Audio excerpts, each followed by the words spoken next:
It was very short. Sophie. He kissed her softly on the lips. Are we putting on a display for anyone who happens to be strolling in the garden? Probably not, she said. But I will close the curtains. He heard them sliding along the rail after she had turned from his arms. There, she said. Now no one will see. And she moved back against him and slid her arms about his waist. Ah. She was not reluctant. Then. I am glad you cannot see me either, she said. She drew breath audibly. Oh. I did not mean to be offensive. Because you are not worth looking at, he asked her. Sophie. Who destroyed all your sense of self-worth. And don't tell me it was your looking glass. Well. I cannot see you and never will. I can never contradict you, or agree with you. But I can touch you. That, she said, is almost as bad. He laughed softly. And she did too. Rather ruefully. He thought. You are so beautiful, she said. He laughed again and slid his hands beneath her nightgown at the shoulders and pushed it off and down her arms. He stood back and straightened her arms with his hands and heard the garment slither all the way to the floor. She inhaled audibly. Do not worry, he said. I cannot see you. Her breath shuddered out. He touched her. He explored her with light hands and sensitive fingertips, thin shoulders and upper arms, small breasts that nevertheless fit softly and warmly into the palms of his hands, a tiny waist, hips that hardly flared below it, a soft, flat belly. A slender bottom with cheeks that fit his hands as her breasts had done, legs that were slender and yet sturdy as far down as he could feel. Her skin was soft and smooth and warm. She did not have the boniness and angularity of many thin people. She was just small and not particularly shapely. Not at all voluptuous. He could feel himself harden into arousal anyway. She was his bride. She was his, and there was a certain exultation in the thought. He had found her himself and married her himself, without any help from anyone. Eyes were not always necessary. He returned his hands to her face, cupping it and kissing her lips again. Have the bed covers been turned back? He asked her. Yes. Lie down. Then, he said. Yes. Was she being the mouse again? Her voice was higher-pitched than usual. Or just a virgin bride on her wedding night. He removed his dressing gown before lying down beside her. It was impossible to know if the sight of him was shocking her. Her breathing had been audible and slightly ragged from the start. His hands explored her again. He lowered his head to kiss her mouth. One cheek. One ear. He drew the earlobe between his teeth and nipped it. He kissed her throat. Her breasts. He suckled one while he rolled the nipple of the other gently between his thumb and forefinger. She remained passive. Though her breathing was more labored and her skin was warmer and her nipples hardened beneath his touch. He kissed her stomach, found her belly button, and swirled his tongue about it while his hand slid between her warm thighs and moved upward to find the core of her femininity. She was hot and surprisingly moist. She drew a sharp inward breath and stiffened. Sophie. He raised his head above hers. Though he did not remove his hand or stop stroking her lightly, parting folds with his fingers, circling the tip of one about her opening. Are you afraid? Embarrassed? No. Her voice was definitely high-pitched now. He suspected she was both. And he suspected she considered herself physically undesirable. He took one of her hands in his and moved it to his erection. He curled her fingers about it and held them there. "Do you know what this means?" he murmured into her ear. "It means that I want you, that I find you desirable. My hands, my mouth, my tongue, my body, all have touched you and been well pleased. I want you." Oh. Her hand was still about him and then released him. He was not lying to her either. "I am going to come inside you," he said. "I am afraid I will hurt you this first time, though I will try not to." "You will not hurt me," she said. "Even if there is pain. Vincent, you will not hurt me." "Oh. Please. Come." He smiled his surprise. She wanted him to. She reached for him as he moved over her and lowered his weight onto her. She parted her legs before he could nudge them apart with his, and when he slid his hands under her, she lifted herself and snuggled her bottom into his hands. And when he positioned himself at her opening, she pressed her legs against his and tilted herself. His arousal became almost painful. He wished suddenly that he was not so large. She was such a little thing. And when he pressed slowly into her, he met a tightness and a heat that filled him with the warring reactions of elation and terror. Elation because a man could not ask for any sensation more erotic and filled with promise. Terror because she was too small for him, and he was about to tear her apart and cause her a pain she could not disregard. She was moaning and pressing toward him. He felt the barrier. It seemed to him that it was impenetrable. He was going to harm her. "Come," she was urging him. "Oh, please come." And he forgot about gentleness. He drove inward with one firm thrust, and he was sheathed in her to the hilt, and she was first gasping and tense, and then gradually relaxing about him, before she clenched inner muscles and inhaled slowly. "Vincent," she whispered. He found her mouth with his, kissed her open-mouthed, plunging his tongue deep. "Sophie," he said against her lips. "I am sorry." "I am not," she said. And he raised himself on his forearms so as not to crush her while he worked. And he took her with hard, deep strokes, holding back his pleasure because he knew there was more of it to be had, and because he knew she wanted the whole of it even though she was going to be very sore afterward. He could hear the erotic wetness of the consummation. She was all sweet, hot, wet woman. She smelled of sweat and sex. And she was his. She was his wife. A little elfin creature. And packed full to overflowing. Every inch of her. With hot sexuality. He worked in her for long minutes until he could hold back no longer. He pressed inward, held deep, and let his seed flow until he was drained and utterly relaxed. His selfishness was the first thing that struck him when he returned to himself a couple of minutes or so later. He had intended being gentle and somewhat restrained with her this first time. Instead, he had been vigorously engaged in her for far too long, and now his whole weight was on her. She felt deliciously warm and damp.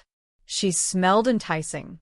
He disengaged from her as gently as possible and moved to her side. He found her hand with his own and curled his fingers about it. "Sophie," he said. "Yes. Did I hurt you terribly?" "No." He turned onto his side to face her. "Talk to me." "About what?" she asked. "I was told it was going to be lovely. Lady Trentham told me. It was lovelier even than that. Would she never cease to surprise and delight him?" "I did not hurt you." "You did," she said. "You hurt me at the beginning, and you hurt me toward the end. And I am hurting now. It is the loveliest feeling in the world. What? Lovely. Lovely, she repeated. Some pain is lovely. Are you serious? He was grinning at her. Yes, she said. There was a short pause. Did I disappoint you? Ah. They were back to that. Were they? Do I look disappointed? He asked her. Did I feel disappointed? I have no figure, she said. I am almost as flat as I was when I was a girl. Someone, God, forgot to let me grow. It would be comical if it were not also sad. Sophie, he told her, you felt every inch a woman to me.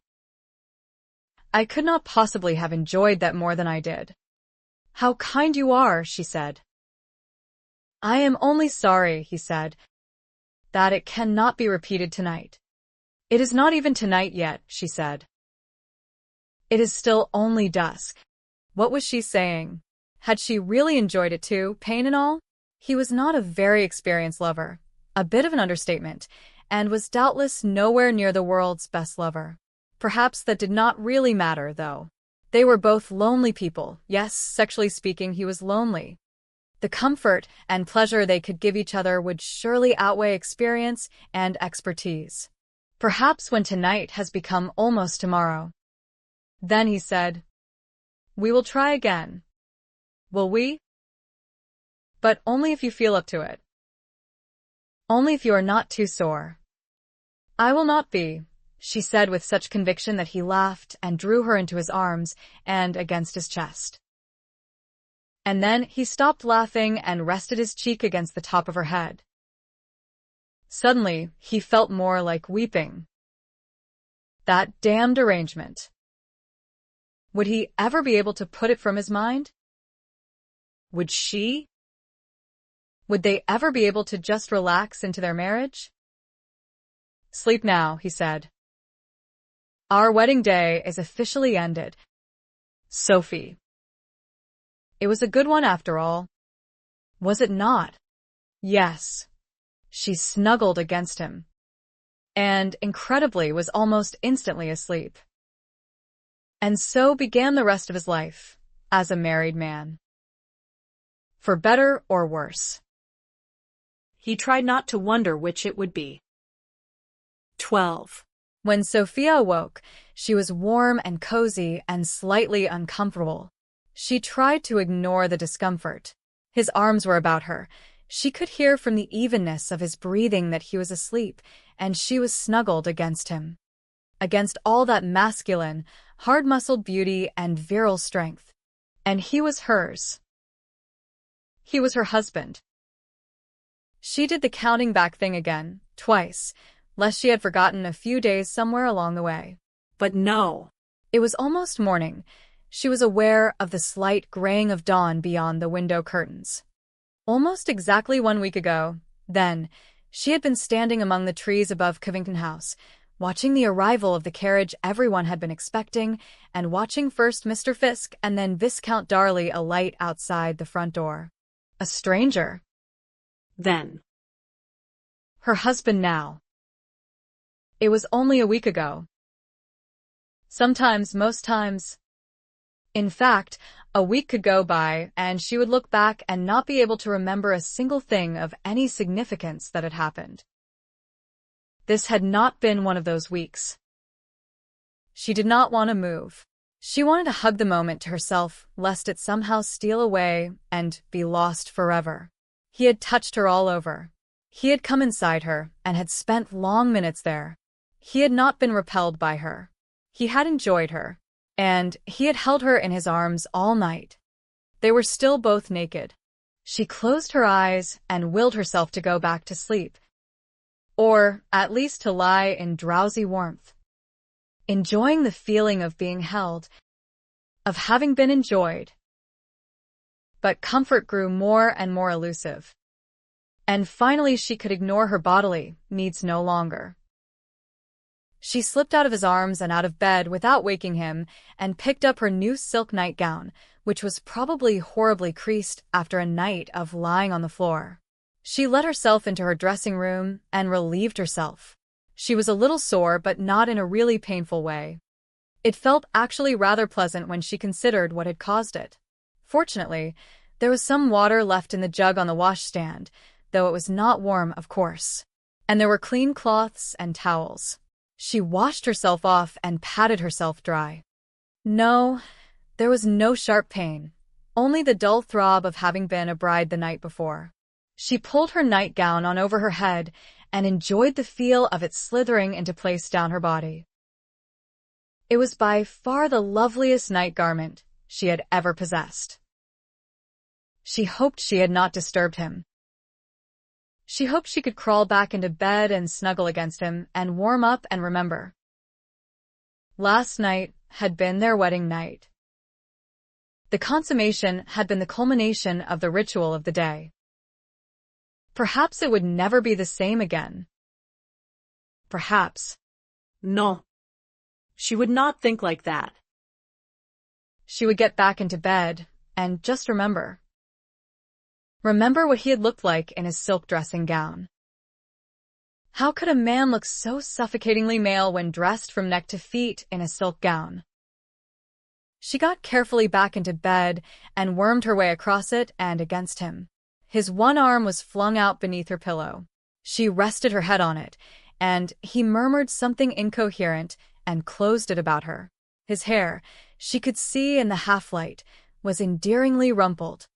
His chest and shoulder and upper arm muscles were well defined, indicating that he found some way to keep himself fit, and more than just fit. She closed her eyes and remembered how she had felt when he removed her nightgown and she was naked before him, even though he could not see her. She remembered the touch of his mouth and his hands. Everywhere. Warm and searching and approving? How had she known that? She had detected no disappointment in him as he kissed her and touched her. She had seen none in his face. And afterward, when she had asked him, he had confirmed it in words. She remembered what he had looked like when he removed his dressing gown. Magnificent and well-proportioned and beautiful. And, strangely, she had not been frightened even though that part of him had looked huge to her. And though it had been rock-solid to the touch. No, rock was a poor comparison, for it had also been warm and silky beneath her fingers and damp-tipped. And every hard, thick inch of it had stretched and hurt her as it came into her, and thrilled her beyond words to describe. He had hurt and hurt her during the minutes that followed. It was strange that pain should feel so like pleasure. Intense pain. Intense pleasure. She had been terribly sore when it was over, and terribly sad too, for she had not wanted it to end, and was left with a feeling almost of incompletion. She was greedy in her needs. She could never expect such a night again, she supposed. But she did expect her marriage to continue, at least for a while, this part of it as well as the mere fact of it. He needed a wife and companion, and she was both. He needed this. Men did, and she was the woman available to him. He wanted children, specifically an heir. It was on her he would get them, or on no one. For no other woman was his wife, or would be while she lived. She was going to do everything in her power to make him happy. Or, at least contented. While she was with him. Was it possible? Everything was possible. Is the bed tipping? A voice asked softly against her ear. You are clinging tightly, he said. I thought perhaps the bed was capsizing. Oh. She loosened her hold on him. No. I am sorry. Now she had woken him, and her wedding night was at an end. Foolish her. Is it morning? He asked. He had asked her a few times last evening if it was dark. Just one of the myriad disturbing aspects of blindness must be the disorientation it would bring regarding time. Not quite, she said. It is just starting to get light. It gets light early at this time of year. He sighed sleepily. You are wearing your nightgown again. Yes. Did you feel naked without it? He rubbed his nose in her hair. She laughed. It is one of the loveliest things I have ever owned, she said. I might as well wear it. And you paid for it. Did I? He said. I must be enamored of my bride. It was just nonsense talk. It still warmed her to her toes. I hope so, she said. You have spent a fortune on me. Have I really? He settled his cheek against the top of her head. Do I detect the influence of Lady Trentham? I must remember to thank her. I was shocked, she told him. I would have been happy with 2 or 3 new dresses. I would have been over the moon happy, in fact. But she reminded me that I would no longer be just Sophia Fry, but Viscountess Darley, and that it would reflect badly upon you if I did not dress well. I owe it to you to look my best, she told me. Though, even at my best. One of his fingers had come to rest firmly across her lips. You promised yesterday to obey me, he said. Yes. She swallowed awkwardly. Here is one command then, he said. And I will demand absolute obedience, Sophie. I will be genuinely angry if you disobey. You will stop, as of this moment, belittling yourself. I cannot see you, but I take your word for it that you are not beautiful as feminine beauty is judged. Perhaps you are not even startlingly pretty to the casual observer, though by your own admission you are not ugly either. You are small in stature, and you have the slight figure to go with your height. You have small breasts and slender arms and legs and a small waist, which is nevertheless not much smaller than your hips. You hacked your hair off in order, I suppose, to look more like a boy, since you thought you looked like one anyway. I note it has been tamed even though it is even shorter than it was. To my hands and my body, Sophie, you are a woman, with pleasing proportions and warm, smooth skin and a mouth any woman might envy. You smell of woman and soap cleanliness. And inside you are hot, wet, soft, welcoming womanhood. You are mine. And you are all the beauty I could crave. I will not have you belittle what is mine. I will not have you threaten the well-being and happiness of what is mine. Do you understand? She had never heard him speak sternly. She held her eyes tightly closed and pressed her forehead against his chest. I will not have you threaten the well-being and happiness of what is mine. She was his. Yes. Her voice sounded small and high-pitched. She felt so ridiculously happy, she could have wept. I will not be forever demanding obedience, he said after a minute or two of silence. It is not how I see marriage. I see it as a partnership. A sharing. A companionship. Yes. Companionship. There were worse outcomes of marriage. Lady Trentham's hairdresser thinks I ought to grow my hair, she told him. He thinks a longer, smoother style will show my cheekbones to greater advantage. He called them classic. And he said that a smooth, swept-up hairstyle would emphasize the length of my neck and the largeness of my eyes. Ought I to grow it, do you think? He ran his fingers slowly through her curls. It feels lovely like this, he said. It would feel lovely long, too. What do you want to do with it? I think I will grow it, she said. Good. He kissed the top of her head again. Has it always been short? No. When did you cut it? 4 years ago. She waited for the next question and wondered how she would answer it. But it did not come. I think I will grow it, she said again. It was still very early. There was a clock on the mantelpiece. She remembered. She turned her head and looked at it, just visible now in the growing daylight. It was a little before 6 o'clock. Perhaps when tonight has become almost tomorrow. Then We will try again. Will we? Tonight is almost tomorrow, she said. It is almost 6 o'clock. She tipped her head back to look into his face. He knew what she was saying. She could see. I was rougher than I intended to be last night, Sophie, he said. And I hurt you. It was lovely. She could hardly believe her own boldness. He smiled. But it might not be lovely this morning. Perhaps we had better. I think it would, she said before he could finish. She could feel him stirring to life against her abdomen. It feels greedy, he said. Yes. He grinned. I am glad you wanted to, he said. I could not bear it if it was merely a duty. It is not, she assured him. His hand came beneath her chin, cupping it between his thumb and forefinger. You must stop me if I hurt you, he said. Promise. I promise.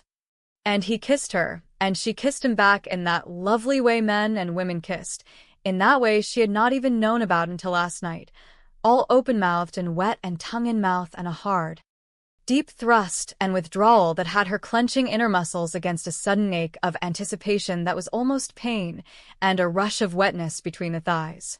She might have gone all her life without this. She had expected to, though she had had no idea what this was. It had always been no more than a vague, unhappy longing. He turned her onto her back, and she opened to him and lifted to him. And when he came into her, she felt both the sharp soreness and the wonder of such intimacy.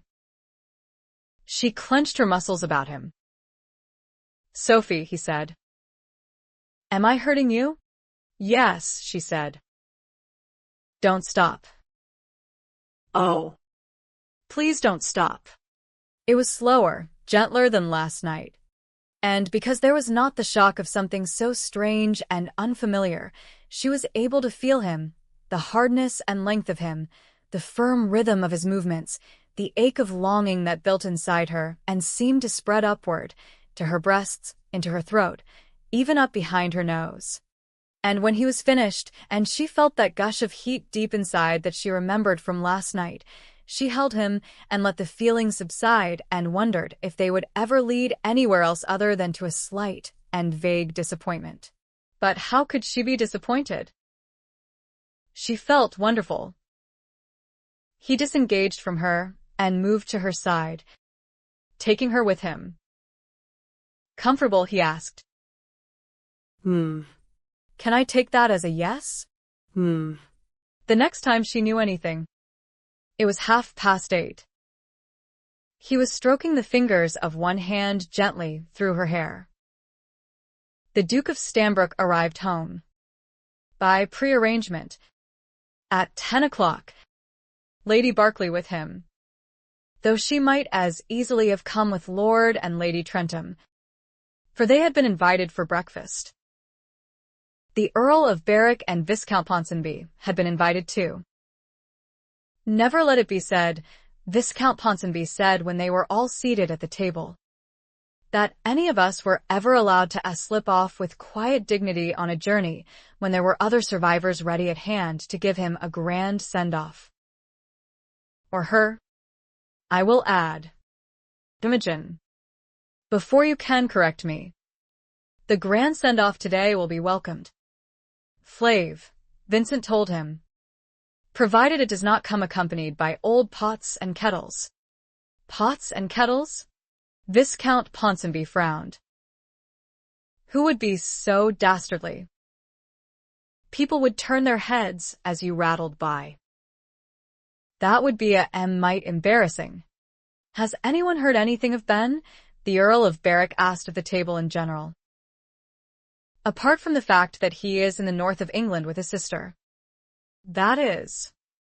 No one had. I wish he had been here, Vincent said. He could have danced for my wedding. There was general laughter. Sir Benedict Harper had both his legs crushed under his horse, Lord Trentham explained to Sophia, and refused to have them amputated on the field, as he was strongly advised to do. He was told he would never walk again, but he does after a fashion.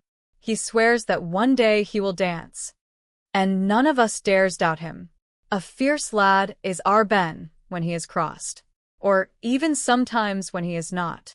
More important, Lady Darley, Lady Berkeley said, is the fact that we really do not doubt what he says.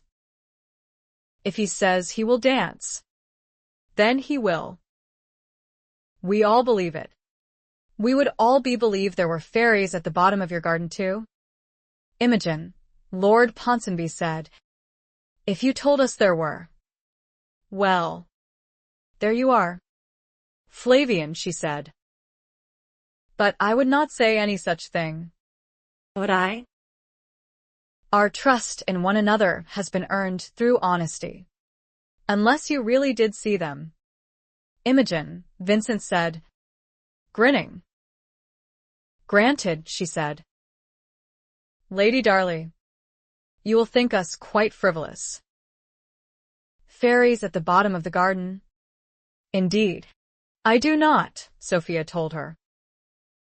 I have a lovely mental image of them. I believe I must sketch them, and Vincent will make up stories about them for his nieces and nephews. We will make up the stories together. In fact, she had leaned forward in her place and was looking eagerly from face to face. She met astonishment and amusement, and she heard the words she had spoken and observed the posture of her body and the expression on her face as though she were looking at and listening to a stranger. Oh, they would all think she had taken leave of her senses. She subsided back into her seat. Sophie is a caricaturist, Vincent explained. I have not seen her sketches. Of course. But I would be willing to wager they are wickedly satirical. And now she wants to turn her talent to storytelling and illustrating. Sophia could feel her cheeks flood with hot color. She was being regarded by a duke, an earl, a viscount, a baron and his wife, a nobleman's widow, and her own blind viscount. Just a week ago. But this was not a week ago. It is just foolishness, she murmured against her napkin. The Duke's austere face looked at Vincent with unmistakable affection, and then at Sophia with, well, surely with some kindness. Everyone else was looking at her in much the same way. No one was frowning or sniggering at her stupidity or gawking as if she had sprouted an extra head or forgotten her rightful place in the corner. Enthusiasm and creativity are never foolish, Lady Berkeley said. Neither is shared enjoyment, Lady Trentham added, especially when it is with a loved one. And how long have you been married? Lady Trentham? Viscount Ponsonby asked. He waggled his eyebrows at Lord Trentham. Hugo. You rogue. You. Do you really tell stories? Vince, the Earl of Berwick asked. Vincent looked sheepish. Well, he said, when one's nieces and nephews beg to have a bedtime story read, and one's sister shushes them in great embarrassment, and no doubt with significant gestures in the direction of my eyes, while mouthing Uncle Vincent is blind at her offspring, one must, out of sheer self-respect, become inventive. Keep him storytelling. Lady Darley, Viscount Ponsonby said. He may forget about his violin. But I will not let him forget, Sophia assured him. Breakfast lasted for a mere hour. Sophia had started it feeling horribly self-conscious, especially as she was seated at the foot of the table, opposite the Duke at the head. She finished it feeling a little less in awe of the survivors and just a little bit proud of herself for not being entirely mute, as she had been during the meal yesterday. And she felt a little less of a fraud. Perhaps her marriage would not be a temporary thing after all. Vincent had said they must stop thinking that way, and she felt as he did. She ought not to have agreed to such a thing in the first place. Marriage was marriage. It was not right to stretch it and twist it to suit one's own purpose. Lady Trentham slid an arm through hers a short while later. When Vincent's carriage had drawn up outside the door and footmen, under the direction of Mr. Fisk, were loading it with more baggage than they had arrived with, and they were surrounded with all the bustle of farewells. "Lady Darley," she said, "that new traveling dress is very smart indeed, and I insist upon taking at least a part of the credit for it. I cannot take credit for you, however. You must always smile and look happy, my dear, as you do this morning. And pretty. Please do be happy. I scarcely know Lord Darley, but I have a great fondness for him because he was kind to me at Pendarus Hall, and because Hugo loves him." Sophia felt horribly embarrassed. If she was looking different this morning from the way she had looked yesterday, everyone would think, well, of course they would. But pretty? "I am going to make him happy," Sophia said impulsively. "I have never before had a chance to make anyone happy. But you must be happy too. And as for your husband, remember Lizzie's dog," Lady Trentham said, patting her hand before letting her go to be hugged by Imogen and to have her hand kissed by all the gentlemen until the Duke of Stambrook drew her into a hug and murmured in her ear. "I am hopeful," he said. "Indeed, I am distinctly hopeful this morning that you are the angel for whom I have been praying for my Vincent." Lady Darley. She had no time to do any more than glance at him, startled. It was time to board the carriage. Vincent was already standing at the open door, waiting to hand her inside. Lizzie's dog, she thought as she settled into her seat and made room for Vincent beside her. Lady Trentham and Lady Kilbourne between them had told her the day before yesterday about their cousin's blind daughter, who dashed about the house and park where she lived with great daring and only the occasional tumble, courtesy of an energetic dog that nevertheless seemed to understand that he had the child's safety at his mercy when he was on his leash. With a little more training and discipline, Lady Kilbourne had explained, Lizzie's dog could free her as no cane or careful memory ever could to live a life that was hardly any more restricted than a sighted person's.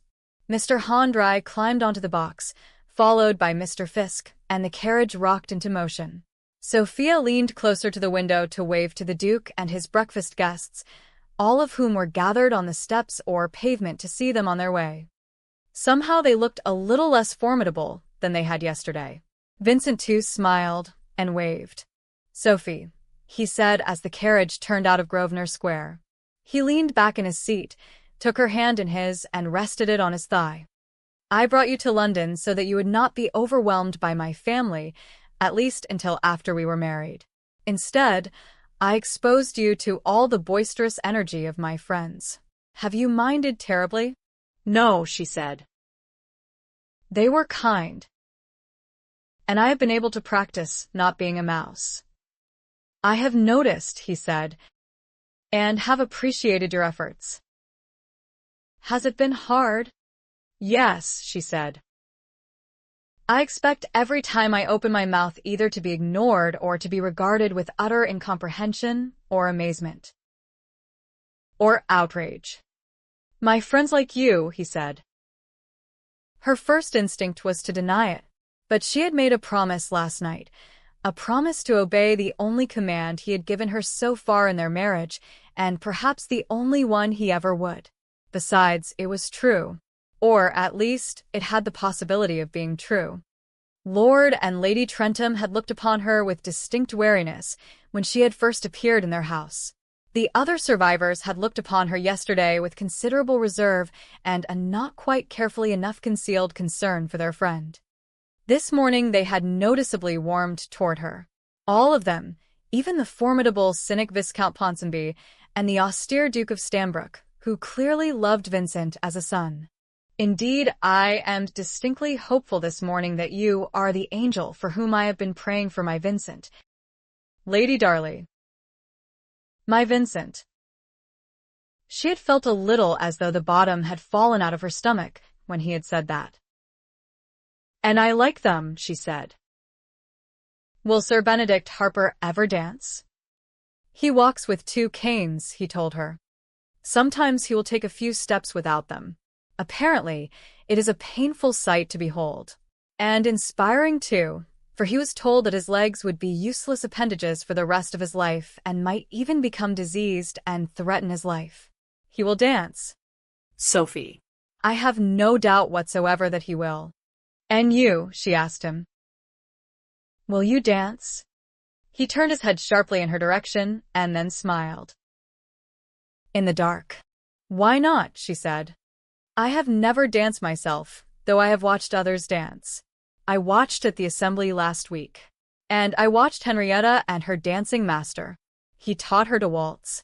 I think it must be one of the loveliest feelings in the world to waltz. I would dance it if I had the chance. Even in the dark. Oh. Sophie, he said. Would you? I have never waltzed either. Though I did see it performed at a regimental ball before my single glorious battle hour. I thought it would be a lovely dance to perform with the right partner. She gazed wistfully at him. 13. Traveling was a tedious business, especially when one could not watch the passing countryside. It was also uncomfortable, even when one owned a well-sprung carriage with thick, soft cushions. Even so, Vincent was in no hurry for the journey to end. He was a coward, though part of him was excited too at the prospect of being home, of starting an entirely new life. And it would be new, partly because the circumstances of his life had changed, and partly because he was determined not merely to drift onward in the same vein as before. They rode in silence much of the time, but it was not an awkward silence. They did talk too.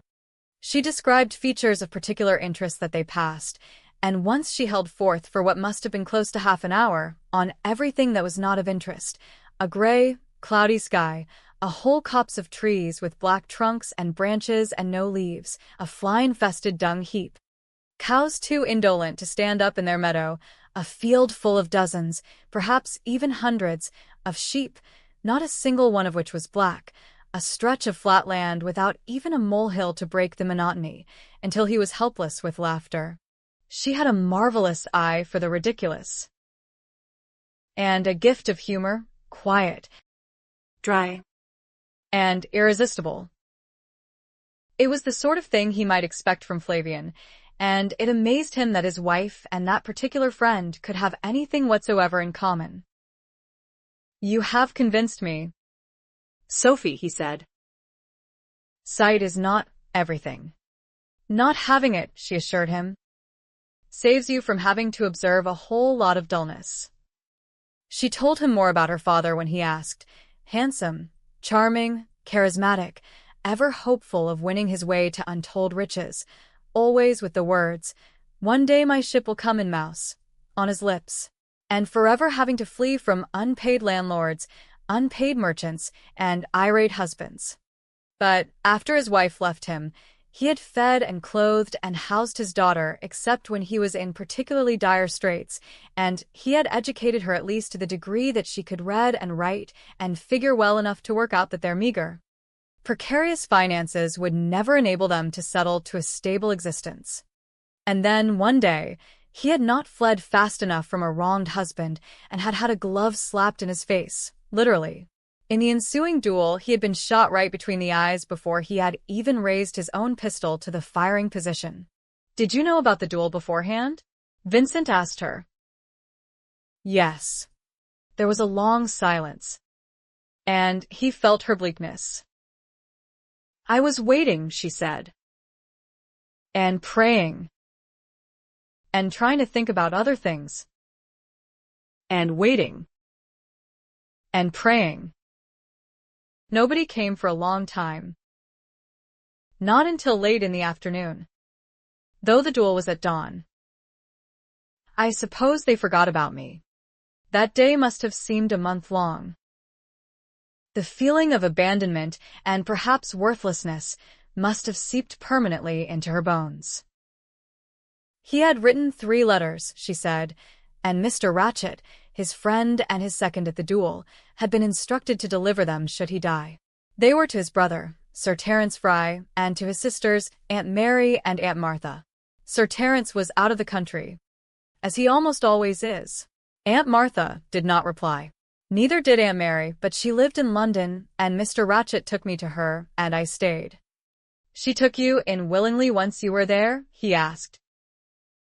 She did not turn me away, she said. I do not know what I would have done if she had, but I rarely saw her. She told me I was hopeless as soon as she saw me. She bought me clothes when I needed them, and she gave me pin money from time to time, which I used mainly to buy paper and charcoal. She spent most of her time in her own sitting room or away from home with her friends. There were no cousins? He asked. She had no children? There was a short pause. No, she said. She was childless. He had become sensitive to sound, or sometimes the absence of sound, and to atmosphere, to that slight charge of something inexplicable and indefinable that could hang in the silence or even occasionally in the noise. Why that short pause when the answer was simply no? He did not ask. And then she took a chill, she said, and died after 3 weeks. She left her money to charity. And Lady March took you in. She and Sir Clarence were at the funeral, she said, and a group of Aunt Mary's friends commended her for coming to take that mousy girl home with her. They were influential ladies. All sorts of nasty gossip originated with them almost daily. They could slay a reputation with one word in the right ear. And so she was obliged to take you, he said. Do you have a caricature of the gossips? Oh. Yes. Indeed, she said. With long bodies and long necks and waving lorgnettes and quivering noses, and Aunt Martha cowering on a level with their knees. And the mouse in its corner, he asked. With folded arms and glum expression, she said. I was 18. I ought to have looked for employment. I had no idea how to go about it. I still do not. I ought to have gone to London last week. On the stagecoach. I mean, to look for work. You do not like our arrangement? Then he asked her, and wished immediately he had not used that particular word. It is passive at present, she said. It has been all take and no give. My clothes alone have cost you a fortune. You were not altogether passive on our wedding night, he reminded her. Or last night. They had made love 3 separate times in their own room. And though she had not been a particularly active partner, neither had she been unwilling. She had certainly given every indication of enjoying what they did. Oh. That, she said dismissively, and perhaps a little sheepishly. Yes. That. He frowned. And do not tell me, Sophie, that you have not liked it. I would be forced to be quite ungentlemanly and call you a liar. And even apart from your own enjoyment or lack thereof, you have given me pleasure. But that is not much, she said. If he had not been concerned about this further evidence of her lack of self-esteem, he might have grinned. Not much, he repeated. I suggest you know little about men, Sophie. You do not know how very central sex is to our lives? Pardon me for my blunt use of the word. I am 23 years old. Now, at last I have a wife. I hope I will never come to think of you only as a convenient supplier of regular sex. But it will never ever be just but that is not much to me. He became aware that she was laughing softly. And he joined her. This is not the sort of conversation a gentleman imagines having with his bride 2 days after the wedding, he said. It is indelicate, to say the least. Forgive me. Several minutes of silence ensued, but he realized at the end of it that her thoughts had been continuing along the same path. What will you do? She asked him. After the year is over? He closed his eyes as though he could shut out thought as well as sight. Will you take a mistress? She asked when he said nothing. His eyes snapped open, and he turned his head her way. I am married to you. Yes, she agreed. But if we are living apart from each other. I am married to you, he said again, feeling his temper rise. But what would he do if she left? After 1 year. After 5. After 10. Good Lord. He would be only 34 even then. Will you take a lover? He had reached the point of fury. He realized. No. Why not? Because I am married to you, she said, her voice low and flat. Would you want to? He asked. No. Would you? I do not know, he said brutally. Perhaps so. Perhaps not. The ensuing silence bristled with tension. Perhaps he would need to employ mistresses. He was no monk, after all. But the thought only infuriated him more. A stormy silence ensued. Was that our first quarrel? She asked softly. Yes. Dash it all. It was, he said. He felt her hand creep into his, and he laughed ruefully. We will be home soon, he said a short while later, and you will no longer feel that our marriage is all give on my part and all take on yours. I am going to need you. In personal development, I have made progress I can be proud of, but I have not done as well in my role as master of Middlebury Park. I have allowed others to look after me and to rule my world for me, and changing that will not be easy. Because those others either love me or feel the benevolent wish to make my life easier. But changing the way things are will be done. I am determined on that. I will need your help, though. To take over from those others? No, he said. I do not intend to transfer dependence upon my mother and my steward to dependence upon you. I merely want you to help me reach that point at which I will not need. Even me, she asked when he stopped abruptly, having realized that those final words would probably sound insulting, though that was not what he had intended. I just do not want to be dependent upon you. Sophie, he said. Or upon anyone else. And yet, she said, I am totally dependent upon you. Without you, I would be starving in the streets of London now. It is the nature of marriage, Sophie, he said with a sigh. A wife is always dependent upon her husband for the material things in life. And he is dependent upon her for other things, some of them tangible. Most not. But I hate that word dependence. It should be struck from the English language. I prefer to think of marriage as an equality of give and take. They lapsed into silence again. Her shoulder touched his after a while, and he could hear from her breathing that she was almost asleep. He turned, wrapped one arm about her shoulders, and slid the other beneath her knees. He lifted her across his lap and braced his feet against the seat opposite. She sighed again and nestled her head on his shoulder, and he dipped his head and kissed her.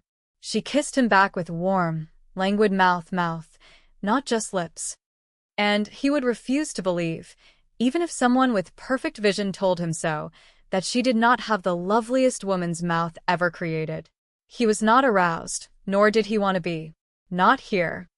But his mouth lingered on hers, and his tongue lazily explored her lips and the smooth flesh behind them. Her free hand was on his shoulder, and then behind his neck. I have never done anything with my life, she said. I have merely endured and observed and dreamed, and laughed at the foolishness I see around me. I have always lived on the outer fringes. Now I am to be mistress of Middlebury Park. No. Not to be. I am. Frightened, he asked. He felt her nodding against his shoulder. It would be strange if she was not. She yawned and he tucked her head beneath his chin and settled her more comfortably on his lap. He closed his eyes and drifted toward sleep. It was not even a major rut in the road. They had jarred through far worse in the past day and a half. But it happened just when he was hovering between wakefulness and sleep, and he jolted awake, completely disoriented, and opened his eyes to see what was the matter, and was assaulted with a massive dose of panic. He could not see. He could not breathe. He could not see. What is the matter? A voice was whispering in his ear. Could she not speak louder? Louder? Louder. He thrust her from him and leaned forward until he could paw at the front panel behind the seat. He felt sideways until he found the window and then the leather strap hanging beside him. He grasped it and clung to it and gasped for air. There was not enough air. There was not enough air. Vincent? What is the matter? She sounded alarmed. Horribly alarmed. Could she not speak up? She touched his arm, and he flung her hand away. He clawed at the seat opposite, clung to the edge of it, bowed his head over it. There was no air. He could not see. Vincent? Oh. Dear God. Vincent? Shall I stop the carriage and call Mr. Fisk? Martin would set one arm across his chest and beneath his chin and pat his back firmly with the other hand. And he would tell him bluntly and calmly that he was blind. That was all. He was blind. There was a certain magic in Martin's treatment. He might even go so far as to tell Vincent that he was being a silly clod. All that was the matter was that he was blind. But it was humiliating. After all this time, still to have Martin to calm him down. No, he gasped. No. And he found his breath and concentrated his whole attention upon it lest he misplace it again. He could hear the air rasping in through his nose, shuddering out through his mouth. In. Out. I am sorry, he said. He felt the tentative touch of her hand on his back. When he did not shrug it away, she moved it in light, soothing circles. She did not speak, or make any move to stop the carriage. In. Out. There was plenty of air. Of course there was. The reason he had not heard her voice clearly was that she had spoken softly, even whispered the first time, and the horses and the carriage wheels were making enough racket to drown her out. But he had heard the racket. All that was wrong, as Martin would have told him, was that he was blind. It was a manageable affliction. Life was still worth living, still rich with meaning and possibility. He was no longer concentrating upon his breathing. He realized he was breathing by instinct. Had he hurt her? Either physically or emotionally. Had he frightened her? I am sorry, he said again, still hanging his head over his hands clenched on the edge of the seat opposite. Did I hurt you, Sophie? No, but her voice sounded a little thin. He sat back in his seat. He could feel his heart pounding in his chest. but it was slowing. "I am sorry," he said once more. For a few months, he never spoke of it. For a moment, his breath threatened to go again. "For a few months I was deaf as well as blind. And there never seemed to be enough air." "Ah." "I am sorry. I cannot." She had one of his hands in both of hers, and was holding it against one cheek. "You do not need to," she told him. "After an eternity," he said, "there were arms. The same arms all the time. They held me and fed me and gave me air." "Your mother's?" "George's," he told her. "The Duke of Stanbrook's. He held me to life and sanity, though that would surely have gone anyway if my hearing had not returned. But it did. At first faintly and fuzzily, and then fully. I am blind. That is all." "I can live with that." "But sometimes you have attacks of panic," she said. "Do you need to be held when it happens, Vincent? Or left alone?" She would need to know. She was his wife. It would surely happen again when he was with her. And he could never predict exactly when. "A human touch usually helps me back after the first few moments," he said. "Beware of getting hurt in those first moments, though." "Oh." Sophie." She kissed the back of his hand. "I am glad I am not the only needy one in our marriage," she said. "I do not mean I am glad you are blind or glad that you have these attacks, but I am glad you are not some sort of superhuman pillar of strength. I would not be able to prevail against it. I am too weak, too fragile. In each other's weaknesses, perhaps we can both find strength." He was feeling too tired to comprehend what she was saying to him. But he felt soothed, wondrously comforted. At the same time, he felt he could weep. "Come back on my lap," he said.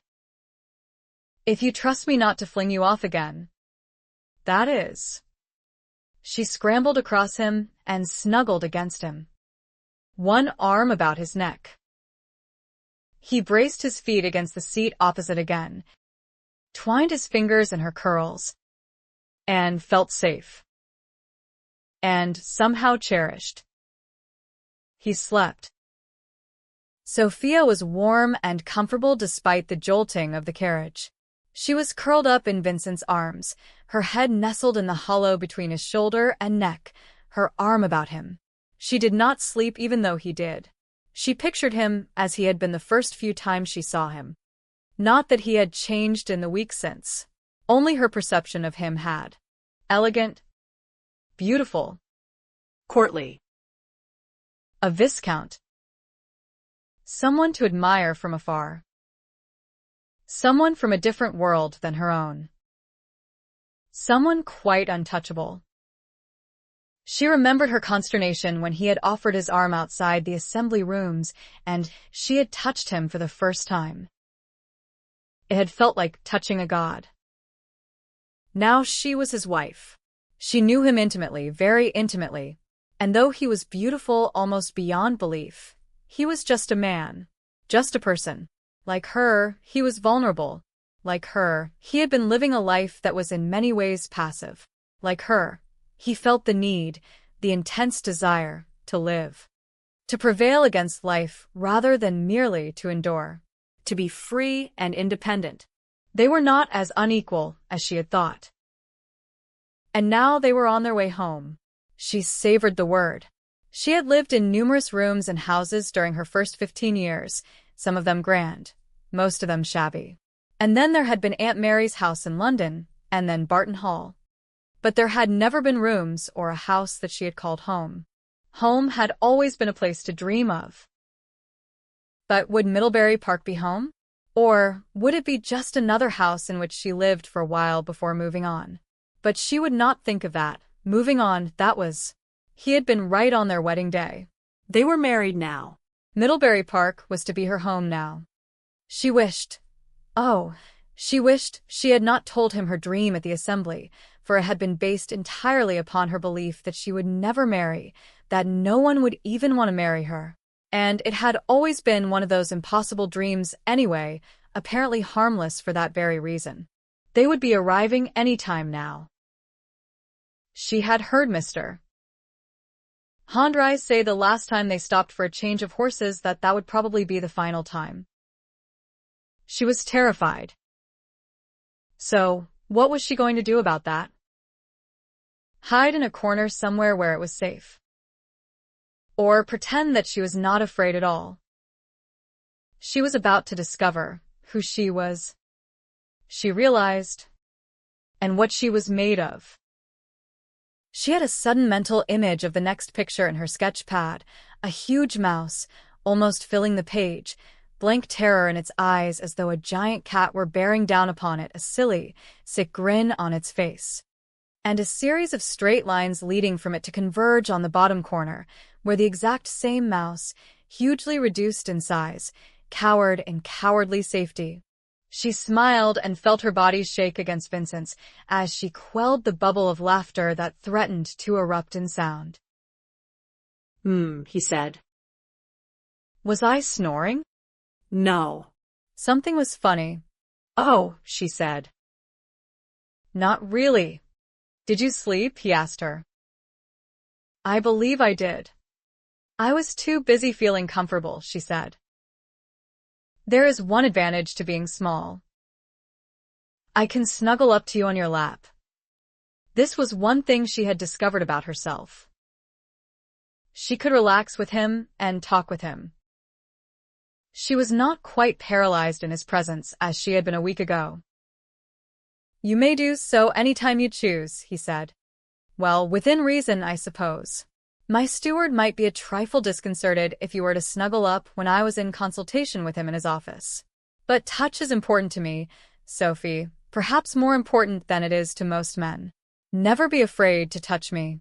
She had not thought of his need in quite that way. For a moment she thought she might well weep. But she was distracted when she realized the carriage was slowing and then turning. Oh. She sat up and her stomach lurched. We must be there, he said. Describe it to me. Sophie. Tall stone gateposts, she said, her eyes widening, with wrought iron gates. They are open so we do not have to stop. A stone wall stretching to either side, though it is half hidden beneath moss and ivy. A shaded driveway with woods on either side. I see oaks and chestnuts and other trees whose names I do not know. I am hopeless on the names of plants. Which does not matter, he said, since plants do not name themselves. Or so you informed me once upon a time. The grounds must be huge. There was no sign yet of the house, or of any cultivated park. They seemed to be in the depths of the countryside. I can see water, she said then, clambering off his lap and sitting beside him, the better to see through both windows. There must be a lake, is there? Oh, yes, there it is. A big one. There is even an island in the middle of it with a little temple or something on it. How picturesque. And a boathouse. And reeds. And trees. I have been out in one of the boats, he told her. I have to have someone with me. Of course. Or I am inclined to row into banks and marshes and islands and other assorted obstacles that insist upon getting in my way. You need to learn to look where you are going, she said. Better yet, take me with you, and I will look where you are going. I shall scream when you are about to collide with something. Oh. Oh. Vincent. Wonder and terror clutched at her in equal measure. The house had come into view. House, huh? It was a mansion. It was a palace. It was Middlebury Park. It was her new home. She was mistress of it. Oh. Vincent, struck dumb by my charms. Are you, he asked her. Or are you seeing something else that has tied your tongue in knots? The latter, she said. I can see the house. The driveway straightens here on a direct axis with the front doors, and there are lawns on either side with some small topiary trees on either side. And up ahead, I can see parterres with more little trees and flowers and statuary. And the house. Oh, how can I describe it? It has a high, imposing central block, he said, with 12 steps leading up to massive double doors. There are long wings to either side and round towers at the four corners. The stable block is off to the left. We will turn to the right very soon and drive between the lawn and the parterres, and so approach the house from the east side. Behind the house the park rises into hills, and there are many more trees covering them and descending almost to the kitchen gardens. It is a bit of a wilderness back there. Each side of the park is 2 miles long, 8 miles all told. It would take 2.5 hours to walk around the outside of the wall at a fair pace. I have done it in 3.5. The farms are beyond the walls. You peeped when no one was looking, she said. My secret is out. He took her hand in his. Are you impressed with your husband's great consequence? Sophie. Impressed? That did not nearly describe how she felt, but no other word in her vocabulary did either. Oh. Vincent, was all she could say. The carriage had indeed turned right, and then left and left again until it drew to a halt at the foot of a flight of marble steps. She would take his word for it that there were 12. Do I take that to be yes? He asked her. I am impressed at my consequence, she told him, desperately trying to convert terror to humor. I am mistress of all this. Am I not? The great front doors. She could see now that they were close. Had opened.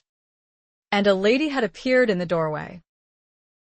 She moved to the top of the steps as Sophia watched. Vincent's mother? Mr.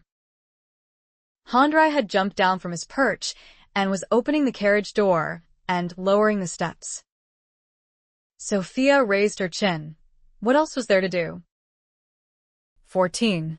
Vincent stepped down from the carriage and was immediately engulfed in his mother's embrace. She had seen the carriage approaching. Then. She must have been watching for it. She had probably had a dozen or more letters from Barton Coombs and had been hovering near a window for days. He felt a familiar rush of guilt and love. Vincent, she cried. Oh, at last you are safely home. I have worried myself to a shadow. She clung to him wordlessly for a while and then loosened her hold and held him by the shoulders. But what have you done? Tell me it is not true. Please tell me you did not do anything so foolish. I have been sleepless with worry since I heard. We all have. Mama. He turned slightly and must have given her a view of the carriage behind him. Her hands fell away from his shoulders and she went silent. He raised a hand to help Sophia alight. Mama, he said. May I present Sophia? My wife. My mother. Sophie. Her hand came to rest on his. She had pulled her gloves on. He could feel. Oh. Vincent, his mother said faintly as Sophia came down the steps. You have married her. Then. Mrs. Hunt. He could feel Sophia dip into a curtsy. I would not believe it, his mother was saying. Even when Elsie Parsons herself wrote to me. I expected that you would come to your senses before it was too late. Mama, he said sharply. Here come your grandmother and Amy, she said. Whatever will they think? Amy was the first to arrive. Vincent, she cried, pulling him into a tight hug. You wretched boy. Mama has been beside herself ever since you disappeared in the middle of the night like a naughty schoolboy. And she has been beside herself all over again since hearing about your newest escapade. Whatever were you thinking? Sophia always had been virtually invisible, according to her. The quiet mouse in its quiet corner. Vincent. Dearest boy. It was his grandmother's voice. Warm with affection. And Amy relinquished her hold on him so that their grandmother could hug him in her turn. Grandmama, he said, and Amy. Allow me to present my wife, Sophia. My grandmother, Mrs.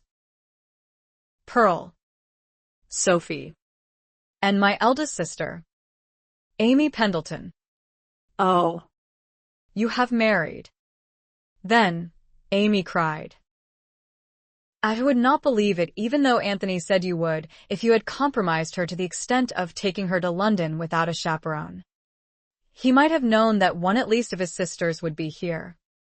Summoned. No doubt. To help deal with this new family crisis involving him. And Amy was the closest geographically. The other two were probably on their way. The first one to recover her manners was his grandmother. Sophia, my dear, she said, you are looking pale enough to fall over.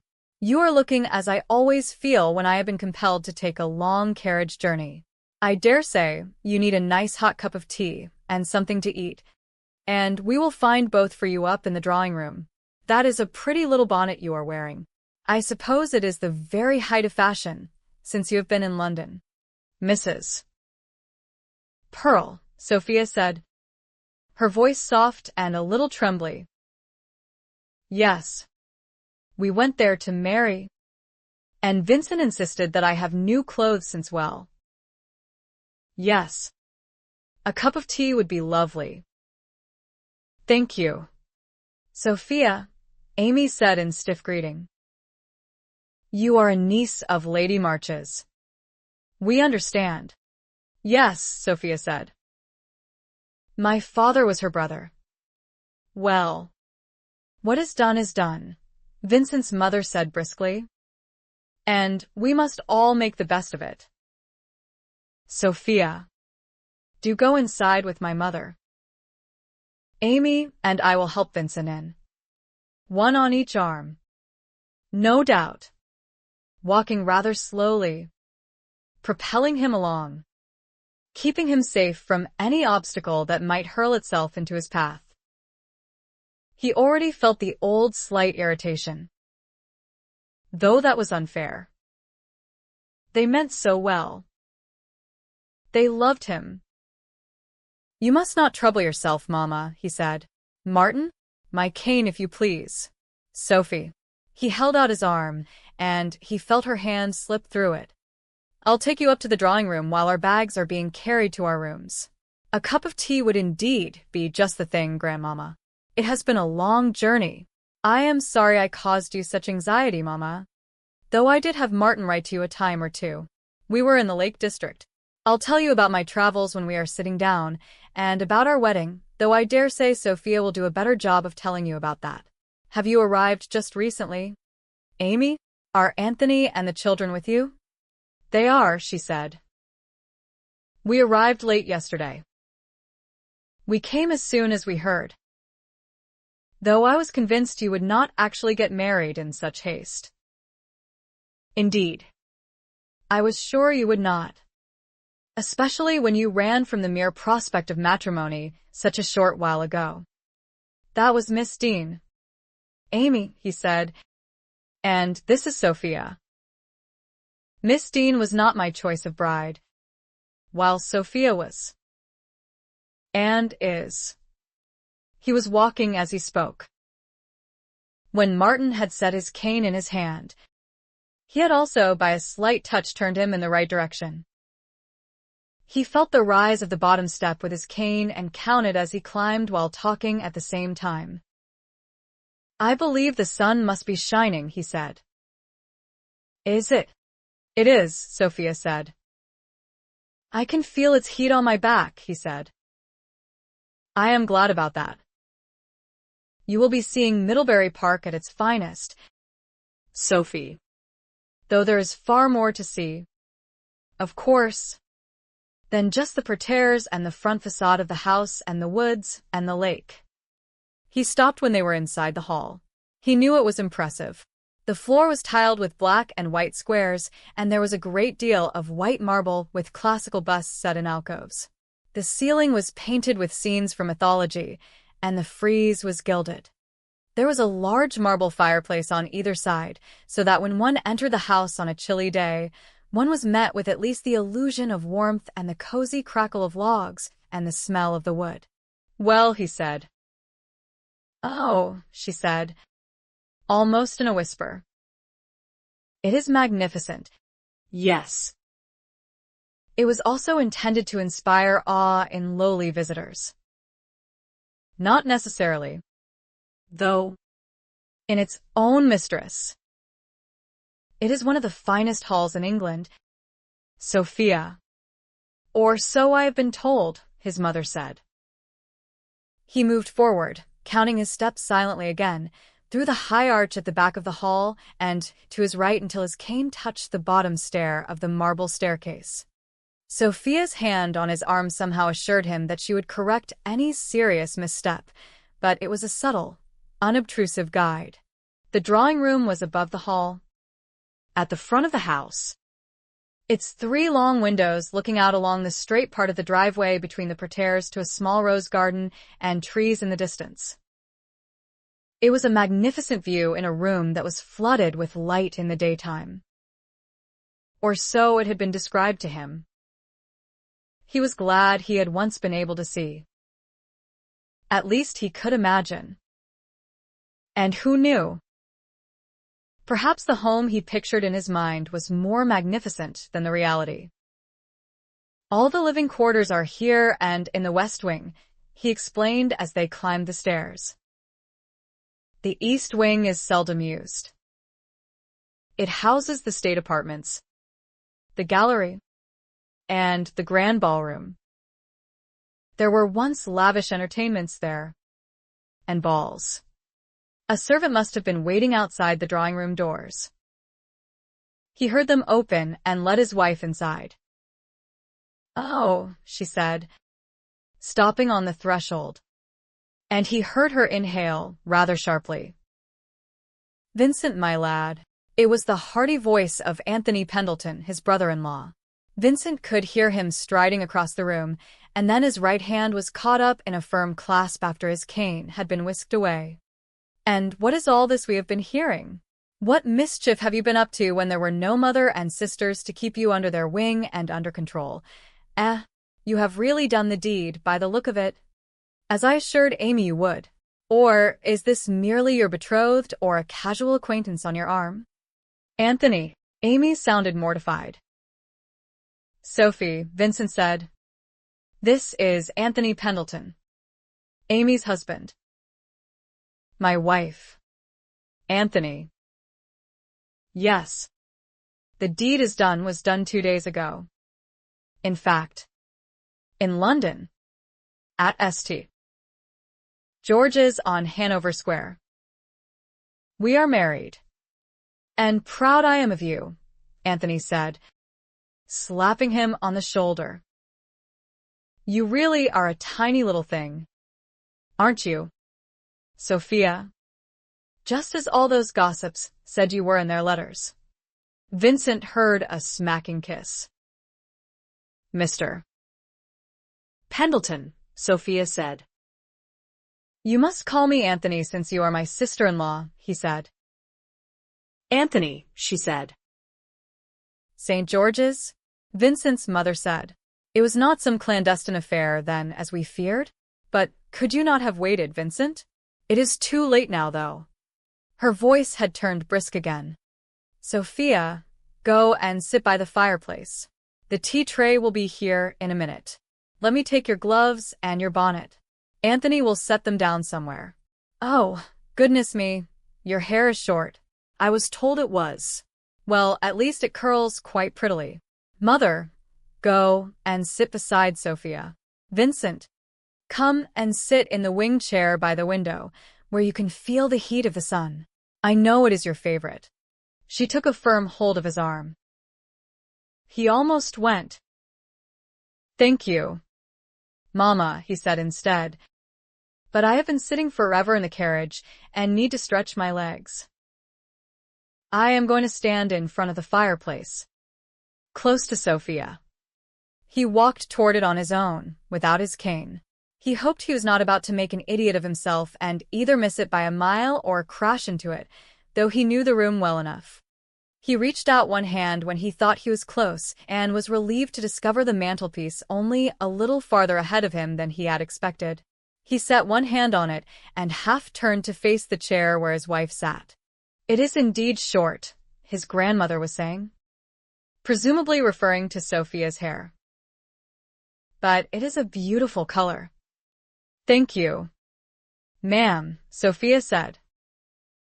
Lady Trentham, who is married to one of Vincent's friends, took me to her own hairdresser, and he tamed it for me. I have always cut it myself, but not very well. He advised me to grow it. Then maybe you ought, his grandmother said, and so display its color to greater advantage. I really think you ought, Amy said. I can see why they thought at Barton Coombs that you look like a boy. Anthony cleared his throat.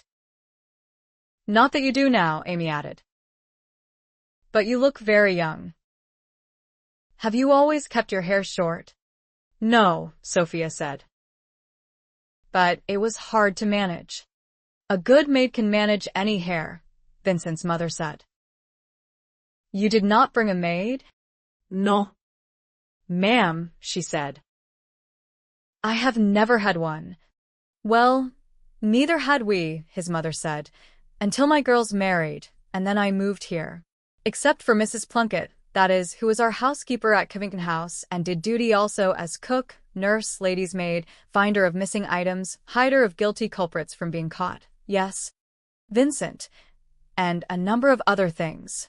She was always my closest ally, Vincent said.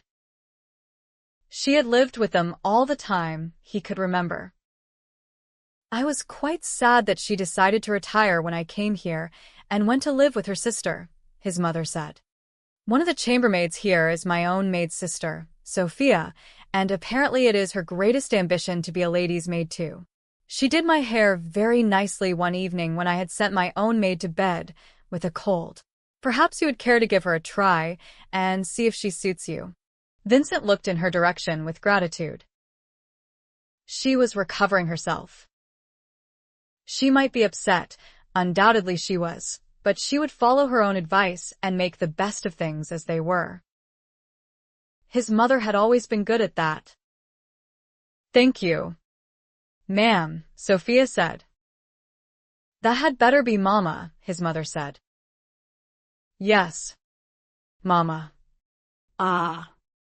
Here comes the tea tray, Amy said as Vincent heard the drawing room door open. Shall I pour? Mama? No. Pardon me. Shall pour? Sophia? Oh, Sophia said. Yes. Please do. Mrs. Pendleton. Amy, if you please, Amy said. We are sisters-in-law. Oh, how strange that sounds. I have 2 brothers-in-law, but no sister-in-law until now. Vincent, you wretch. I will never forgive you for running off to London to marry and depriving us of all the fuss and anguish of organizing a wedding. Ellen and Ursula will not be happy with you either. Just wait and see. While Amy is pouring and Anthony is handing around the cakes, Vincent's mother said, I want to hear about your wedding. Every single detail of it. Starting with your wedding outfit. If you please. Sophia, his grandmother said. Sophia did most of the telling, her voice thin and breathless at first, but settling to a greater steadiness. She told of her shopping trip with Lady Trentham and Lady Kilbourne, of her wedding outfit and his, The appearance of the church, the guests, the way he had signed the register, and the astonished look on the clergyman's face as he did so.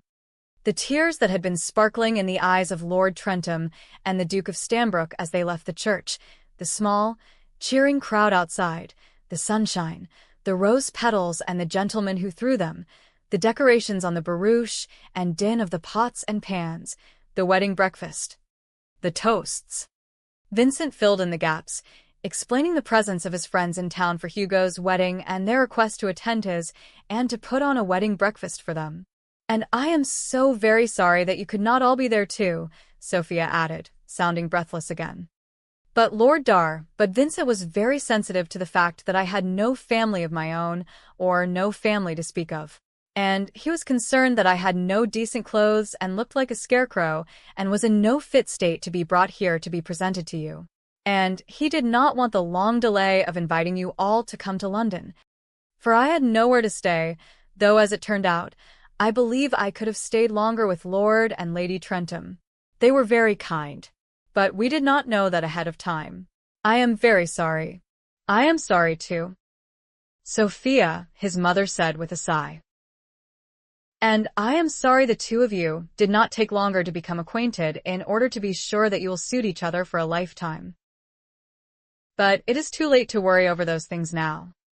Sophia and I are not worried. Mama, Vincent said as someone Anthony. He believed, took his empty plate from his hand and replaced it with a cup and saucer. We did what seemed best to us. And we have not known a moment's regret since. He hoped he spoke the truth for both of them. In 2 days of marriage. Vince. Anthony chuckled. That is good to hear. I will try to make up for the fact that we did not come here to marry, Sophia said, her voice noticeably shaking. I suppose the neighbors would have been invited if we had. I will call on them, if I may. Is that the correct thing to do? And perhaps they will call here. Perhaps at some time in the future, we will invite a number of people here for a sort of reception. Perhaps even a ball. Like the ones there used to be. There was a slight, stunned silence. Oh. My dear, his mother said, I will accompany you if you wish to pay some calls. But we do not encourage anyone to come here. Vincent does not mingle. It is not easy for him. Any sort of lavish entertainment here is out of the question. He had been something of a recluse here at Middlebury. He had made no active move to mingle with local society, and that was entirely his own fault. And yet, he said, it happened at Barton Coombs less than 2 weeks ago. Half the citizens descended upon me there at home, and Martin served us all coffee and his mother's cakes. There was an assembly at the Foaming Tankard in my honor, and I rather enjoyed it even though I could not dance. But that was Barton Coombs, his mother said. You know everyone there. And I ought to know everyone here, he said. I have lived here for 3 years. After all, my uncle was, I believe, a sociable man. I must be a disappointment to the people living near. Oh. But they will understand. Vincent, Amy said. Understand what? He asked her. That I am blind and therefore totally incapacitated and mentally feeble as well? I will call on our neighbors with you. Sophie. It is time I made myself known. And this is the perfect opportunity. Middlebury Park has a new Viscountess, the first in 18 years if I have been properly informed. We will even begin to think about the possibility of a reception and ball. Good for you. Vince, Anthony said. I always suspected you had more in you than was apparent. There are all those stories from your boyhood. After all, everyone will be enchanted, Vincent's grandmother said. Everyone feels the deepest sympathy for you, I know, especially since it was in battle that you were wounded. Nevertheless, I have heard whispers that many people long for the good old days when the Viscount was not locked away inside Middlebury Park and everyone else was locked outside. It was appalling. He had been appalling. Thank you. Grandmama, he said. I am going to have to change all that. We are. Sophia and I. He looked down in her direction and smiled. She had started this. Was she up to carrying it through? But she would not have to do it alone. Sophia, Amy said, are you too tired to meet my children? They have probably already heard that Uncle Vincent is home and will be bouncing with excitement, especially if they know he has brought a new aunt with him. William is 4 and Hazel 3. And they are bundles of endless energy except when they are sleeping. I am not too tired, Sophia said. My love, Amy said, presumably to Anthony. Shall we go and fetch them down? Will you mind? Vincent, she was asking him. His female relatives usually told him, though it had not always been so. He had been very much his own person once upon a time. It has always seemed strange to me, he said, that in great houses children are confined to the nursery most of the time. We were not. Were we? I might have fewer gray hairs now if you had been. Particularly you. Vincent, his mother said. And they all laughed. And it struck Vincent that there had been very little laughter in his home during the past 3 years. There had used to be. Surely. When they all lived at Covington House. He drank his tea and waited for the onslaught of children.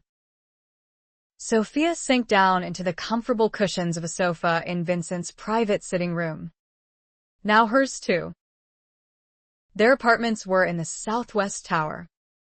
And no one else came here without an invitation. He had told her. Except Martin Fisk and now Rosina. Her new maid. The first few hours after her arrival at Middlebury Park had been a dreadful ordeal. The house itself filled her with awe, and she felt uncomfortable with the family, even though they had been polite after the first few minutes and had even gone out of their way to be kind to her. If she had been ignored and allowed to retire into herself, she would have been far more comfortable, but of course that was out of the question, both for them and for her. She was Vincent's wife, and they loved him. They could not ignore her. And she was quite determined to do what she must to become mistress of Middlebury Park. She could not tell herself that she would do it tomorrow or next week or next month. If she did not assert herself from the start, she never would. She was exhausted. She loved the East Tower on sight. It was round, and so was the sitting room. The shape gave the illusion of coziness despite the fact that it was not really small. On the floor above there were 2 bedchambers and 2 dressing rooms occupying the same amount of space. Long windows in the sitting room looked out on the garden and park in 3 different directions. Tomorrow she would discover what was to be seen through those windows. Tired, Vincent sat down beside her. It was not late. After dinner in the large dining room in the West Wing, they had gone along to the nursery, as they had promised at tea time, to bid Amy and Anthony's children good night, and had stayed to tell them 2 stories. Vincent, by request, had told the original one of the dragon and the field mouse, and together they had told the story of Bertha and Dan and the church spire to much interest, and a few gasps of anxiety and a million questions. They had drunk tea in the drawing room afterward, and then Vincent had made their excuses. Everyone had seemed agreed that they must be weary after their long journey. I am, she said now. He took her hand. This has been a very busy day for you, he said. A rather lengthy journey, and then a new home, and a new family. Yes. They loved him. His family. And he them. They had hung on his every word at dinner when he had described his weeks in the Lake District. So had she. He had actually climbed steep hills. And ridden a horse. The children are a delight, she said. She had almost no acquaintance with children.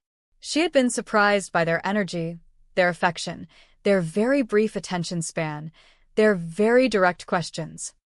They adored the stories, did they not? I am going to draw illustrations for them and put them into books with the stories. Do you think they will like them? Though I am sure they will always prefer the stories you tell straight from your imagination. The stories we tell, he said. I think the Bertha and Dan story was their favorite. We're going to have to rethink that one, she said. We must not be in a hurry to marry them and doom poor Bertha to an earthbound existence for all of the rest of her days. Poor thing. It was good that we did not mention their marriage this evening. They ought to have more adventures.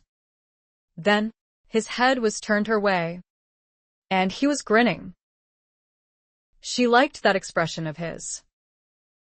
It made him look boyish and handsome. Of course.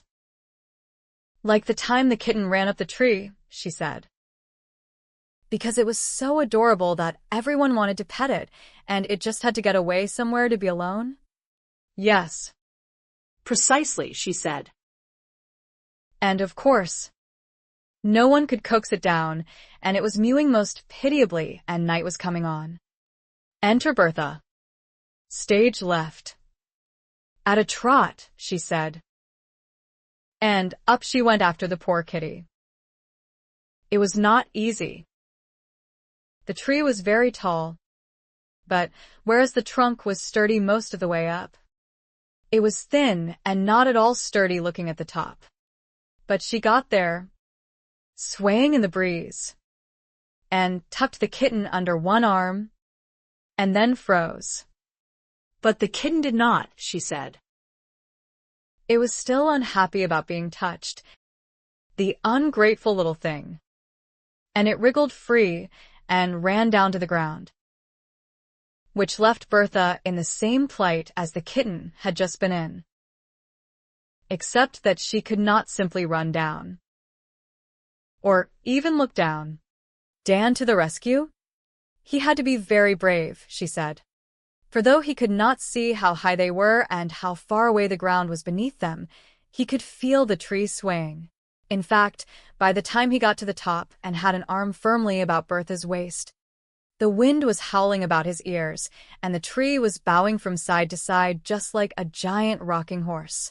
In fact, it rocked so far over, he said, that it bowed almost to the ground. And all of Bertha's friends were able to pluck her from Dan's arms to instant safety before he shot up to the vertical again. And he stayed up this time, she said, because there was less weight for the trunk to bear, and the wind suddenly died.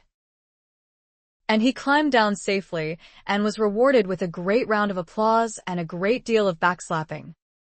And a great big hug from Bertha. And a kiss. Definitely a kiss, she said. Right on the lips. The end. Amen. They chuckled, and their shoulders touched. All those people are going to be strangers, she said. He looked mystified for a moment at the abrupt change of subject and tone. Our neighbors, he said. They more or less are to me too. But we will remember who we are, Viscount and Viscountess Darley of Middlebury Park. We are by far the grandest family for miles around. Under normal conditions, they would have expected me to be in the very forefront of social life the day after my arrival here 3 years ago. I have been a disappointment. That must change. And perhaps I will be forgiven. I was, after all, a single man dealing with a relatively new affliction. Now I have a young Viscountess. Everyone will be dying of curiosity and hoping that things will change here. Oh, dear, she said. I am not at all sure. He squeezed her hand. I have no idea how to be a viscountess and mistress of somewhere so vast and stately, she continued in a rush. And I have no idea how to be gracious and sociable. I have every confidence in you, he said. It is a good thing one of us does, she said and laughed. He laughed with her.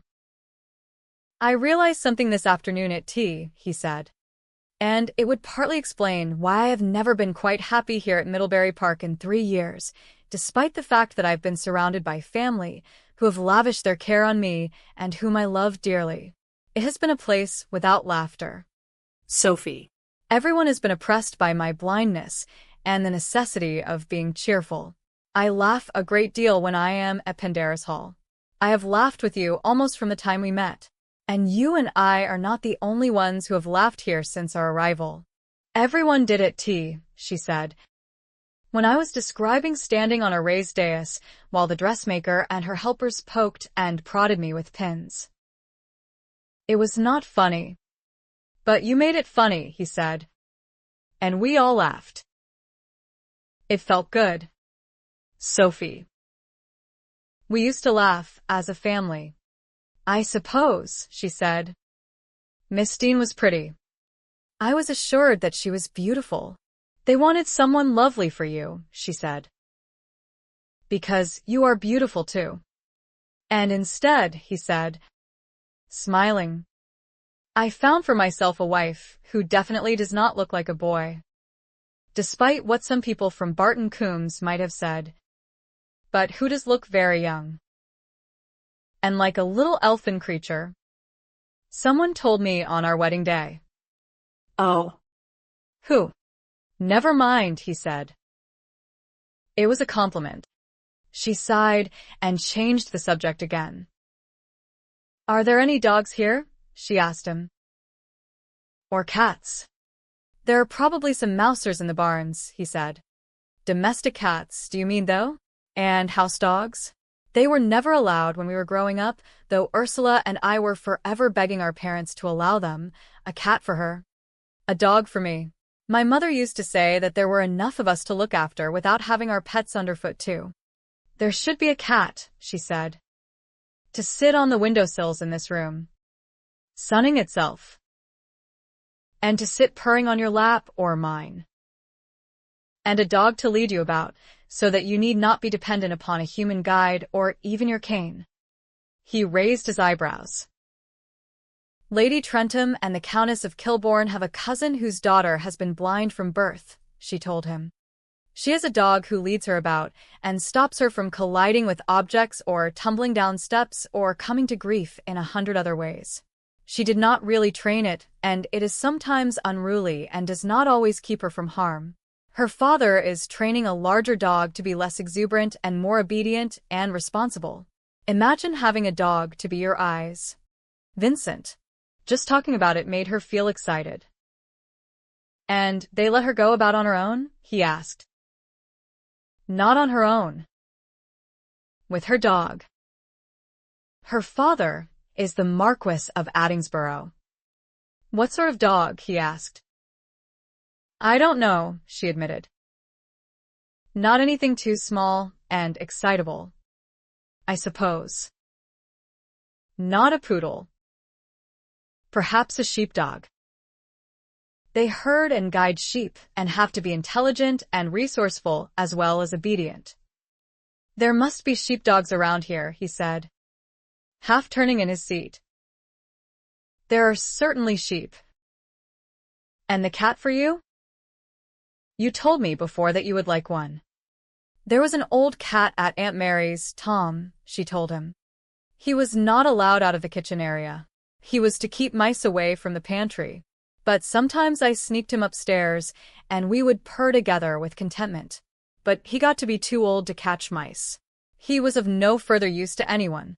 He was taken away. Poor Sophie, he said. We will find a kitten. Will we? Yes, she said. Oh. May I have one? He sat back on the sofa and sighed. Sophie, he said. You may have anything in the world you want. You are not poor any longer. A kitten or even an older cat will do, she told him. For now. Anyway. And a dog for me. He lifted his free arm and rubbed his brow just above his eyes with the back of his wrist. Will it work? Do you think? Oh. Do you think? Sophie. She bit her lower lip hard and blinked her eyes.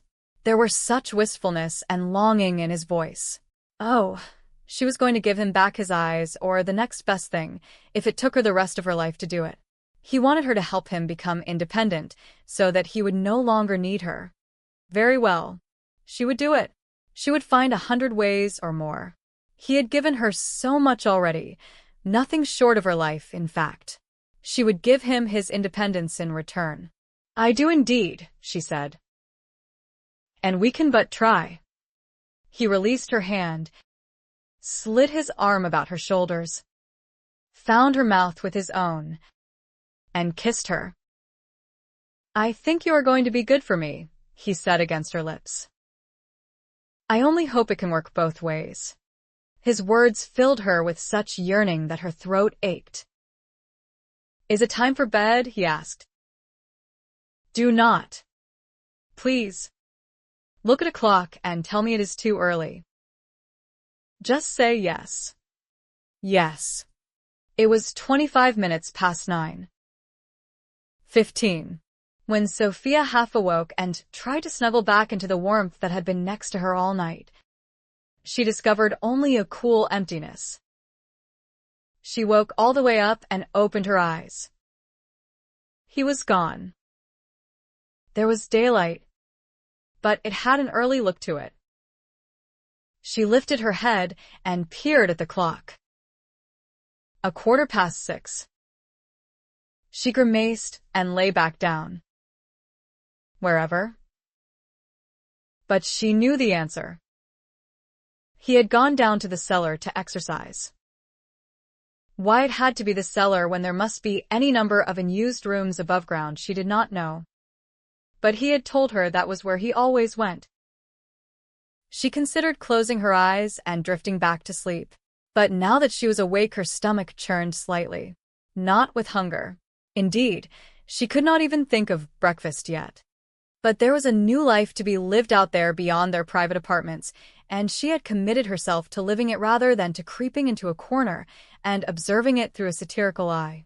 She pushed back the bedcovers and sat up on the edge of the bed and shivered in the early morning chill. Sleeping without even a nightgown was fine until there was nothing to cover one at all. She pulled on her sadly creased nightgown, which had been discarded beside the bed again, and crossed the room to pull back the curtains from the one long window. It looked southwest. She could see the stable block over to one side and a wide expanse of lawn dotted with ancient trees. It sloped away gradually to the lake. Centered in the view was the little island in the middle and its temple folly. The other side of the lake was dense with trees, lushly green at the moment. They must be a sight to behold in the autumn. The lake, large though it was, must be man-made. It had been very carefully positioned, as had the island and temple, to create just this view from the master bedchamber. Sophia was smitten with a sudden and unexpected wave of grief for her husband, who would never see it. On a more practical note, though, how could he ever get to that lake unless someone took him? The lawn undulated in rises and dips that were pleasing to the eye and even to someone strolling over it. She guessed, provided that person could see. She frowned and considered the problem. The window in the other bedchamber, nominally hers, must look in the other direction, southeast across the formal part of the park, the parterres, and the topiary garden. She would look through it sometime, but right now there was something else she wanted to do. She wanted to go and see Vincent and find out what sort of exercises he did. She had no idea where the cellar was. She had no idea where almost anywhere was, but there was no point in feeling daunted. She would find out. She had a tongue, and it struck her that the servants here would not simply look through her as though she did not even exist. She was Viscountess Darley, their mistress. Somehow it was not a reassuring thought. She did not summon Rosina to help her dress. The idea seemed rather absurd when she had been dressing herself all her life. Besides, it was still not quite 6:30. She washed her hands and face in last night's cold water, put on one of her new ready-made dresses without stays, and pulled a brush through her hair. The cellar was beside the butler's pantry in the kitchen area. It was easy to find. She merely walked along to the main hall and startled a footman, who was unbolting the front doors. And he took her himself and showed her the cellar door. "Shall I call his lordship up, my lady?" he asked her. "No. Thank you," she said. "I do not want to disturb him." The staircase was very dark, but there was light below. Sophia crept down a few of the stairs until she could see all the way down, and then sat on one of them, hugging her knees. Vincent and Mr. Fisk were down there, in a large, square room. In the light of 3 lamps, she could see that there was an inner room, its walls lined with shelves and stacked with bottles. It was the wine cellar, of course, by the butler's pantry. The lamps were presumably for Mr. Fisk's use. The horrible thought struck Sophia that a place like this, which must be totally dark without the lamps, would be no different to Vincent than the light-filled drawing room above. For a moment her breathing quickened, and she feared she might swoon. It was no wonder he suffered bouts of panic. He was stripped to the waist and barefoot. They both were, in fact. All he was wearing was a pair of tight, form-fitting breeches. He was lying on his back on a mat on the floor, his feet hooked beneath the bar of a bench, his hands clasped behind his head, and he was sitting up and lying back down in quick succession, the muscles of his chest and abdomen rippling as he exerted himself, and glistening with sweat. Mr. Fisk was skipping with a rope, increasing and decreasing the speed, crossing the rope in front of him, and never getting tangled up in it. Sophia counted 56 sit-up exercises before Vincent stopped, and he had started before she came down. How could he possibly? "Oh," he said, his voice breathless. "I am out of practice, Martin. I can manage only 80 today." Mr. Fisk grunted and set aside his rope. "The bar next. Is it?" 25 repetitions. "Slave driver," Vincent said, getting to his feet. "Weakling." Sophia raised her eyebrows, but Vincent just laughed. 26, he said, just to prove a point. There was a metal bar suspended horizontally from the ceiling. Mr. Fisk led Vincent to it, and he reached his hands under and over it, gripped it tightly, and hauled himself up until his chin was level with the bar. He lowered himself without touching his feet to the floor and raised himself again, 26 times. It looked like sheer torture. His ribs and abdomen were like a washboard, Sophia thought.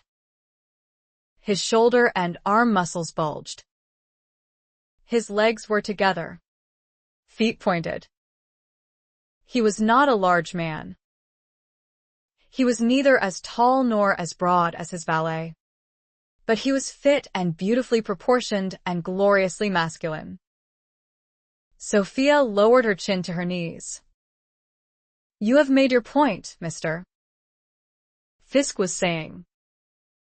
"No weights today, though. I've worn them out myself. Anyway. Have you had enough? Bring out the pads," Vincent said. "I'll see if I can hurt you through them today." Mr. Fisk snorted and said something rude that turned Sophia's cheeks warm. He picked up 2 large leather pads, fitted them over his arms, and held them up in front of himself as a sort of shield. Vincent reached out and touched them, felt the tops and the outer edges.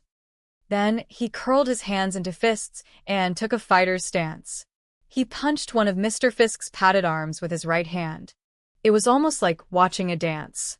Mr. Fisk moved nimbly, ducking and weaving, while Vincent danced on light feet, jabbing with his left hand, occasionally punching hard with his right.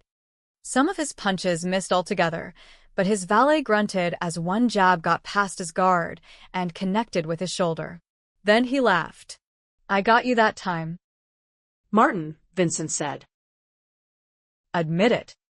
A chicken punch, mister. Fisk said.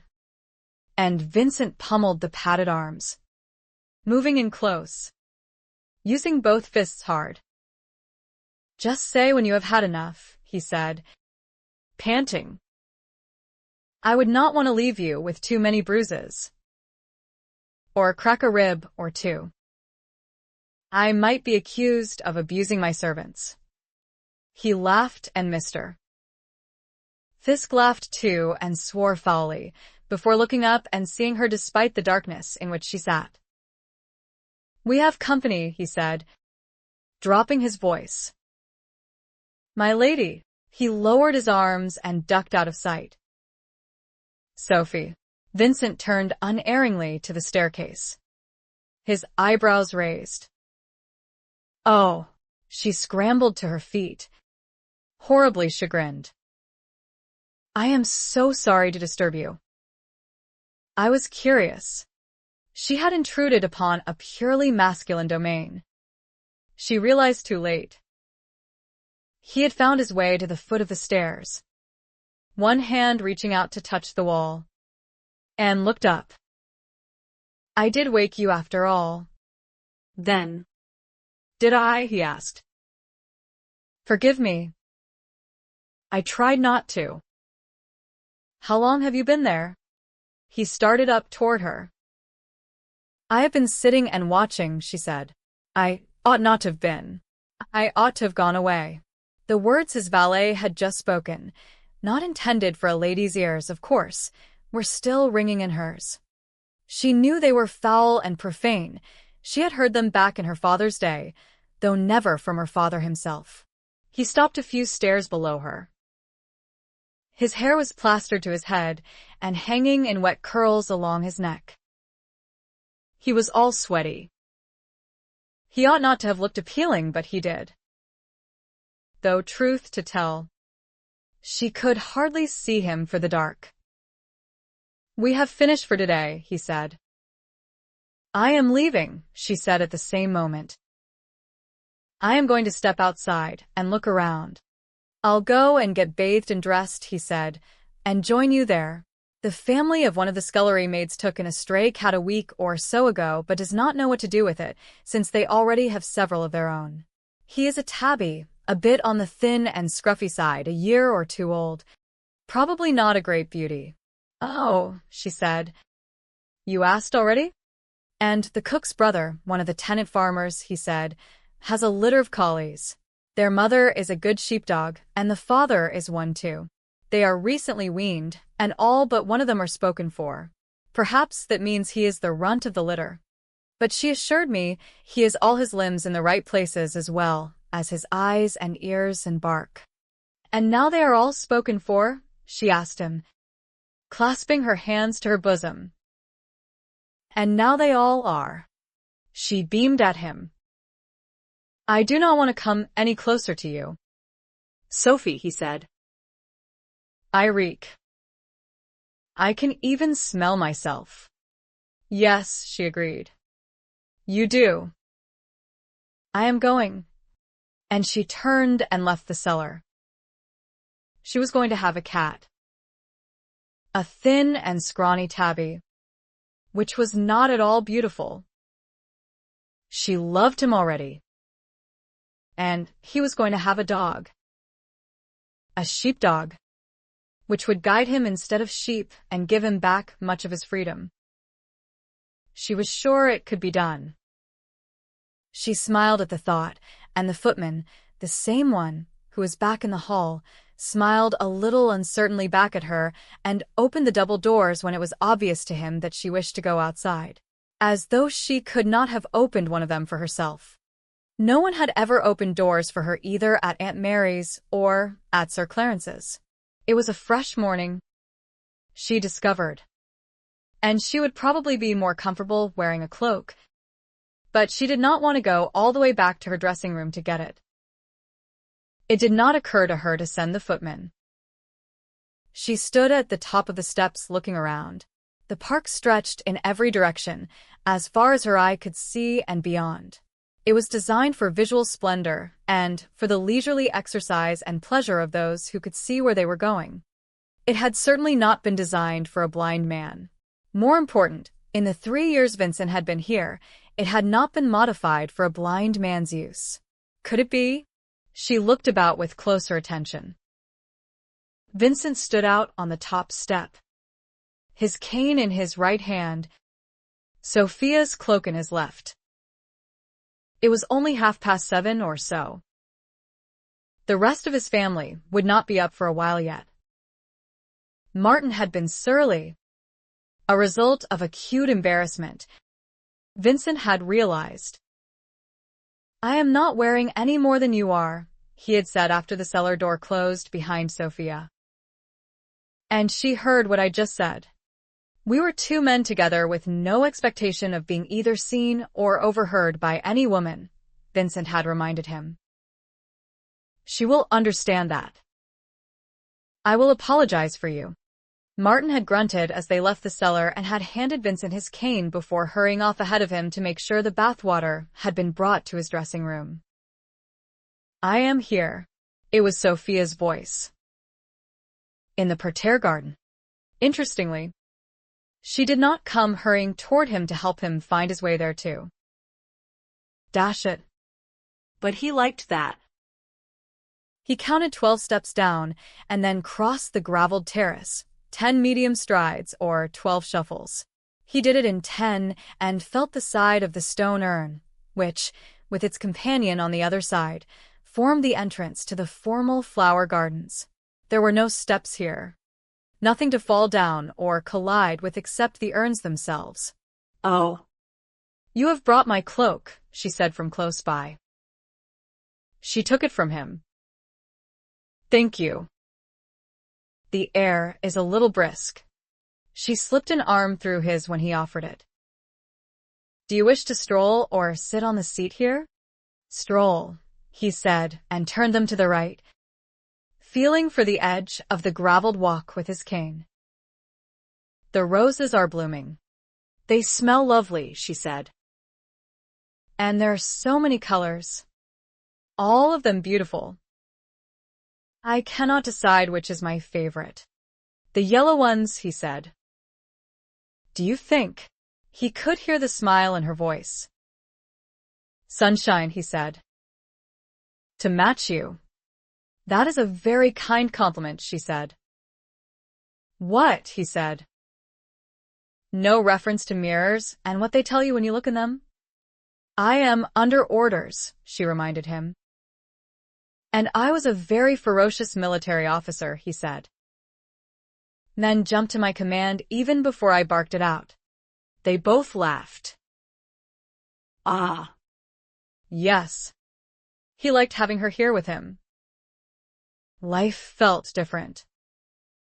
His cane lost the edge of the path suddenly and discovered only loose soil ahead. A corner. He turned it and strolled south. She had not hauled him about the turn. Bless her heart. When you come outside on your own, she said. What are the bounds of the park? The parterres, he said, and the topiary garden. I can negotiate them without breaking my neck or feeling as though I had wandered off the edge of the universe. I can find my way to the stables and back too, though I sometimes need my nose and the enticing smell of manure to keep me on course. I am not confined to the house. He sounded a bit defensive. He thought. Perhaps the dog will make the park larger for me after I have trained it, he said, so that I do not have to call upon you or Martin or my mother when I fancy walking farther afield. You may call upon me any time, she told him. But you should not need to. Has anyone thought of modifying the park? Modifying? They had reached another corner. He turned east. There was a bench just here, positioned to face back toward the house. Shall we sit for a while? 3 more steps, she said. They sat, and he propped his cane beside him. If a gravel path or even a paved one was set out between the terrace and the lake, she said, and if a fence or a rail was constructed along it, you would be able to walk down there whenever you wished. Do you swim? Yes. Of course you do. You used to swim in the river at Barton Coombs at night. Have you swum here? No, he said, though I have been out in a boat. Twice. All your exercising is done in darkness. Then, she said. Yes. Always in darkness. Oh. She sounded mortified. I am sorry. But I meant underground as opposed to rooms above ground, where a window can be opened. Or, better yet, outdoors, where there are all the sounds and smells of nature and nothing but fresh air. I walked and climbed and rode in the Lake District, he reminded her. And rode. It all felt wonderful. Forward movement is so much more exhilarating than static exercises. We even galloped our horses once, Sophie.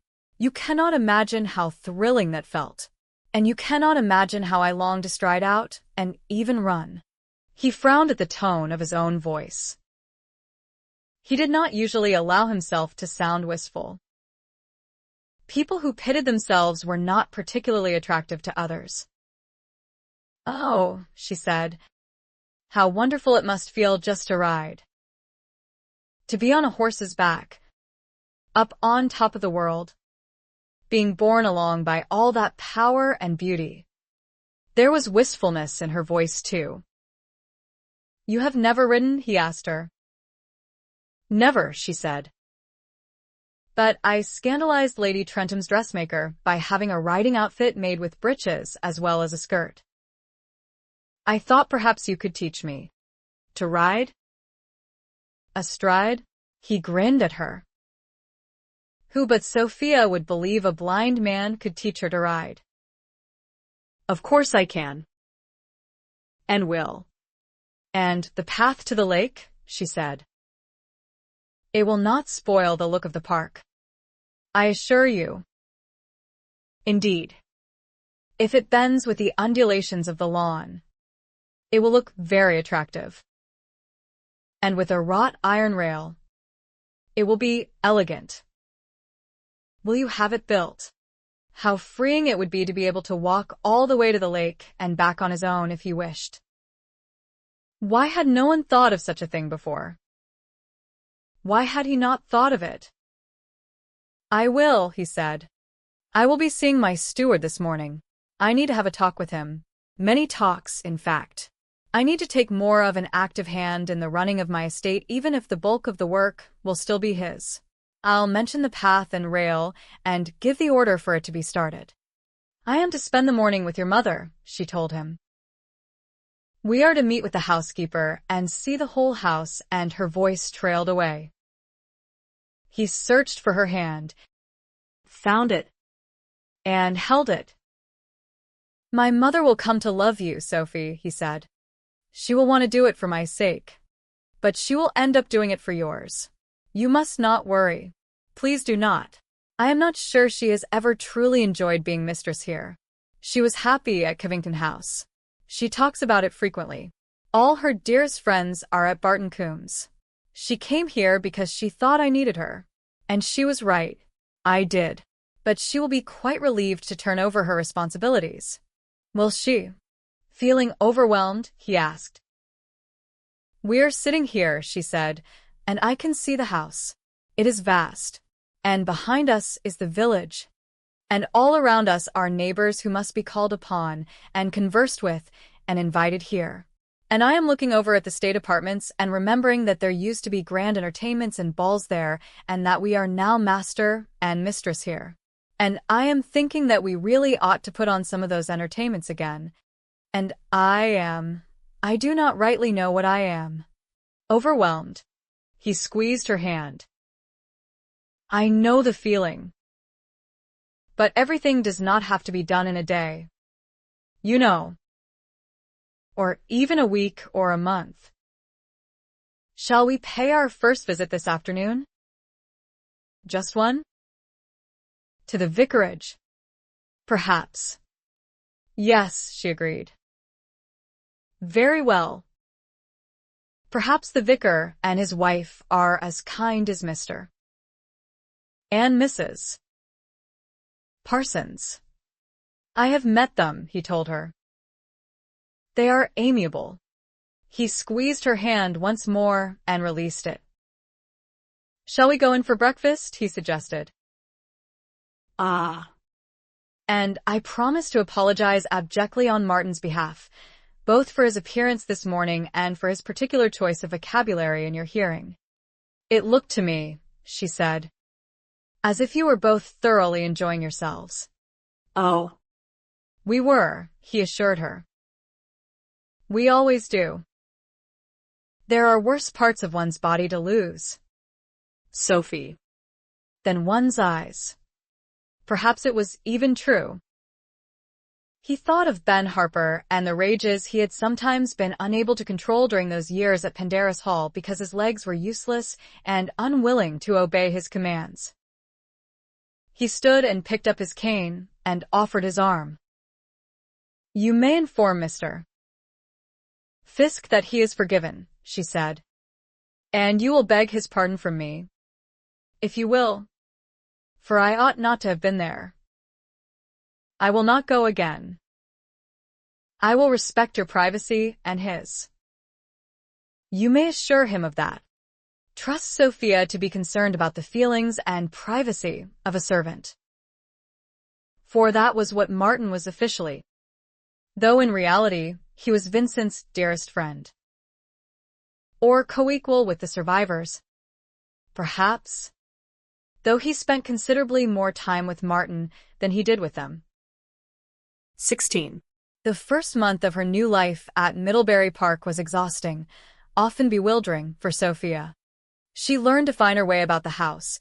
She became acquainted with the servants, particularly the cook and the housekeeper, with whom she had dealings almost every day. She studied household inventory and accounts until she understood them and could even talk intelligently about them. She visited her neighbors with Vincent and was visited in return. She got to know her new family. Ellen and her husband and children had arrived 3 days after them, and Ursula and her family came 1 week after that. She had tramped alone about the huge park and viewed every part of it with a critical eye. Construction of a graveled path to the lake was almost complete despite a wetter-than-usual month. There had once been a wilderness walk through the hills behind the house, she had discovered, though by now it was far more wilderness than walk. It could be cleared out again, though, she decided, made safe and level underfoot, and bounded by a wrought iron rail, or perhaps a more rustic wooden one would be better for terrain that was supposed to resemble a wilderness. And there could be fragrant trees and bushes planted there, rhododendron, lavender, and others. She wished she knew more about plants. But fragrant plants would be important since picturesque prospects from the hill over the park and surrounding countryside were not going to mean anything to her husband. Vincent, meanwhile, was no passive member of the family and household, as he seemed to have been before his marriage. He spent a great deal of his time closeted with his steward and various tenants, or traveling about the estate with the former. And he was becoming acquainted with neighbors he had scarcely known before. They were doing for each other what they had agreed to do. Sophia was well cared for. She was no longer the mouse, though often she longed to be quiet and alone. She was Sophia or Sophie or my lady. And Vincent was no longer Cosset at every turn. Soon he would be able to move about far more freely. Their marriage could be deemed a success. And there were the times they spent alone together, though they seemed rare enough to Sophia, except for the nights, of course, which had continued lovely. She had even accepted the incredible fact that he found her attractive. One afternoon, Vincent's sisters and their families had taken a picnic tea to a castle a few miles distant, and Vincent and Sophia were in the music room, where he had been giving her a lesson on the pianoforte. It had not been much more successful than the others, though she had learned how to pick out a correct major scale no matter which note she began on. Why there had to be both white and black notes to confuse the issue, she did not know. Miss Stebbins, Vincent's music teacher, was spending some time with her brother in Shropshire, though she was due back soon. Vincent was sure she would be delighted to take on Sophia as a pupil too. More than delighted, actually, he had said. You can see, and she will be able to teach you to read music. She has had to be endlessly patient and inventive with me. He was playing his violin now while Sophia sketched fairies at the bottom of a garden. She found them more difficult to do than a dragon and a mouse, but not as difficult as Bertha and Dan, who never looked on paper quite as she imagined them in her head. But she would persevere. The children loved the stories she and Vincent told them almost every evening, and they screamed with glee over the pictures. Once in a while she stopped to watch her husband and to stroke a hand over Tab's back. Her scrawny, ugly tabby cat had turned sleek in the weeks he had been here. Shep was not living with them yet. When the farmer who owned the dog had known what Viscount Darley wanted it for, he had insisted that the animal would need some basic training first, and that he was the best one to do it, since he had a lifetime of experience. Once that was done, then he would come over daily, with his lordship's permission, and together they would work out the finer points of the training while dog and master familiarized themselves with each other. He was enthusiastic about the idea, and did not see any reason why it would not work, though he had never trained a dog for just such a purpose before. If a dog can be trained to respond to a whistle or a shout of command, and take a whole herd of sheep to a particular spot over a long distance, and past all sorts of obstacles, and even through narrow gateways, he had said, then there is no reason he cannot do it for a man holding his leash. Is there? I'll stake my reputation on it as the best sheepdog trainer in the county. And no one ever accused me of modesty. He had laughed heartily and pumped Vincent's hand up and down and beamed at Sophia. That sounds a good enough guarantee to me. Mr. Croft, Vincent had said. Thank you. Ouch, Sophia said now as he played a sour note. He was trying to learn something Ellen had played over and over for him on the pianoforte last evening. Something by Beethoven. He lowered his violin. Tab is not howling, he said. My playing cannot be that bad. Sophie. I heard one bad note out of how many? She said. 500? Of course. One bad note is all it takes to ruin the effect of the whole thing. A critical audience is all I need, he grumbled, when I am trying to learn something new. My repertoire is woefully small. Play it again, she told him. And play that note correctly. Yes. Mum. She smiled as she sketched an upturned flower pot with a little door and a round window with checked curtains fluttering out of it, a fairy shelter. A fairy wand propped the door open. She loved teasing him and being teased. They liked each other. It was a wonderfully warming feeling. It sustained her through days that were frequently not easy for her. His family was kind, even affectionate, and they were careful to defer to her as Vincent's wife. She liked them all, without exception. But they were not her own family. Only Vincent was her own. She liked almost all the neighbors they had met, and those people seemed actually glad to know them. They looked with sympathy and some admiration upon Vincent, who was well able to be charming, and they received her with deference, as though she were doing them some honor. How could she not like them all? The Viscount before the last, Vincent's grandfather, had opened the park to all comers once a week. They had been told by some of their older neighbors, so that everyone could enjoy strolling on the lawns and having a picnic by the lake and relaxing in the summer house and trudging up over the hills. Vincent had suggested that it happen again, and Sophia had agreed with him, and added the suggestion that perhaps next summer they would organize a picnic for everyone, with games and contests and entertainments and prizes. The neighborhood was apparently already abuzz with both items of news. The park was to be open on Saturdays as soon as the lake path had been completed. It was only afterward that it struck Sophia she might not be here next summer. Someone had mentioned too the grand balls that had occasionally been put on in the state apartments, and Sophia herself had promised, that they would happen again. Perhaps even this year, Vincent had added. Perhaps after the harvest, when everyone would be in a mood to celebrate if the crops were good, as they showed every promise of being. As with their storytelling, they seemed to thrive upon building on each other's ideas. But how on earth was she to go about planning a harvest ball and a summer picnic if she was here to plan it? Sometimes she almost lost her courage, but she would not allow herself to do that. She had been given this one chance to live her life, and she would not squander it. She had had a few writing lessons. She had worn her breeches, to the obvious shock of her mother-in-law and the amusement of Vincent's grandmother. So far she had ridden only a quiet pony, and only in the paddock behind the stables. Vincent had taught her how to check the pony over, and he had taught her how to mount and sit correctly. He had adjusted the stirrups so that her feet fit comfortably in them. He had taught her how to hold the reins and what they were for. They were not to clutch as though her life depended upon not letting them go. She had felt alarmingly far off the ground, and he had laughed when she had said so and reminded her that she was on the back of a pony. He had walked her about the paddock, his free hand trailing along the fence. After a while, he had let her go on her own. But of course, the head groom had kept a very careful eye upon her, as he had from the start. Vincent had taught her how to dismount. By now she was mounting and riding alone, but still only in the paddock and with both the groom and Vincent hovering over her.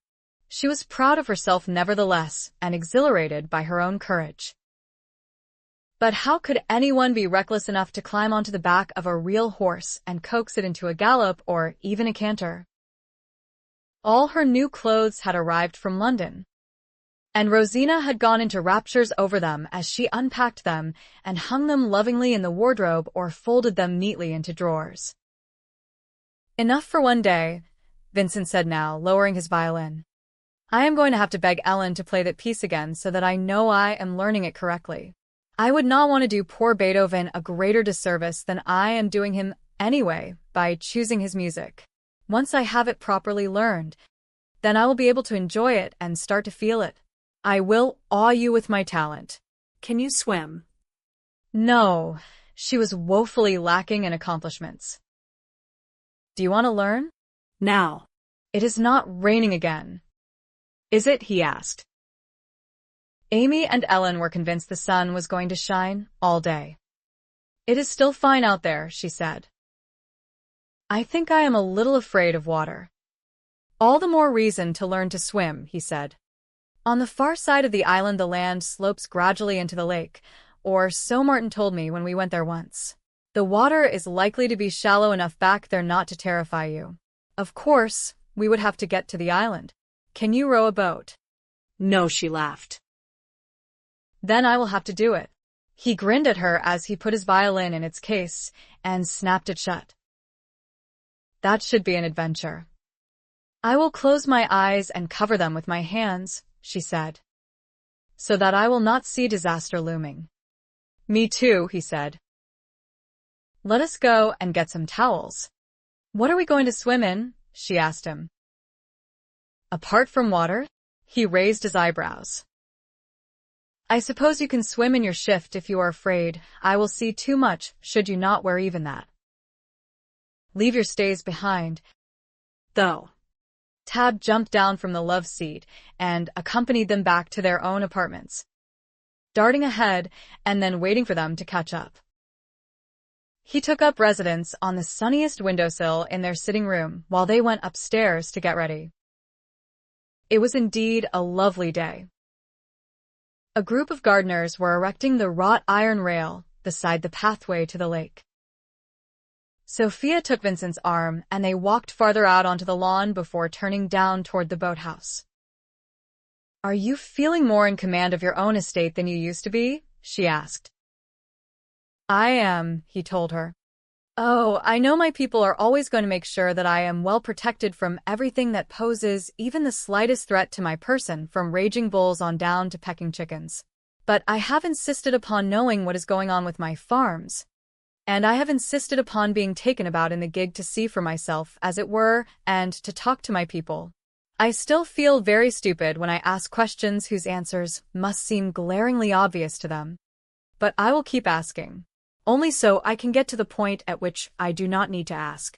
I shall grow into a very dull squire, Sophie, who can discuss nothing more interesting with his guests than the price of corn or the newest sheep-shearing methods. Are there different methods? She asked. I have not the faintest idea. They both laughed. Mrs. Jones has asked me to be honorary president of the Women's Sewing Circle, she said. Mr. Jones was the vicar. No. He stopped walking to look in her direction in mock astonishment. Is that a huge honor? Sophie. Well, you may make a joke of it, she said, but I am sure it is just that. Not strictly an honor, perhaps, but a reaching out. So few people have ever reached out to me. I do not quite know what the honorary part means. Of course, I shall have to ask. If it merely means that they can throw out my name and title to dazzle women's groups from other villages, then I shall decline. But if they want me to sit in their circle sewing with them, then I shall accept. Even though my skill with a needle is nothing to boast of. I have never, ever had a woman friend. Not that the women here will want to be my bosom friends, I suppose. They will think, very foolishly, that I am too far above them. But friendly acquaintances, let us say. She was babbling a bit, and they had still not resumed walking. And actually Lady Trentham had written to her several times, and was in the way of becoming her friend. But at a distance. Oh. Sophie, he said. I am sorry. I have Martin, and yes. He is a friend and has been since my childhood, and I have the survivors. And there are numerous friends at Barton Coombs I have neglected for 6 years. I had not thought that of course I am not enough for you. Oh. That is not, she began. No. I know it is not what you meant, he said. But I do not think you would be enough for me either. Sophie. She felt a stabbing of hurt and disappointment. And there it was. The reminder that they would never be all in all to each other. That despite their easy companionship, they would never really be even friends. Let alone. We all need friends, or at least friendly acquaintances of our own sex, he said. There is a different sort of relationship with friends of one's own sex than with someone of the opposite sex, and it is one we all ought to cultivate.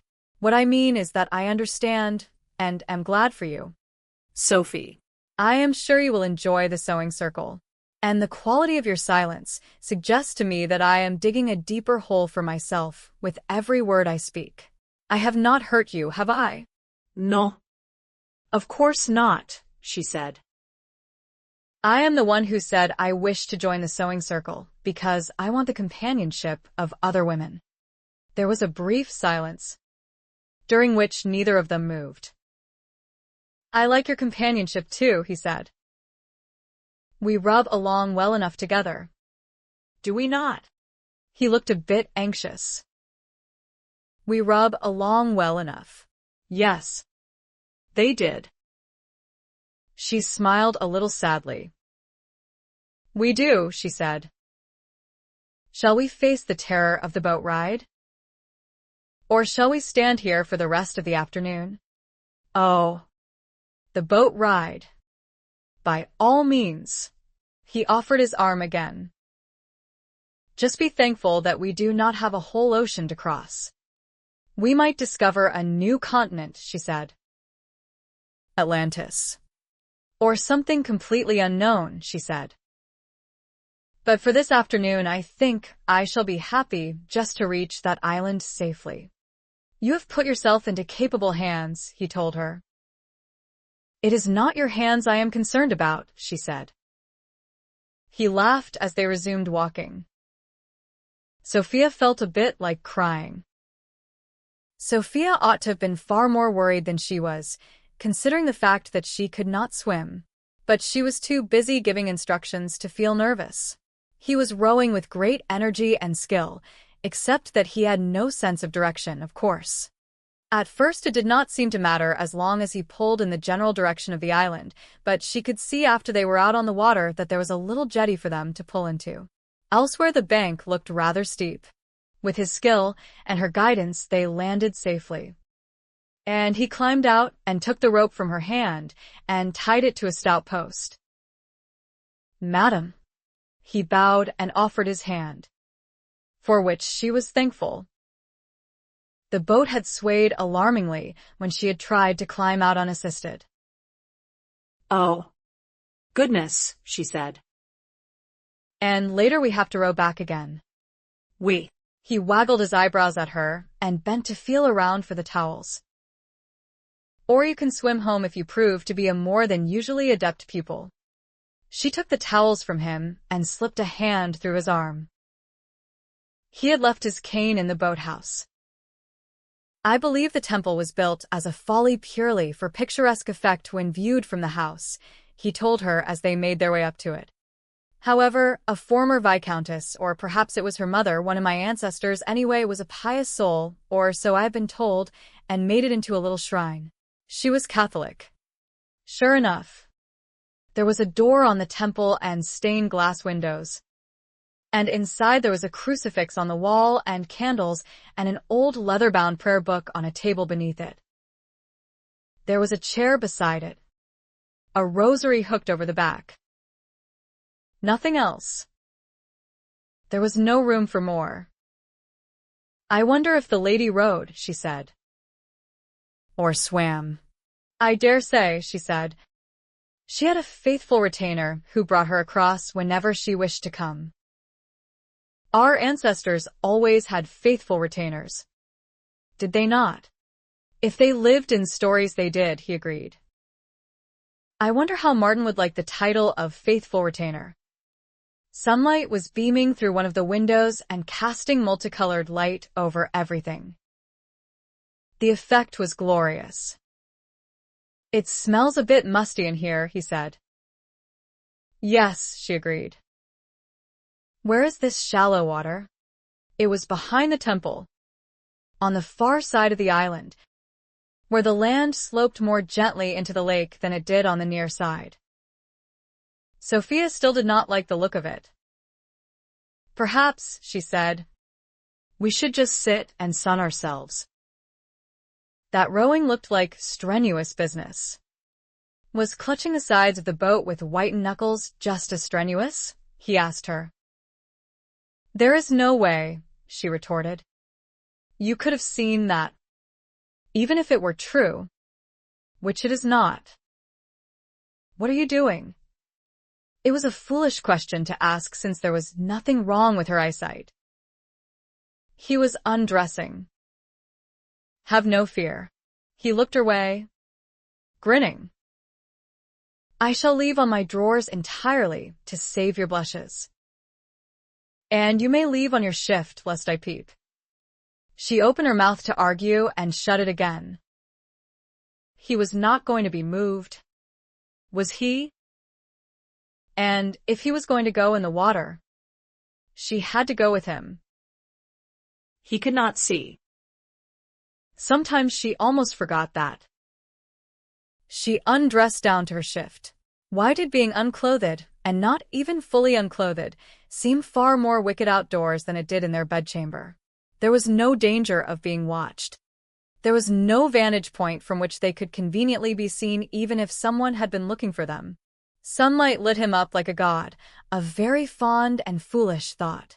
But if there was any muscle in his body that was not fully developed and honed through frequent and strenuous exercise, she had certainly not seen it. And yet he was slender and slight of build, and not particularly tall. It was a good thing for her that he was not. He was perfect. "You are very quiet," he said. "Are you cowering?" No. "Just admiring."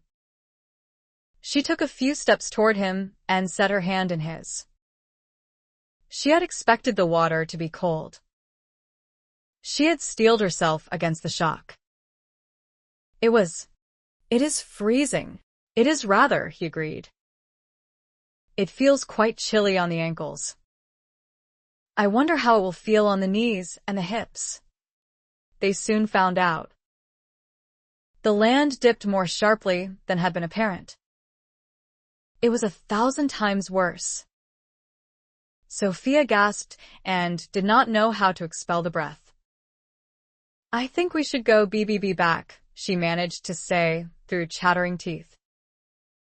Without letting go of her hand, he held his nose with his free hand and went straight under until only his hair was wafting on the surface. He came up again and shook his head. Droplets of icy water rained on Sophia's shoulders. Ah, he said. It is better under than out. Or will be. He went down again and re-emerged moments later. It is better under, he said. Trust me. Is that your teeth I hear clacking? Hardly. She had them too tightly clamped together. Oh. Bother, she said and bent her knees and went straight down until she felt the water close above her head. She came up sputtering. Liar, she cried. Oh. Liar. He was laughing. Under, he said, grasping her other hand. At least up to your neck. Let your body adjust to the water's temperature. Oh. Sophie. This feels so good. Despite her own discomfort, she looked fully at him. His hair was plastered to his head. Water droplets were running down his face. His eyes were wide open, and he looked radiant. Carefree. Her heart melted. She went under until the water covered her shoulders. Already it felt not quite so cold. Sunlight danced across its surface. How lovely. How freeing it must be to be able to swim. Come, he said. Let us go a little deeper, and I'll teach you to float. Oh, she said. I wish it were possible, but I fear it is not. But she waded deeper with him just because of that look on his face. He was enjoying this so much. Oh, ye of little faith, he said.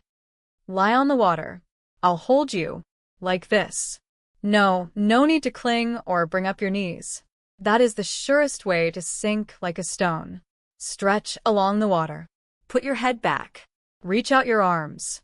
Now relax. I won't let you go. Just relax. Imagine you are on the softest, most comfortable of mattresses. It was incredibly difficult to relax, knowing there was only water beneath her and his hands. It did feel lovely, though. And she trusted those hands and his word that he would not let her go. She kept her eyes tightly closed. You are not fully relaxed, he told her. Well. There were the muscles that were holding her eyes clenched. And stomach muscles, too. She discovered when she mentally checked them. She opened her eyes and turned her head a fraction. His head was half bent over her. And, oh, God. She loved him. She stared up at him, shaken and yet relaxed. For of course she loved him. He had rescued her. He had married her. And he was beautiful and sweet and kind. It would be very strange if she did not love him. It was not such an earth-shattering revelation. And it made no difference to anything, except to make her heart hurt a little bit more. There, he said softly. Now you have it. Trust yourself. Trust the water. And she felt his hands slide away from beneath her. She kept her eyes on his face. She did not sink, and she did not need his hands. She would never allow herself to need them, or him, except in a purely material way, for she would starve without his support. But not in any other way. She might want, but there was a difference between wanting and needing. She could float alone. She could live alone. He floated beside her, his hand occasionally touching hers, and she looked up at the sky. It was a vast, deep blue, with a few puffs of white cloud. So relaxed. So beautiful. With a dull ache in the throat. She turned her head to look at him, swallowed a mouthful of water, and scrambled and splashed her way to her feet. The water came to her chin. They must have floated outward.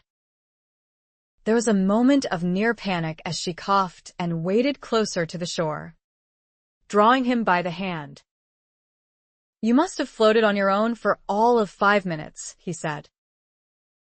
"Well done. Once you can float, you can learn to swim in a trice. Not today, though," she said. "Allow me to bask in the triumph of one mighty achievement at a time.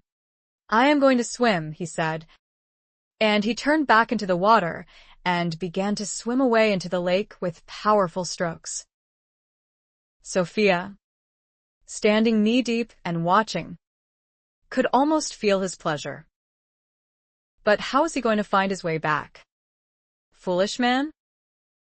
He did not have Mr. Fisk beside him today. She left the water and wrapped a towel about her shoulders. But she did not sit down or take her eyes off him. She shaded them with one hand against the sun. 17. For several minutes Vincent knew what a bird or a wild animal must feel like when it escaped from its cage. He expended all his pent-up energy on the exercise, reveling in his freedom and the power of his own muscles and the cool wonder of the water. It was a euphoria that did not last. Of course. For even though at first even the absence of Martin added to his exuberance, it did not take him long to realize how reckless he had been. Where was he exactly? How was he to get back to the island? He had no idea how far he had swum or in which direction. He stopped swimming and trod water. He could not feel the bottom. The temptation was to panic. But panic was not going to do him any good, and this was not like the familiar attacks that assaulted him out of nowhere and for no discernible reason. This was a potential panic based upon reality. It was something under his control. The comforting thought flashed through his mind that at worst he could swim until he collided with a bank. He would not know where on the bank he was, but he could at least climb out and wait for someone to find him. It was not as though no one knew whereabouts he was. But poor Sophia would be stranded on the island. He would feel an idiot at the very least. "I am here," Sophia's voice called from what seemed a considerable distance away. The trouble was that outdoors it was not so easy to know exactly where a voice was coming from, especially when it was some distance away. "Here," she yelled. He chose a direction and swam. "To your left," she called, and he adjusted his course. It took a while. But she guided him in with a voice that gradually diminished from a yell to a volume not far above a speaking voice. "You ought to be able to touch the bottom now," she said at last. "Wade to your left." "I am here." She did not come to get him. He was thankful for that. Had he frightened her? He would wager he had. When his feet were on firm, dry ground, she threw a towel about his shoulders. "Oh, I do look forward to the day when I can swim even half as well as you," she said. It must be the loveliest feeling in the world. And yet there was a slight tremor in her voice. "Thank you for guiding me in," he said. "Without you, I might have landed on the far bank and wandered off to the most distant corner of the park. I did not fancy rowing myself home, she said. Though it is actually lovely back there, Vincent. I thought there were only trees beyond the lake, but they must have been planted for pictorial effect, so that they would reflect in the water. Beyond them are more lawns and an alley and summer house. There is more space than anyone would know what to do with. Though I have an idea. There was still a tremor in her voice. She knew he had been in potential trouble, and she could neither have come to his rescue nor run for help. Oh, he said as he toweled himself dry. What? I am not going to tell you, she said. It is a secret. À surprise. Maybe just foolishness. Though I think it can be done. I hate surprises when I have to wait to know what they are, he told her. She laughed. She had sat down on the grass. He realized. He spread his towel and stretched out beside her. I am sorry, Sophie, he said after a minute or two. Sorry? For causing you anxiety, he said.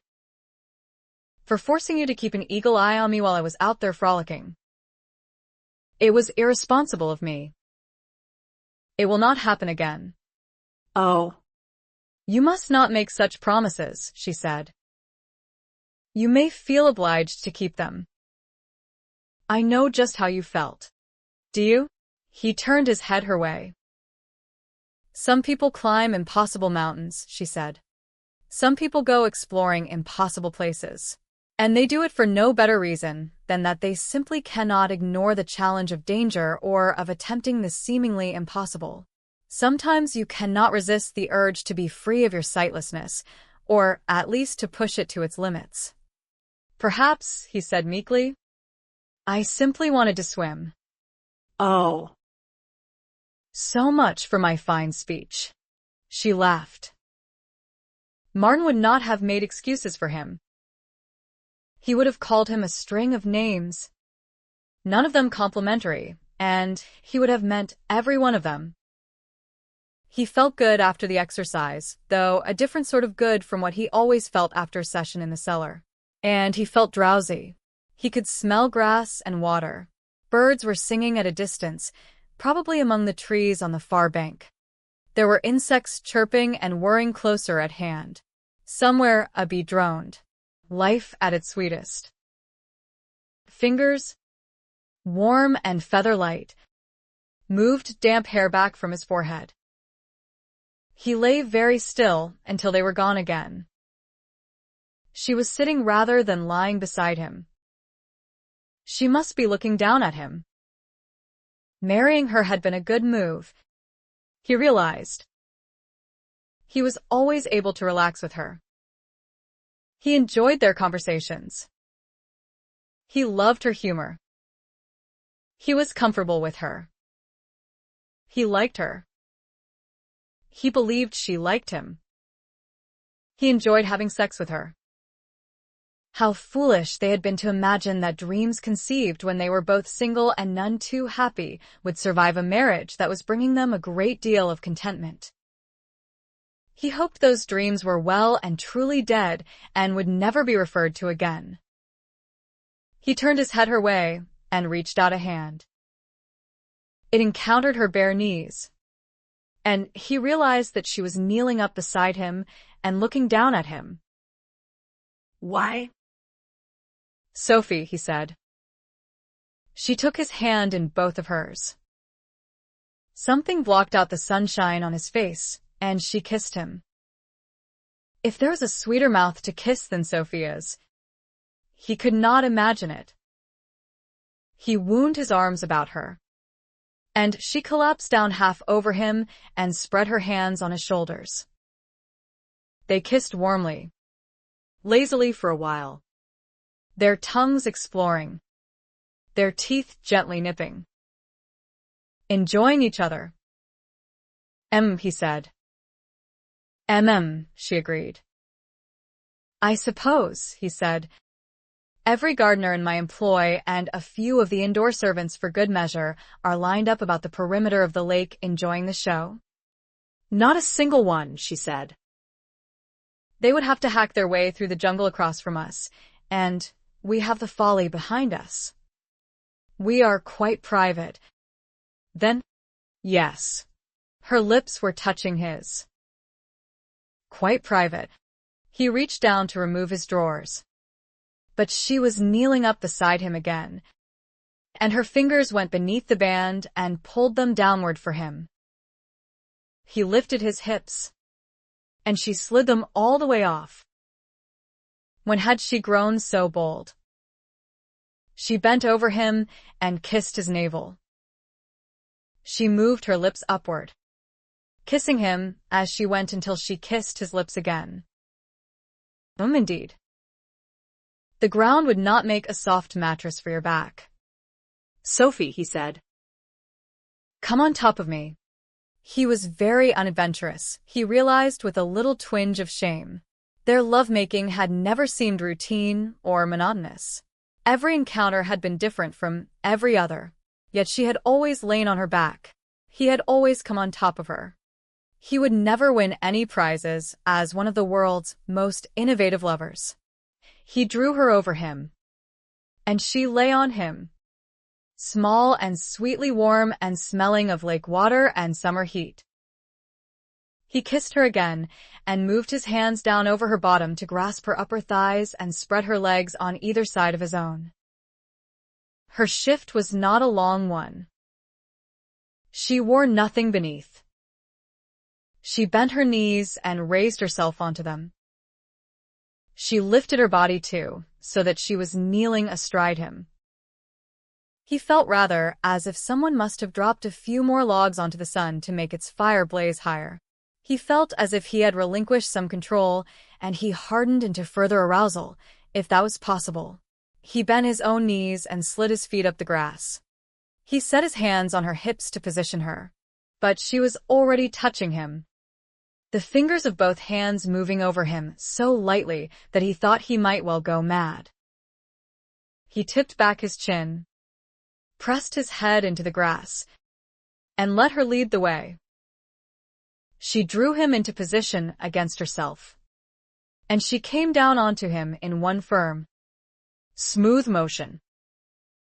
He almost disgraced himself and came in her without any further ado. She made a low sound deep in her throat. She lifted herself off almost to the brink and came down again, and repeated the motion until she was riding him with firm, sure rhythm. She was working inner muscles into it too, and after a few moments she rotated her hips in time with the ride. This was Sophie. If he ignored the near pain of being so fully aroused, and he did ignore it for a while, the pleasure was exquisite. She was hot and wet and pulsing about him. He pushed into her descents and withdrew to her ascents and matched her move for move until he felt her break rhythm, felt that she was reaching for something she did not know or understand. He grasped her hips more firmly and drove upward, and withdrew and drove and held. She tensed and cried out and came all to pieces about him. And he drove again with reckless energy until he followed her into that glorious state of sexual release. She was still up on her knees. He moved his hands to her waist and brought her down to lie on top of him. He straightened her legs on either side of his. He threaded his fingers through her hair and held one side of her face against his shoulder. Good God. Happy? He asked her. She mumbled against his shoulder. He rather believed they had both dozed off when he woke up to feel less than comfortable. Sophie. We are horribly hot and sweaty. Are we not? He said. They were quite slick with wetness. Even her shift was clammy. Up. Then. Woman, he said, and lead me to water. He splashed her when they were waist deep, and she splashed him back. She had the advantage. Of course, because she could see what she was aiming at. On the other hand, he was able to swim beneath the water and clip her behind the knees so that she fell under and came up sputtering. He slapped her on the back and wrapped an arm about her shoulders. "Do you plan to survive?" he asked her. "If I can ever stop coughing," she said, and coughed again. "Did I swallow the whole lake?" "I can't tell," he said. "I can't see. But you can feel." And her left foot got him behind his own knees when he was least expecting it, and he made the personal discovery that she had not, in fact, swallowed the whole of the lake. She was laughing, really quite gleefully, instead of commiserating when he came up. Miss Debbins was quite a miracle worker. After 2 music lessons and an hour a day of practice between times, Sophia was able to make sense of the lines and symbols and little notes with their variously feathered tails on a sheet of music. More important, she was able to reproduce the sounds of those notes on the keyboard of the pianoforte and even play with 2 hands. That seemed impossible to her at first, when each hand was expected to play something different, but it was possible even though she was playing but the simplest of exercises. Moreover, Miss Debbins had the patience to help Vincent improve on the harp to the point at which he could play some simple melodies without making a single mistake. The playing of music would never be her first love, though, Sophia soon realized. She persevered because she could, and because she was so lacking in the accomplishments expected of any lady. And because a musical instrument created sound, lovely, harmonious sound if it was played properly, and sound was of such importance to her husband. Her first love could never bring him joy, except that he did enjoy her talking about it. Her first love would always be sketching. Miss Debbins had brought back with her from her brother's house a younger widowed sister, who was intending to live permanently with her. And Agnes, keeping, was a painter. She worked primarily with watercolors, and her favorite subject matter was wildflowers. Sophia found her work quite exquisite, and Agnes marveled over Sophia's caricatures and laughed with delight over her story illustrations, especially when she read the stories to go with them. Sophia was careful to explain that the stories themselves were joint efforts with Vincent, except for the original Dragon and Mouse story, for which he was the sole author. "What a gift you and your husband have," Agnes said. "It is actually a shame that only Lord Darley's nieces and nephews ever see these pictures and hear these stories. And they will be returning to their own homes within the week." "You say?" "These little books of yours ought to be published." Sophia laughed, pleased. "I have a cousin," Agnes said. "Well, actually, he is my late husband's cousin. He lives in London." "He will." "I will write to him. With your permission." "May I?" "Of course." Sophia closed her books.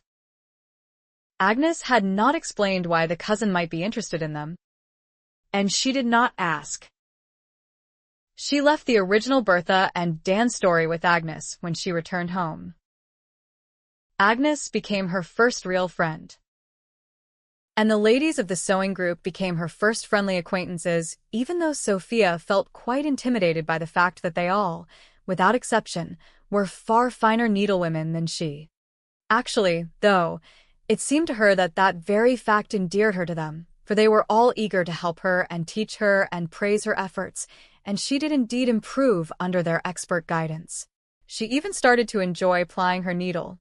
Vincent had been right in what he had said that afternoon when they had rowed to the island. She came to realize everyone needed friends of their own sex. He had started to make definite friends among their neighbors. Mr. Harrison, a married gentleman no more than a few years older than Vincent, his wife was a member of the sewing circle, took him fishing one day with a few other gentlemen, and somehow they all devised a way for him to fish quite effectively. And Mr. Harrison had started to come to the house every few days to read the papers to Vincent, and the two of them would sit afterward, discussing politics and economics. It was not, however, as if she and Vincent had drifted apart. They often sat alone together in their private sitting room in the late evenings, and they sometimes walked out together or practiced together in the music room. Once they went riding together, though they were not alone that time. The head groom hovered near Sophia, and Mr. Fisk rode beside Vincent.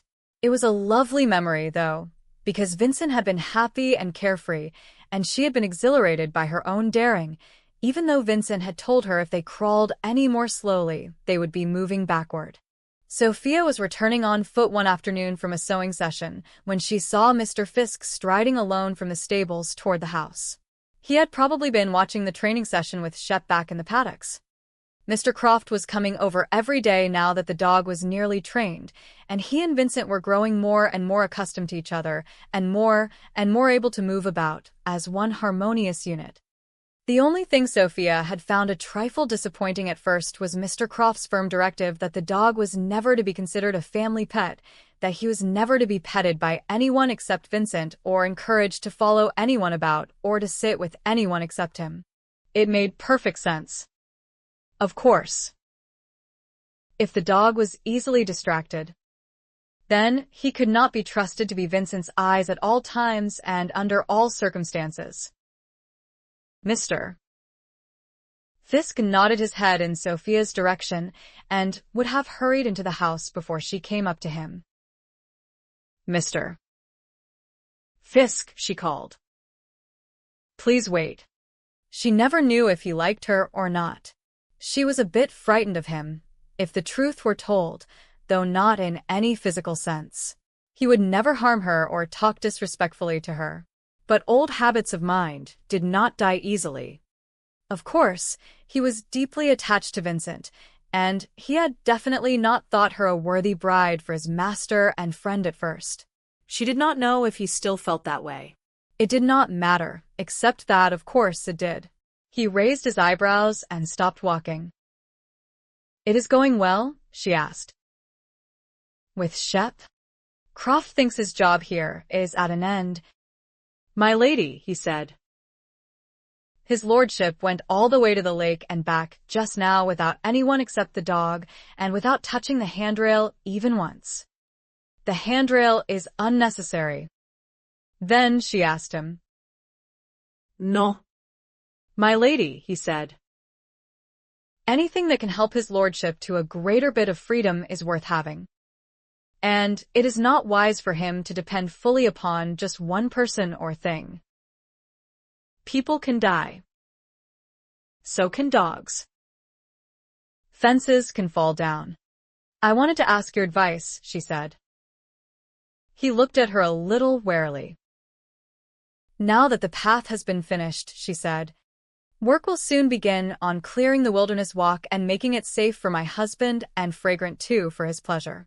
The head gardener has suggested planting herbs as well as suitable trees and shrubbery. But I have another scheme in my head that may be utterly foolish and impractical. Anyone who hears it may well laugh at me, but you will know if it is foolish. She bit her lower lip. But he said nothing. He just looked steadily back at her. He was intimidatingly large and broad. There is nothing much inside the wall along the east side of the park, she said. Just grass, really, for the full 2-mile stretch. And on the south side, the woods do not stretch all the way to the east wall. There is at least half a mile of bare land. In the north too, the hills do not extend back all the way to the wall. There is a wide band of level land behind them. Altogether, you could walk along inside the wall starting in the south, all the way around to the northwest corner without meeting any significant obstacle. That is almost 5 miles. She knew. She had walked the whole distance one drizzly afternoon when Vincent was busy with his steward and none of his sisters fancied exercise in the outdoors. My lady, he was looking mystified. Race tracks curve. Do they not? She asked him. When horses race, they do not usually run a straight course from start to finish. They would run around curves without guidance. Would they not? If none was given? rather than keep running straight ahead. And crashing into the guardrail. If the curve was gentle enough. He was frowning. Is that what you are thinking of, my lady? Yes, she said. Is it possible, do you think, Mr. Fisk? He could ride there without danger and for a considerable distance. He could even gallop. And if there is a rail on either side of the course, as there would have to be, he could run there too. He could run 5 miles if he wanted without stopping. 10, if he ran both ways. He was looking full into her face. Full into her eyes. She could not read his expression. He was a typical servant in that way. Is it a foolish idea? She bit her lip again. Have you asked him, he wanted to know. She shook her head. Not yet. The gardeners cannot do it on their own, he said, frowning. A whole lot more workers would have to be hired. It would cost a fortune. He has a fortune. For a moment his lips twitched, and he almost smiled. He surprised her then. You love him, he asked. His voice abrupt. Even harsh. It was an impertinent question. But it did not occur to her to reprimand him, or even feel offended. She opened her mouth to reply, and closed it again. He is my husband, Mr. Fisk, she said. He nodded. It sounds possible to me, he said. But what do I know? It also sounds like a huge project. It would be a dream come true for him. Though, wouldn't it? Yes, she said. Thank you. She turned sharply in the direction of the stables, leaving him standing there, staring after her. She felt flustered. He would think her an idiot. But it would be a dream come true for him. Though, wouldn't it? The training session was over. It seemed. Vincent and Mr. Croft were standing at the far side of the stable block, talking. Shep, the black and white sheepdog, was sitting quiet but alert beside Vincent, who held the short leash in his hand. Mr. Croft was just out of sight beyond the buildings. With its handrail was all your lady's idea, he was saying. As well as the dog. And now the wilderness walk to be smoothed out and railed for you too. I am very fortunate, Vincent said as Sophia slowed her footsteps, smiling. You have a whole house full of ladies to look after your every need, Mr. Croft said. What man would not envy you? My lord, he laughed heartily. Yes. Vincent laughed with him. Always women to look after me. And now my wife too. But gradually I am freeing myself. Or, to be fair, my wife is devising ways to free me. And then Sophia wished she had not slowed down in order to hear good things about herself. And now my wife too. But gradually I am freeing myself. He had not said he resented her. Quite the contrary. He had given her credit for helping give him more freedom of movement. And she had done it deliberately. At the start, she had set out to repay him for all he had done for her by finding ways to make his blindness less irksome. Had she succeeded all too well? Oh. She did not want to think about that wretched arrangement they had made. And he had told her not to. But that did not mean it did not exist. Did it? He very obviously still longed for freedom. Good afternoon. My lady, Mr. Croft said as she came into sight. He raised his hat to her and smiled and inclined his head. Vincent turned his face to her and smiled warmly. "Sophie," he said, "did you enjoy your sewing group?" "I did," she told him. "Julia Stockwell brought her new baby, and we spent as much time cooing over her as we did sewing." Why do babies always have that effect upon people, do you think? Is it nature's way of ensuring that they are never neglected? How do you do, Mr. Croft? Has Mrs. Croft recovered from her scalded hand? The marks are still there. "My lady," he told her. "But the worst of the pain seems to have gone." "Thank you. I shall tell her you asked." "I think you had a winning idea here." "My lady. This dog took my lord all the way to the lake and back just now without any mishap. And him still very young. I believe, Mr. Croft," she said, "that when you describe yourself as the best dog trainer in the county, you did not exaggerate." "Thank you, my lady," he said. "And today the dog stops here." "He does," Vincent said. "You will not be taking my eyes home with you any longer, Croft." "I need them with me, Mr. Croft went into the stable block to retrieve his horse and gig, and Sophia and Vincent began the walk back to the house.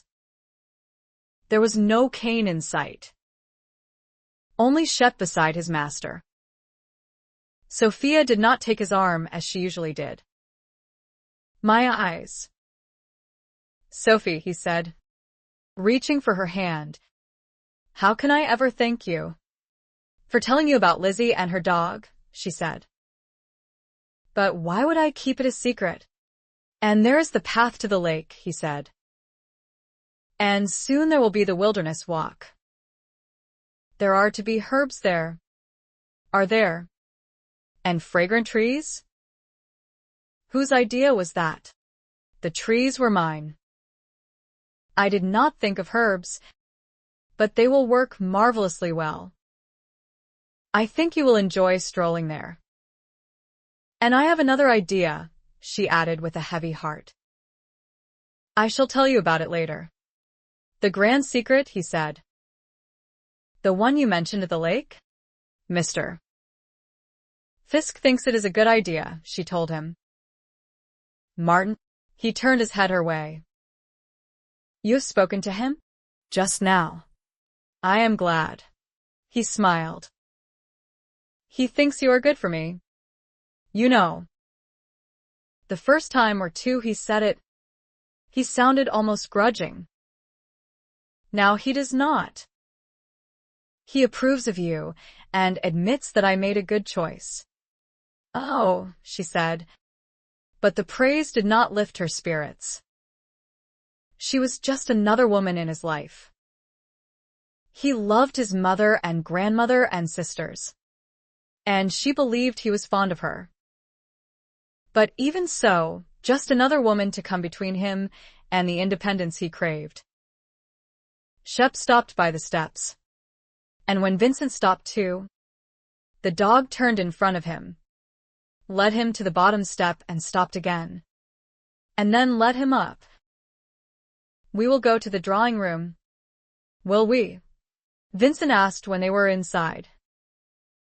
"Is it tea time?" "We have not missed it, have we?" "No," Sophia assured him. "I was careful to return in time. Everyone is at home today. We will miss everyone when they leave." "I think they are all relieved and disappointed in equal measure," he told her. "Relieved that you are the wife they have always wanted for me, and disappointed that they are no longer needed to organize my life for me." No. There was Sophia to do it for them. Mr. Croft had spent the past 2 days in the house with Shep, training him to take Vincent to all the rooms he most frequented. He led them now through the hall and up the staircase and into the drawing room, where they were met with a chorus of boisterous greetings. Everyone was there, including all 5 children, all between the ages of 2 and 5. Ellen's Caroline and Ursula's Percival were playing with Tab. Sophia had given permission earlier for them to fetch him from her sitting room since he never seemed to mind being hugged and mauled and lugged about like a prized toy. He sat up and eyed Shep warily, arching his back and preparing to hiss. Shep looked disdainfully back, and an understanding was struck. As it had been yesterday, when the two animals had met for the first time. You stay clear of my space. And I will stay clear of yours. Sophia seated herself on a love seat, and Vincent sat beside her. His mother had been horrified at the idea of a dog leading him about without any other assistance, and she had been quite vocal in her opposition. She thought Sophia rather reckless of her son's safety. But she had seen the dog in action inside the house yesterday, and she had probably watched out of the window this afternoon with Vincent's grandmother.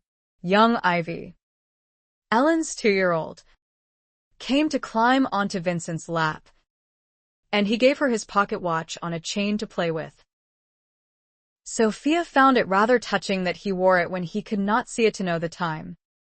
But he always did. Oh, Vincent's mother said just after the tea tray had been brought in. There's a letter for you, Sophia. I had it put in your sitting room.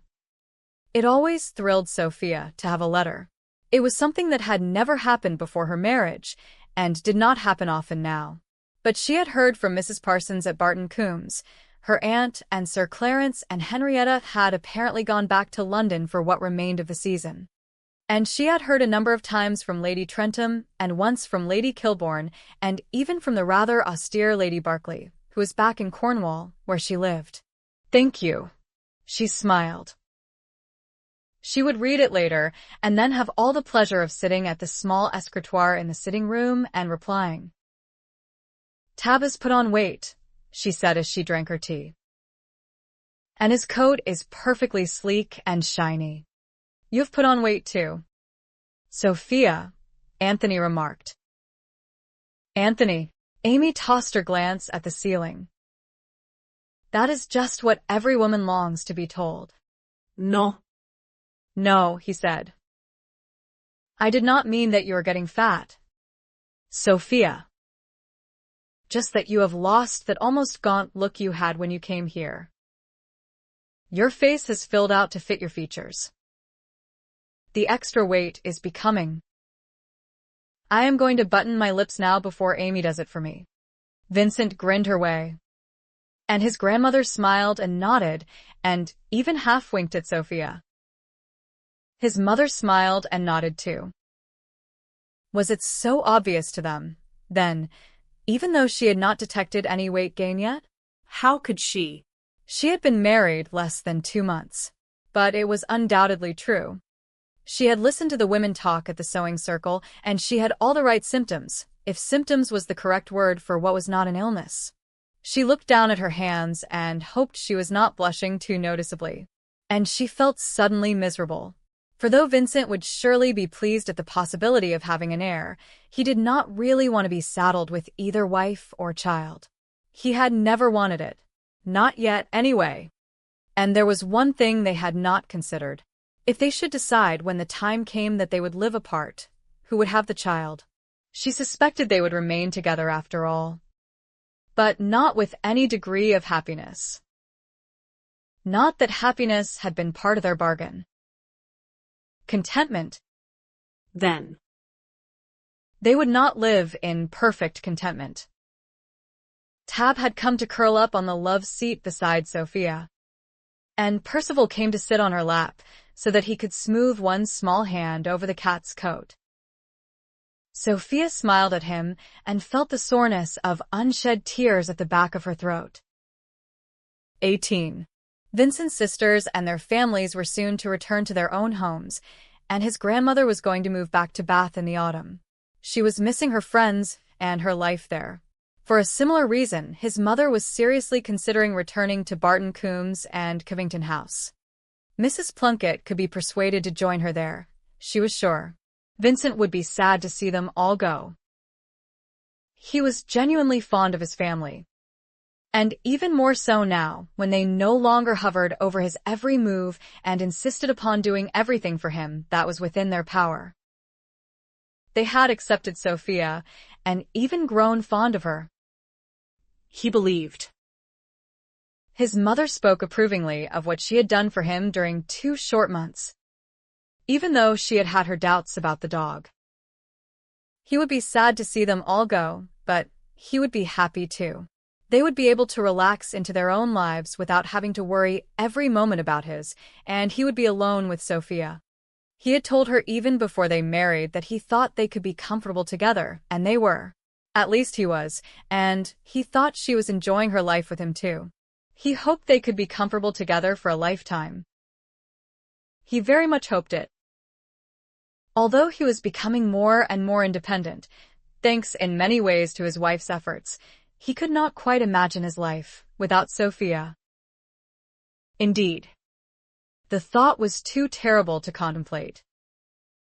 They were seated side by side on the love seat in their private sitting room on the evening of the day Croft had declared Shep's training complete. The cat was lying at his wife's feet, its tail curled over Vincent's foot. Shep was beside the love seat, close to him. He could trail his arm over the side and touch the dog's head.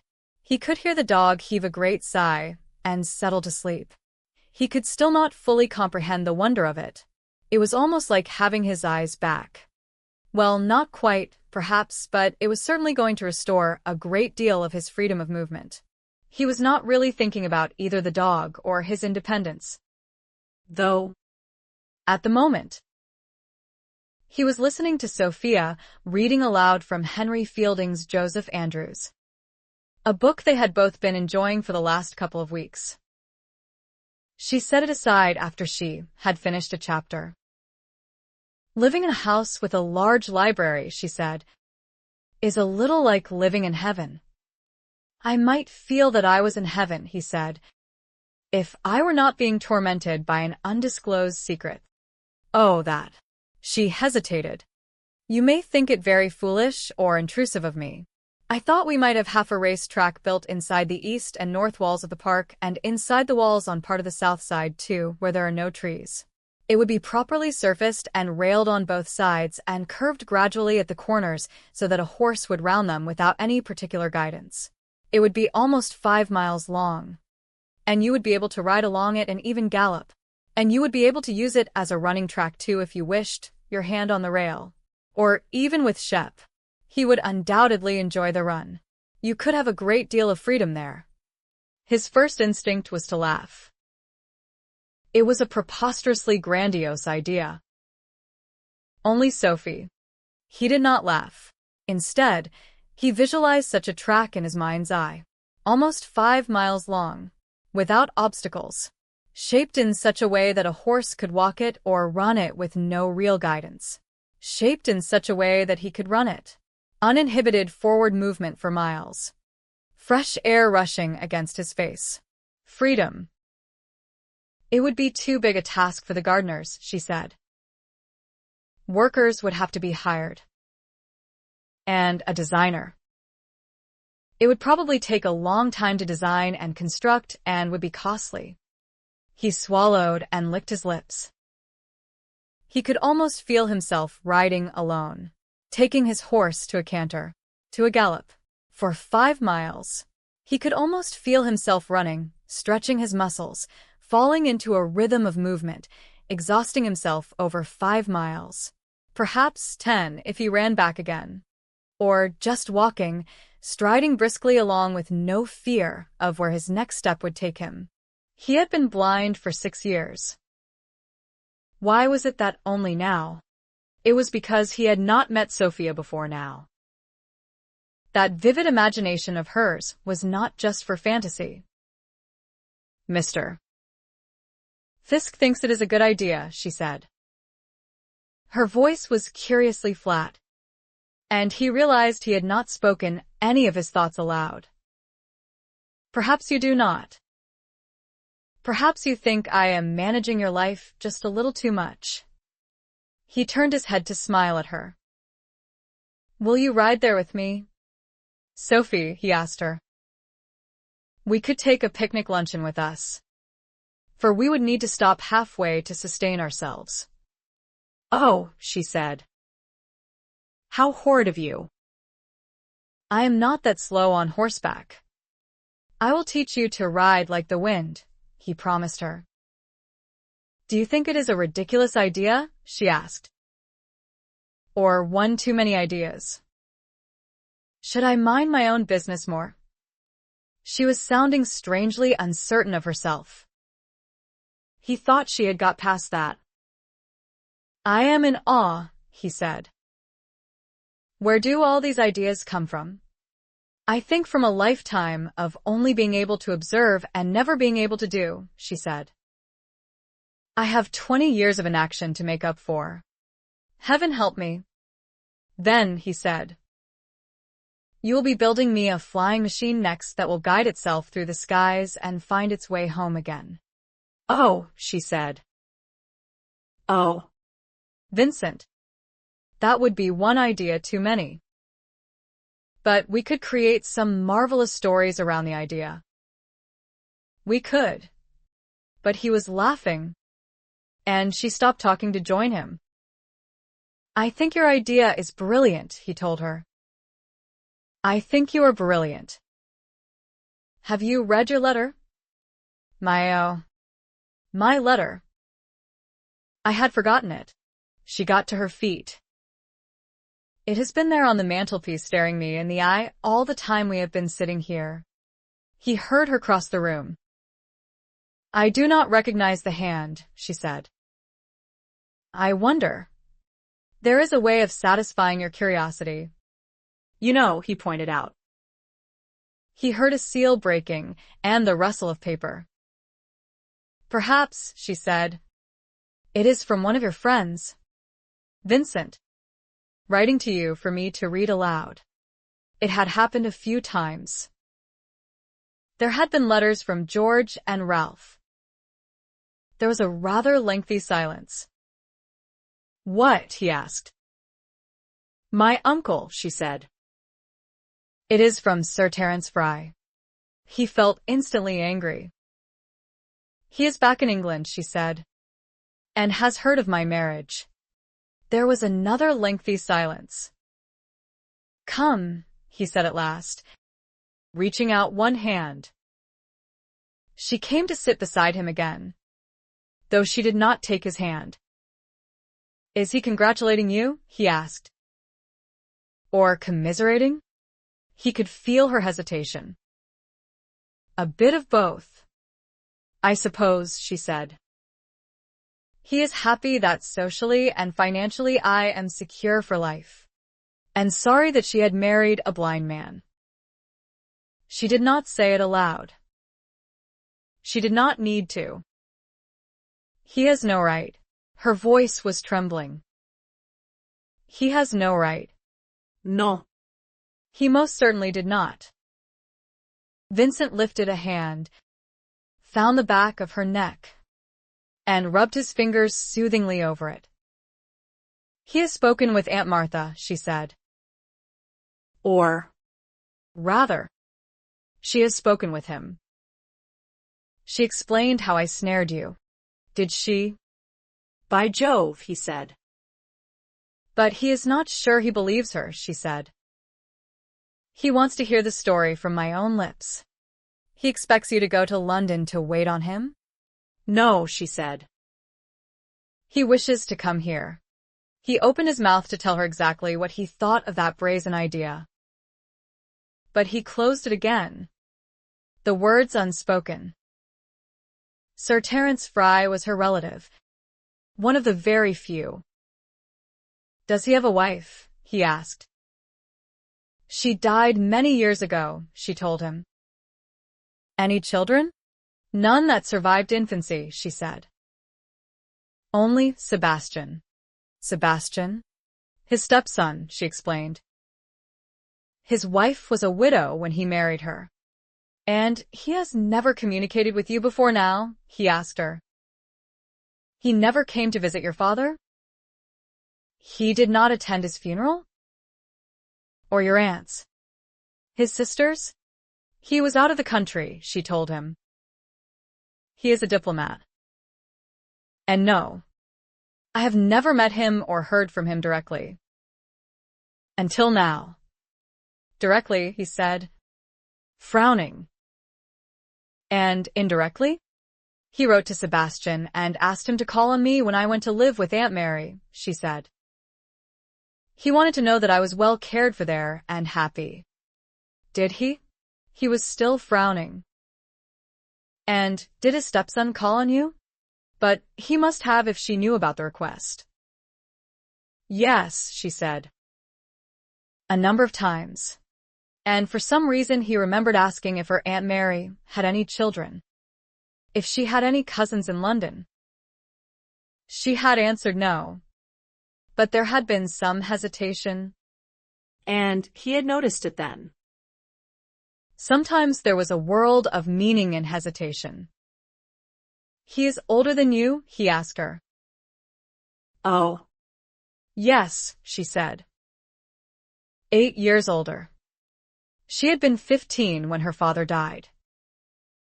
The step-cousin would have been 23. Vincent's age now.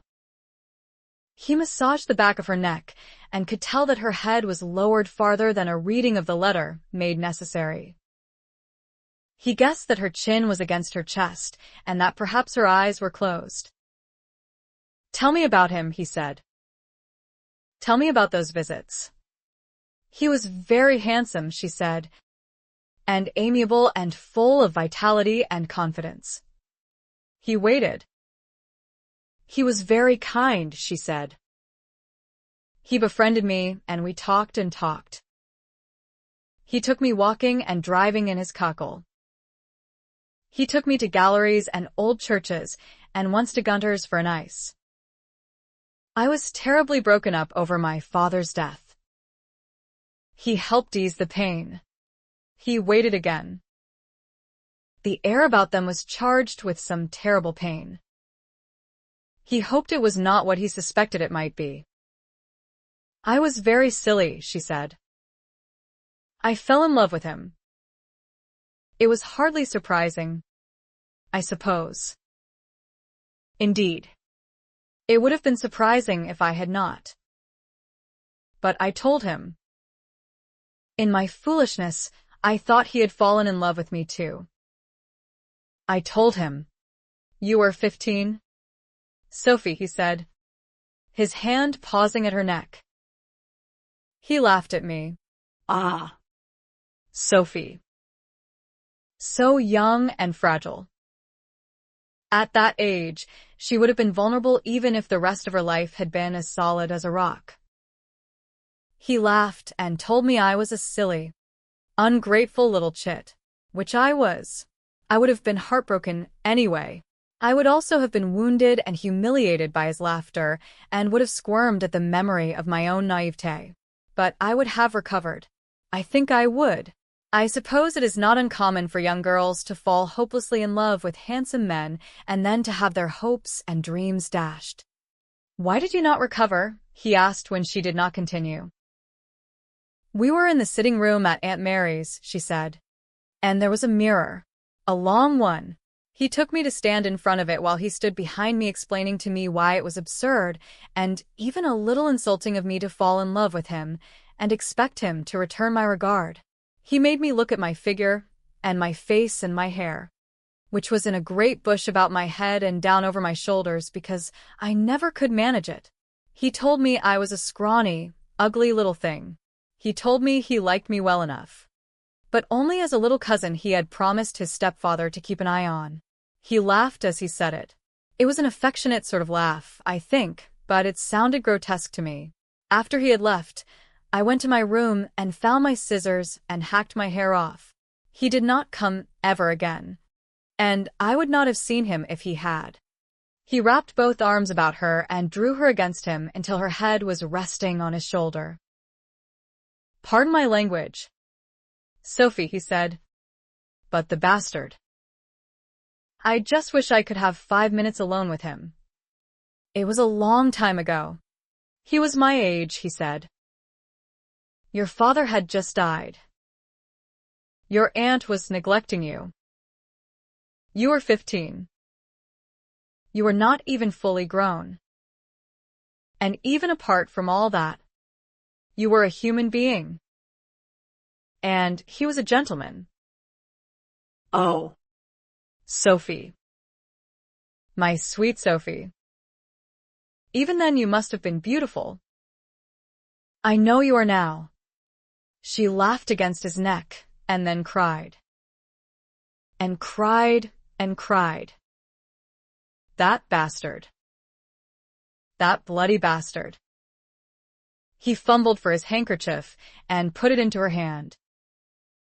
Sophie, he said when her sobs had quieted to the occasional hiccup. You are beautiful. Take a blind man's word for it. You are the most beautiful woman I have ever known. She laughed and hiccuped, and he laughed softly into her hair and fought back the urge to weep with her. She blew her nose and set aside the handkerchief. Your shirt and cravat are all wet, she said. They will dry. He kept an arm about her shoulders. Your uncle has not completely ignored you. Then. No. I suppose not, she said. He is your family, he said. Your father's brother. Yes. Let us invite him to come here then, he suggested. Meet each other at last, Sophie, and decide if you want to see him again after that. Do it in your own home and on your own terms. Let him see for himself if I have been entrapped by a wicked schemer and if you are trapped in a dismal marriage with half a man. He would not have taken any notice of me if I had not married, she said. And a viscount at that. Perhaps, he conceded. Or perhaps he always meant to check up on you himself once he was back in this country for some length of time. You were with one aunt, his sister, and then with another and also with a female cousin that time. A young lady close to you in age. Perhaps he assumed you were where you ought to be, and where you wished to be. Perhaps he thought he had done his duty by you simply by ascertaining that you were being well cared for by relatives. He never thought to ask me, she said. No. He did not. He could hear her folding the letter. You have felt your lack of a family, he said, drawing her closer. When you have been with mine, you have felt it. I am not wrong. Am I? No, she admitted after a short hesitation. It is dreadful to be all alone in the world.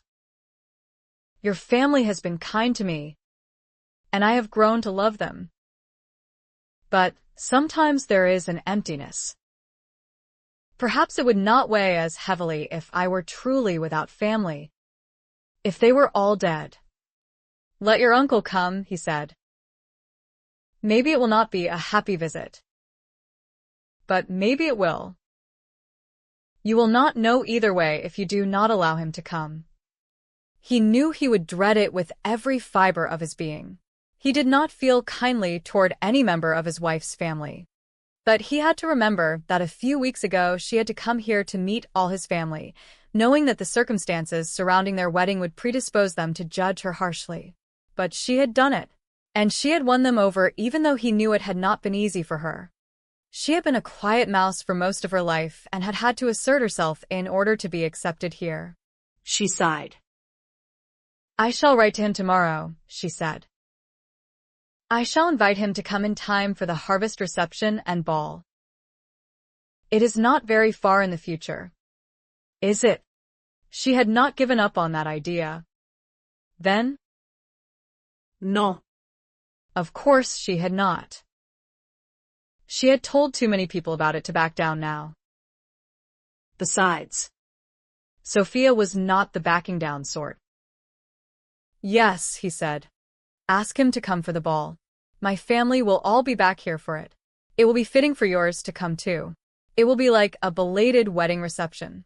Perhaps we may even describe it as such. Perhaps you can even invite the Marches. They will probably say no. Though I would not wager a fortune on it. Are you mad? She drew a sharp breath. Probably, he conceded. I have a distinct feeling they would not refuse. Their niece, Viscountess Darley. And all that. You are mad, she told him and laughed with what sounded like watery merriment. He turned her head and kissed her. It must be bedtime, he said. Am I right? You are right, she said without turning her head to consult the clock. His very favorite time of the day. Sophia was sitting at the escritoire in the private sitting room the following morning. She was brushing the feather of the quill pen back and forth across her chin, thinking of how she would word the letter to her uncle. So far she had got as far as Dear Uncle, having rejected Dear Sir Terence, Dear Sir, and Dear Uncle Terence. She had achieved just the right balance between formality and informality. Tab was lying across one of her feet, having abandoned his perch on the east-facing windowsill when she sat down. She had not yet decided if she would also invite Aunt Martha and Sir Clarence and Henrietta to Middlebury Park. She was not sure what her motive would be for doing it. Holding out an olive branch? Taking an opportunity to gloat? Making a forlorn attempt to create a family of her own? Forlorn. Indeed. But quite impossible. She had grown truly fond of Vincent's family. But seeing their closeness, being a part of it, only made the emptiness of her own lack of family all the emptier. And Vincent, bless his heart, understood that. For a few moments, she was distracted by memories of last night. He was always a vigorous, satisfying lover. Especially since that afternoon on the island, she still thought of it every single day. It had been wonderful, and he had been wonderful, and ever since then, well. But last night had been a little different from any other time. Last night he had touched her and loved her with what she could only describe as tenderness. Perhaps when he had spoken to Mr. Croft he had not meant quite what she thought he had meant. And perhaps he had. Perhaps. Oh. She wished she could stop thinking. I received your letter yesterday, she wrote. Progress indeed. I was delighted to receive it. It was kind of you to write, she wrote instead. Was it? Was it kind? It did not really matter. Though, did it? There were certain courtesies that must be observed. Why exactly had he written to her? Just because she was a viscountess now and her husband was a wealthy man? Because he cared just a little bit and feared that she was unhappy with a blind man? Because talking with Aunt Martha had made him suspect something of what her life with her aunt must really have been like? Vincent was right.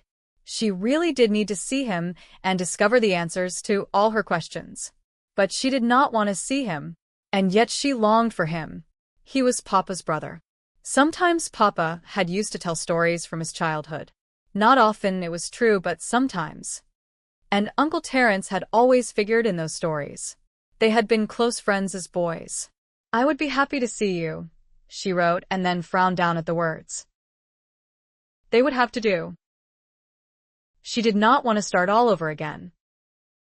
And then she heard footsteps approaching the door from the outside. Firm, sure footsteps. Mr. Fisk's? A footman's? But whoever it was did not stop to knock on the door. Instead, the knob turned, the door opened, and Vincent came right in, with Shep panting at his side. Sophie, he said. I am here, she told him. At the escritoire. I am writing to my uncle. Good. He came closer and set a hand on her shoulder. There was a glow of color in his cheeks, and his lovely blue eyes were sparkling. We walked to the lake, Shep and I, that is, and about it, and along the alley to the summer house. We sat there for a while before coming back. I would have asked you to come too, but I wanted to prove something to myself. And you did, she said. You do not look wet. You did not tumble into the lake. Then, or fall and break my nose, he said. You were still sleeping when I came up from exercising. Mama says you were late to breakfast. Are you feeling unwell? Not at all. She set down her pen and got to her feet. I am quite well. Indeed. I am more than well. He raised his eyebrows. She took his free hand in both of hers and kissed the back of it. We're going to have a child, she said. I have not consulted a physician yet, but I am as sure as I can be. He seemed to gaze very directly into her eyes, his own wide. His hand tightened in hers as she looked back warily. Sophie. He smiled slowly and then laughed. Yes. She kissed his hand again. He dropped Shep's leash, drew his hand free of hers, and reached for her. He wrapped her in his arms and tightened them so that she was pressed to him from shoulders to knees. Sophie, he whispered. Really? A child. Yes. Really? She heard him swallow. But you are so small. He was still whispering. Even small people can have babies quite safely, she said. She hoped she was right. There were never any guarantees in childbirth. But it was too late now for worries and fears. He rested one cheek against the top of her head. A child, he said and laughed again. Oh, Sophie. A child. They stood hugging each other for a long time. Her letter to her uncle was forgotten. Shep settled for a sleep at Vincent's feet. Tab was back on the windowsill, sunning himself. 19. And then, of course, only a few hours later, he had to have an attack of panic. Sophia had gone off to the village with Ursula and Ellen. His sisters wanted something at the village shop, and Sophia was going to call on Agnes, keeping to show her some illustrations she had done for a new Bertha and Dan story they had concocted a week or so ago about a chimney sweep's boy who got stuck inside the top of a tall chimney perched on top of a very tall building. One of her drawings apparently showed Bertha rescuing him from above, only her bottom and her legs visible, the rest of her hidden inside the chimney. They were expecting Andy Harrison and his wife for tea later. In the meanwhile, he had a free couple of hours since his steward was away for the day on business. He decided to explore the wilderness walk even though work on it had only recently begun. No one had gone before him in the Lake District to smooth out the hills, after all. But then, he had never tried walking those alone. He did not walk alone today either. He felt that he had neglected Martin of late, which was foolish of him, of course, since Martin was probably enjoying a bit more time to himself anyway. Vincent had heard a whisper that Martin was romancing the young daughter of the village blacksmith. It seemed appropriate. He took Martin and his cane with him to explore the walk and found it indeed rather rocky underfoot and overgrown to the sides once they had passed the work area. It does not take long for nature to reclaim its own. Does it? He said. Good for nature, I say, Martin said. Humankind can do shameful things with it, given half a chance. You are thinking of coal mines and such? Vincent asked him. More like those silly trees halfway down the drive, Martin said. Clipped and shaped to look stupid, just like some poodles. The topiaries? Vincent laughed. Do they really look silly? I've been told they are pretty and picturesque. Martin grunted. Large stone 4 paces ahead, he warned. Pass it to the left. If you go right, you may roll all the way down the hill. Sophia's told me about the riding track, Vincent said. You think it will work? Martin? I don't suppose the Derby will ever be run on it, Martin told him. But it will work. You should be able to go for a good ride there, without all of us fearing you will break your neck. Sophia consulted you, Vincent said. She no doubt decided, Martin said, that if it was an idea to be laughed at, it was better to have me laugh at her than you. She worships the ground you walk upon. You know. Oh. Nonsense. Vincent laughed. She is with child. Martin. That is what the cook and all the maids say, Martin said. Something to do with the fullness of the face, and the look in the eye, and other such nonsense. They always seem to be right. Though. I don't know how women do it. Know these things.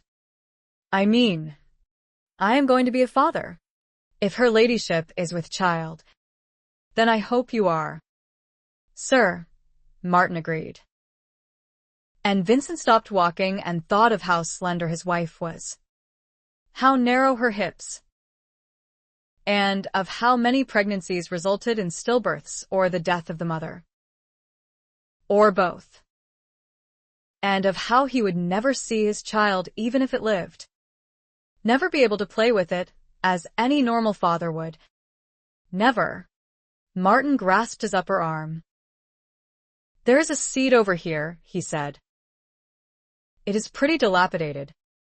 But it may bear your weight. It was too late. There was no air to breathe. And he could not see. He clawed at Martin's hand. Whether to prize it free or grip it he did not know. The seat could bear his weight. He was sitting on it when he regained control. In. Out. In. Out. He was blind. That was all. It was like a mantra. It was the first bout of panic since that one in the carriage with Sophia. They were growing further apart. Perhaps eventually they would stop altogether. Perhaps the time would come when his unconscious as well as his conscious mind would finally accept the fact that he would never see again. Did I draw blood from your hand? He asked. Nothing a bit of salve won't cure. Sir, Martin told him. It will give everyone in the kitchen something to tease me about. They'll pretend to think it was Sal who did it. The blacksmith's daughter? Vincent said. Is she pretty? She is that, Martin said. And a good buxom armful too. But a buxom armful is all I ever get. Alas. She is after a wedding. That one. As sure as I'm standing here. And I'm not in any hurry, Martin told him. Maybe I'll tire of her. Maybe she'll tire of me. And maybe I'll come to think that if the only way I can get under her skirts is to wed her well.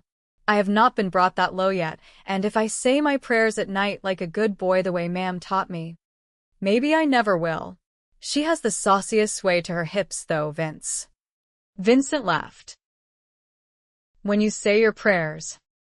Martin, he said, you have to know what action you want. Otherwise God might be confused. Interestingly, Martin sighed. Vincent thought his legs would support him. He got to his feet, using his cane. The trembles were almost all gone. Small women had babies all the time. Sophia had said it herself.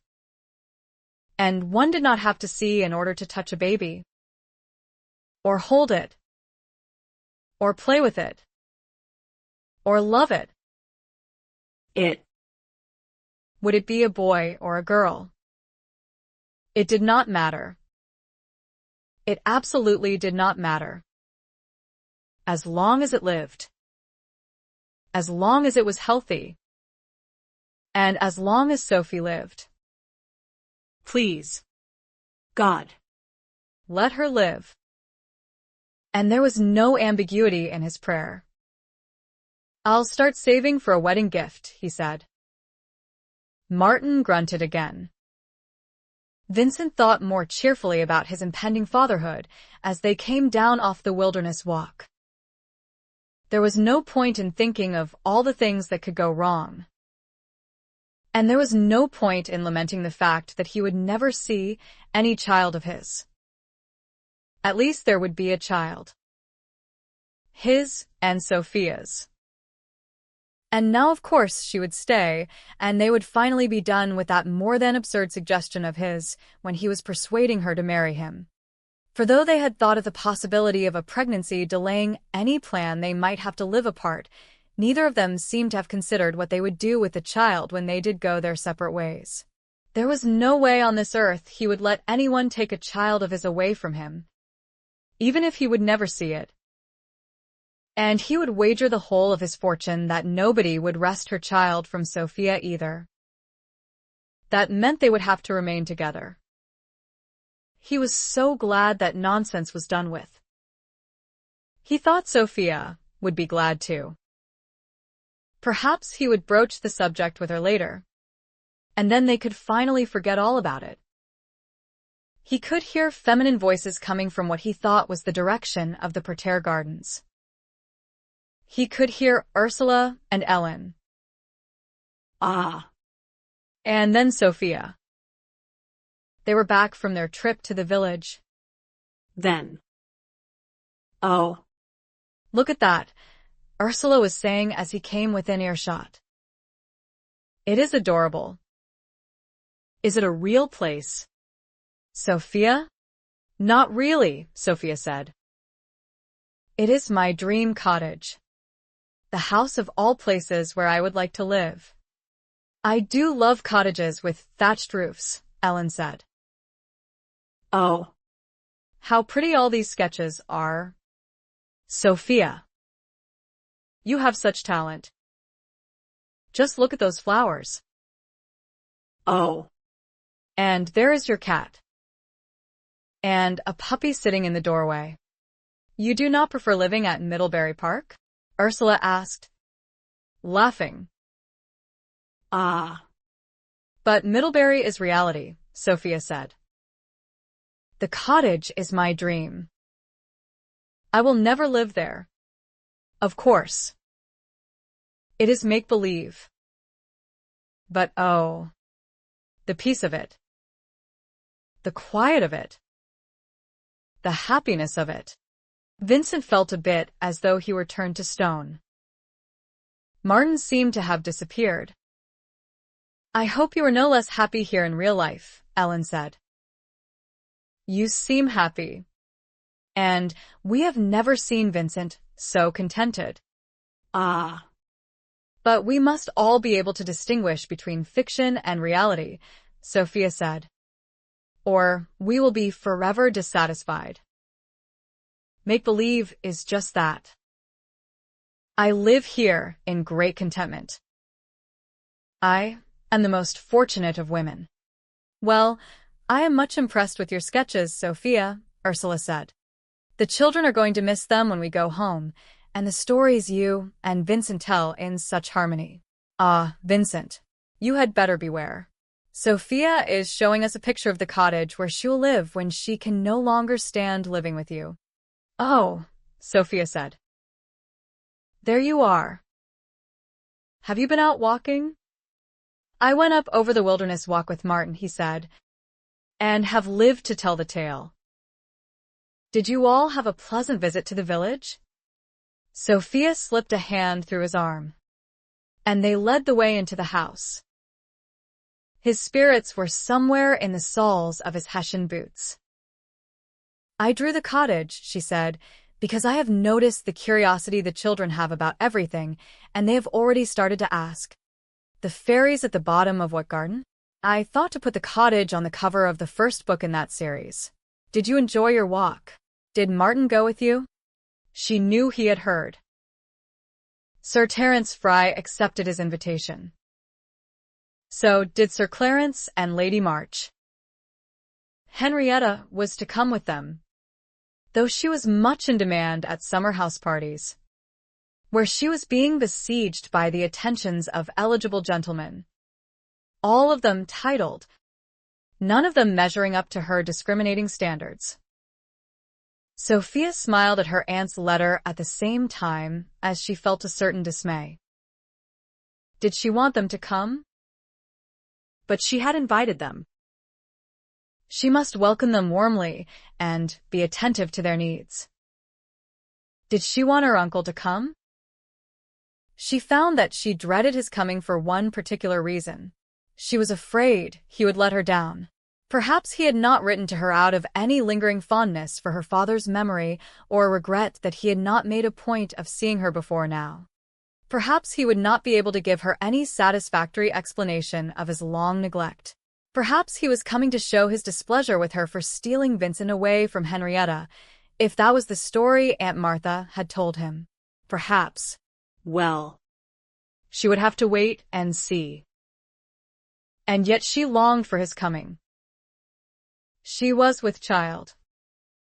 Her son or her daughter would never lack for attention and love from all the relatives on his or her father's side. But what about her side? Would there be anyone there at all for her child? Or for herself? Vincent's sisters and their families had gone home, but would return for the harvest ball. His grandmother was ready to return to Bath. She had even leased a house there. She would go after the ball. His mother was more and more inclined to return to Barton Coombs and her friends there, but she would stay until after Sophia's confinement, which was expected to be in the early spring. The harvest ball had captured the eager attention of everyone for miles around, though it had actually stopped being called that. It was now being called a wedding reception and ball. A belated one. Very belated when it seemed common knowledge that the bride was a few months with child, even though the very slight bump was not really visible yet beneath the loose skirts of her high-waisted dresses. Her mother-in-law was helping with the plans, though really she had almost no more experience than Sophia did herself with such a grand event. Her main worries were for Vincent. Though you have had a remarkable effect upon him, Sophia, she admitted almost grudgingly when they were sitting together in the library, making lists of everything under the sun that needed doing. Everything they could think of, anyway. There was always something else that kept occurring to one or other of them and sent them into flurries of near panic. I do not know how you do it, and sometimes I wish you did not. Whatever made you think of a riding track in the park? And how is Vincent going to eat at a public reception or comport himself in a ballroom? He will do both with the greatest ease. Mama, Sophia assured her. He did it at Barton Coombs, and he will do it here. He will be among relatives and friends. I hope you are right, her mother-in-law said with a sigh.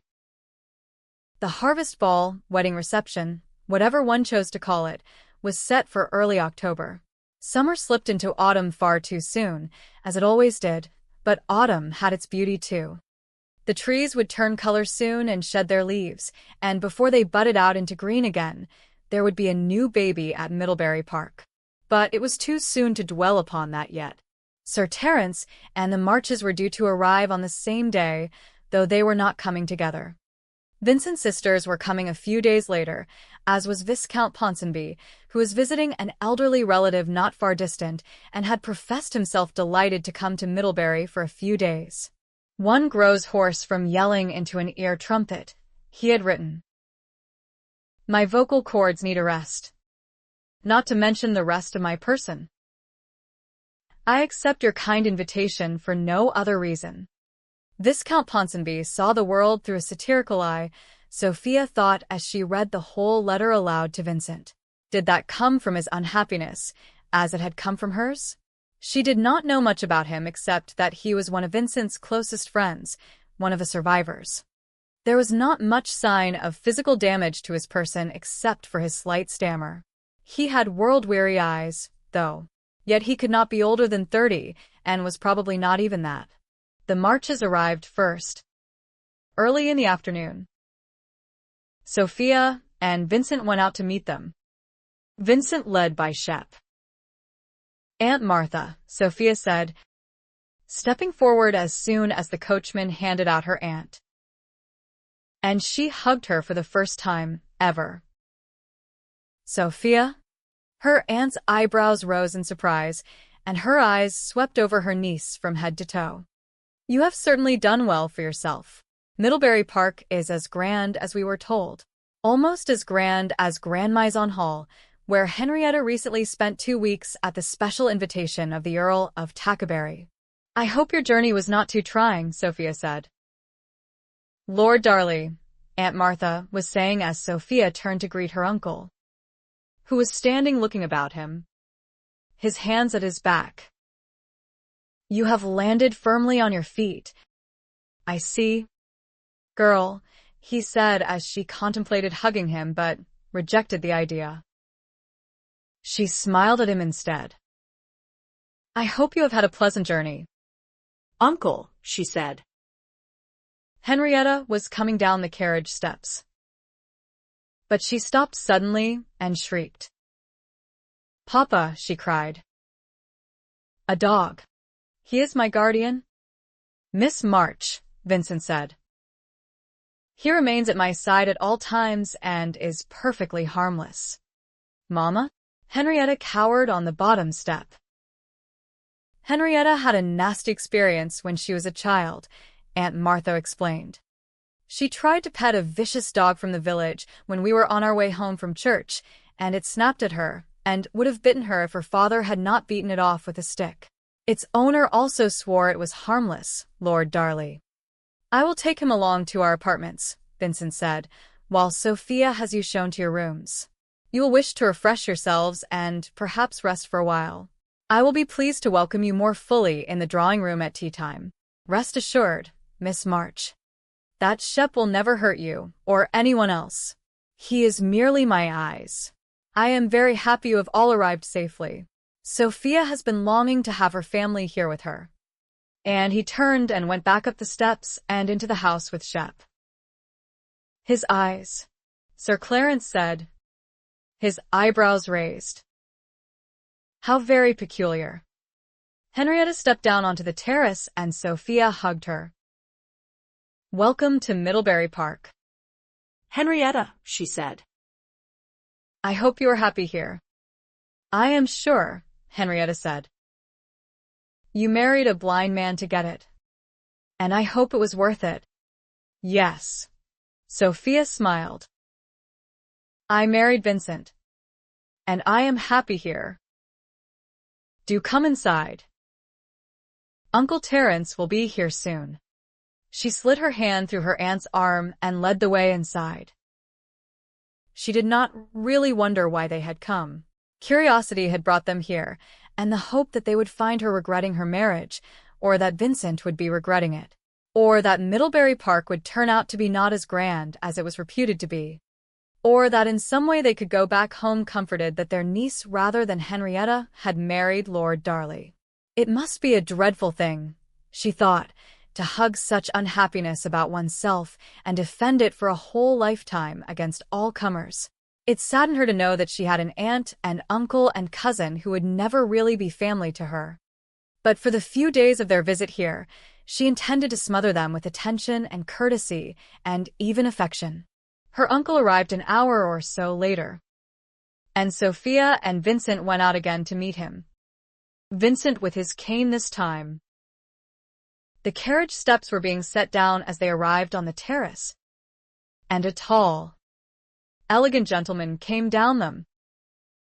For a disorienting moment the breath caught in Sophia's throat, and she thought that she must have been misinformed all those years ago. Her father had not died in that duel after all. It was only a moment, of course. This man's face was handsome but austere. He did not have the warm, smiling charm that had always clung about her father, even when he had had a mountain of debts and had just lost a fortune at the tables. On the other hand, he had a presence that was just as forceful in its own way. But he looked so very much like her papa.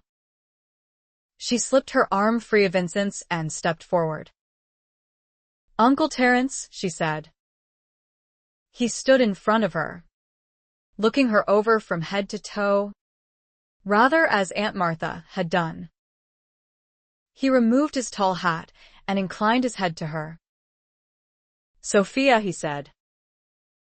"Well, you are a dainty little thing and not at all what I had been led to expect." Should she smile? Curtsy? Ask about his journey? Hug him? She felt paralyzed. He held out an unloved hand, and she placed her own in it. He raised it to his lips in a courtly gesture that had her biting her lower lip. "On the only occasion when I saw your father after your birth," he told her. "He described you as his little mop-headed treasure who held him to life whenever despair threatened." "Did he ever tell you that?" "Sophia?" She shook her head. She was biting her lip hard. Her vision blurred, and she realized her eyes had filled with tears. "We often do not say what is in our hearts," he said, "to those who are closest and most dear to us." He patted her hand before releasing it. She recovered herself. "Uncle Terence," she said, "may I present my husband? Vincent. Lord Darley." Vincent was holding out his right hand and smiling. "Sir," he said, "I am delighted to make your acquaintance." As her uncle stepped forward to shake his hand, Sophia's view of the carriage was no longer blocked. And for the first time she realized that he had not come alone. Another man stood framed in the doorway. Halfway down the steps, a handsome, smiling young man. "Sophia," Sebastian said with that characteristic emphasis on the final letter that she had once found heartwarming. "You have certainly grown up since I last saw you." She felt as if all the blood must have drained away down to her toes. "Sebastian?" She clasped her hands before her as he stepped down onto the terrace. He was broader in the chest than he had been 6 years ago. He was even more handsome than he had been then. He looked even more confident. His smile was even more charming. "I could not resist coming with father," he said. "I wanted to see what Viscountess Darley looks like. She looks quite as fine as 5 pence. I hope you do not mind." "Sophia," her uncle was saying. "Sebastian was quite eager to see you again." "Darley. Meet my stepson, Sebastian Maycock." Sophia had never seen Vincent look icy cold. His nostrils were flared. His lips pressed into a thin line. His eyes looked very directly in Sebastian's direction. Sebastian was moving toward him. His right hand extended, an easy smile on his lips. "Maycock," Vincent said, and the ice was in his voice too. Sebastian's hand fell back to his side. Sophia wondered if her uncle had noticed the change in Vincent's manner. "Of course we do not mind, Uncle Terence," she said. "We're happy to have both of you here, and there are several empty guest rooms. Aunt Martha and Sir Clarence arrived a while ago with Henrietta. They will be coming to the drawing room soon for tea. Shall we go directly there, or would you like some time in your rooms?" She slid an arm through his. "They came then." "Did they?" he asked, sounding amused. "I am surprised you invited them, Sophia." "But then." "I am surprised you invited me."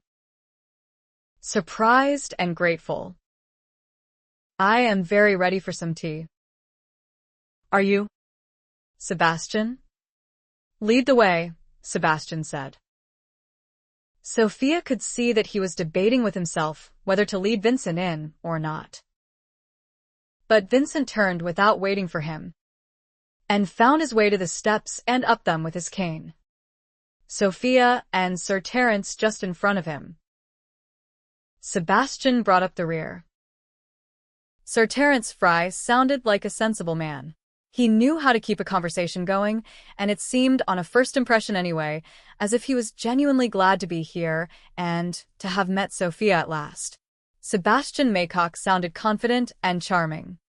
He soon had Vincent's mother and grandmother eating out of his hand, so to speak, and Lady March and Miss March both simpered when they spoke to him, which led Vincent to conclude that he must indeed be handsome and was probably wealthy too. Tea time in the drawing room passed without incident. Vincent was delighted for Sophia's sake. If there could be even a small measure of civility between her and her family, he would be glad for her. But perhaps there could be more than just that as far as the uncle was concerned anyway. Vincent could detect no similarity of tone or mind between him and his sister. Of course, the man still had a great deal of explaining to do. Vincent found the hour trying for one particular reason. He could have conversed with Sir Terence with interest. He could have derived amusement from the often barbed remarks of the Marches. But he seethed with impotent fury over the fact that he had been forced to receive Sebastian Maycock beneath his roof and play genial host to him. But what choice did he have? The man had come uninvited, and he had come with Sophia's uncle. He had a claim to be here. He was Fry's stepson. Vincent could cheerfully have slapped a glove in his face. It had all happened several years ago, he tried to tell himself. Maycock might well have changed since then. He had been just a young man then. But he had been 23, dash it all. He had not seemed one whit abashed when he had met Sophia again, out on the terrace. He did not seem abashed now in the drawing room. Was it possible he had forgotten? Or that Sophia had exaggerated what he had said to her? But if he had said even half of what she remembered, his words would be unpardonable. "I have to know," Sir Clarence said, his voice hearty and jocular, as though he spoke to a child or an imbecile. "In what way your dog is your eyes? Darley. The apple of your eye and all that. Is he? Or is it a she? You had better not say that too feelingly in the hearing of your wife." He laughed at his own joke. And Vincent smiled. "Shep is a collie, a sheepdog," he explained, "and has been trained by an expert to lead me about just as surely as he would lead a flock of sheep if he had been differently trained. I suppose that means I am not very different from a sheep. For which fact I am more than thankful. I have regained a large measure of freedom since I have had him." Sir Clarence laughed some more. "One day he will spy a rabbit," he said, "and be off in pursuit. And you will collide with a tree or fall off a cliff." "Darley. Wherever did you get such a mad idea?" "From my wife, actually," Vincent said.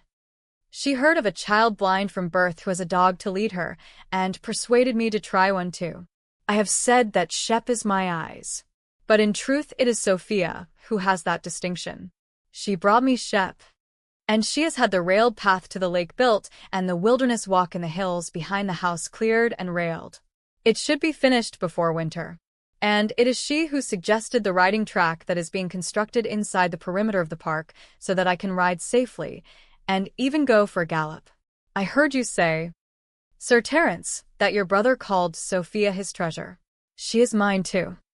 I am delighted to hear that she is showing a proper gratitude for your great condescension in responding to her rather bold advances when you were staying at Kevington House, Lord Darley," Lady March said.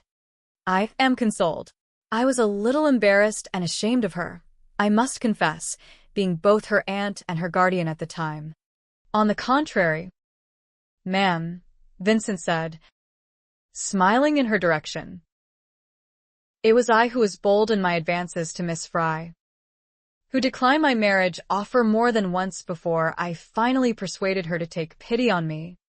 "We are extremely happy," his grandmother said, "that she did. Sophia is like a bright little angel descended upon my grandson's home, Lady March.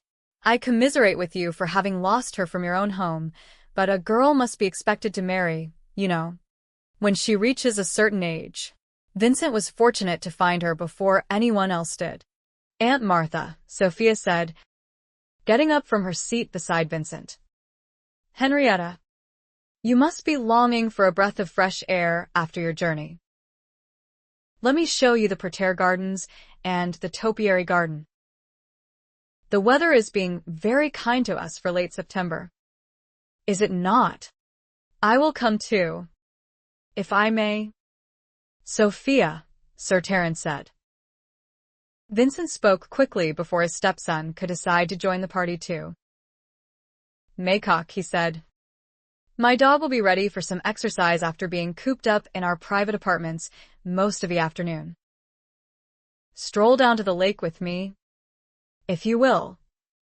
Delighted, the man said, and he sounded it too. 20. Good old Sophia, Sebastian Maycock said, putting a peculiar emphasis upon the last letter of her name. The dog was a brilliant idea of hers. I would scarcely know I was walking beside a blind man. They were striding at a normal walking pace along the path to the lake. Maycock walked on the side with the rail. Vincent had Shep. I will not say I scarcely know I am blind, Vincent said. But I will say my dog has given me back much of my freedom and confidence. And yes, it was Sophia who discovered that it could be done and persuaded me to give it a try. And you are having a riding track constructed? Maycock said. The park seems big enough to take it, I must say. You have a beautiful home here. Yes, Vincent agreed. I am very fortunate. They talked aimlessly and pleasantly as they walked. Under other circumstances, Vincent thought he would probably like the man. He was friendly and good-humored, and perhaps he was judging him too harshly. Perhaps he had not intended to be cruel. Perhaps he had not known how those careless words spoken on one isolated occasion had hurt. Sophia always did have a lively mind, Maycock said when Vincent told him of her plan to have fragrant herbs and trees planted along the wilderness walk so that he could enjoy it even without sight. I always found her rather amusing. I would take her to a gallery, and she would stand looking at an acclaimed masterpiece, a frown on her brow, her head cocked a little to one side, and comment upon some detail that could be improved. This was soon after she went to live with that dragon, Aunt Mary, and just before I went to Vienna to join my stepfather. Shep had stopped walking, and Vincent understood that they had reached the bank of the lake. Yes, he said. She has told me about you. Has she? Maycock chuckled. She was a funny little thing. Funny. Maycock must have bent down to pick up some stones. Vincent could hear one skipping over the water. She was rather scrawny, Maycock said. Thin with a pale, peaked face and big eyes. She would have looked like a boy if it had not been for all the hair. I think there was as much hair as there was Sophia, and she seemed quite incapable of taming it. He laughed. Ugly too, I believe, Vincent said, turning to walk to his right along the bank. She was ugly, Vincent said. Or so you told her. Did I? Maycock chuckled again. And she remembers? She must do, though, if she told you. She was ugly, you know. I had promised my stepfather I would keep an eye on her. And I did. Aunt Mary was not doing it. She was a cold fish if ever there was one. Sophia amused me. I rather enjoyed taking her about London and talking with her. But I don't mind confessing that I was offended when she imagined I had fallen in love with her. I mean, it was ludicrous. Darlie. My mistress at the time was one of the acclaimed beauties of the demi-monde. I was the envy of all the clubs. And there was Sophia well. He laughed again. She was 15, Vincent said. I beg your pardon, Maycock said. I did not mean to be offensive, laughing like that. She does not look half so bad now, I assure you. You have bought her decent clothes, as Aunt Mary never did. And her hair is under control. She has put on a bit of weight too. I dare say it does not matter to you that you did not marry a ravishing beauty, though, does it? I believe I did, Vincent told him. Maycock laughed and then fell silent. "Oh, I say," he said when Vincent said no more, the laughter still in his voice. "I have offended you. It was unintentional, old chap. She is a pleasant little thing. As soon as I knew my stepfather was coming here, I thought it would be good to come and to see her again.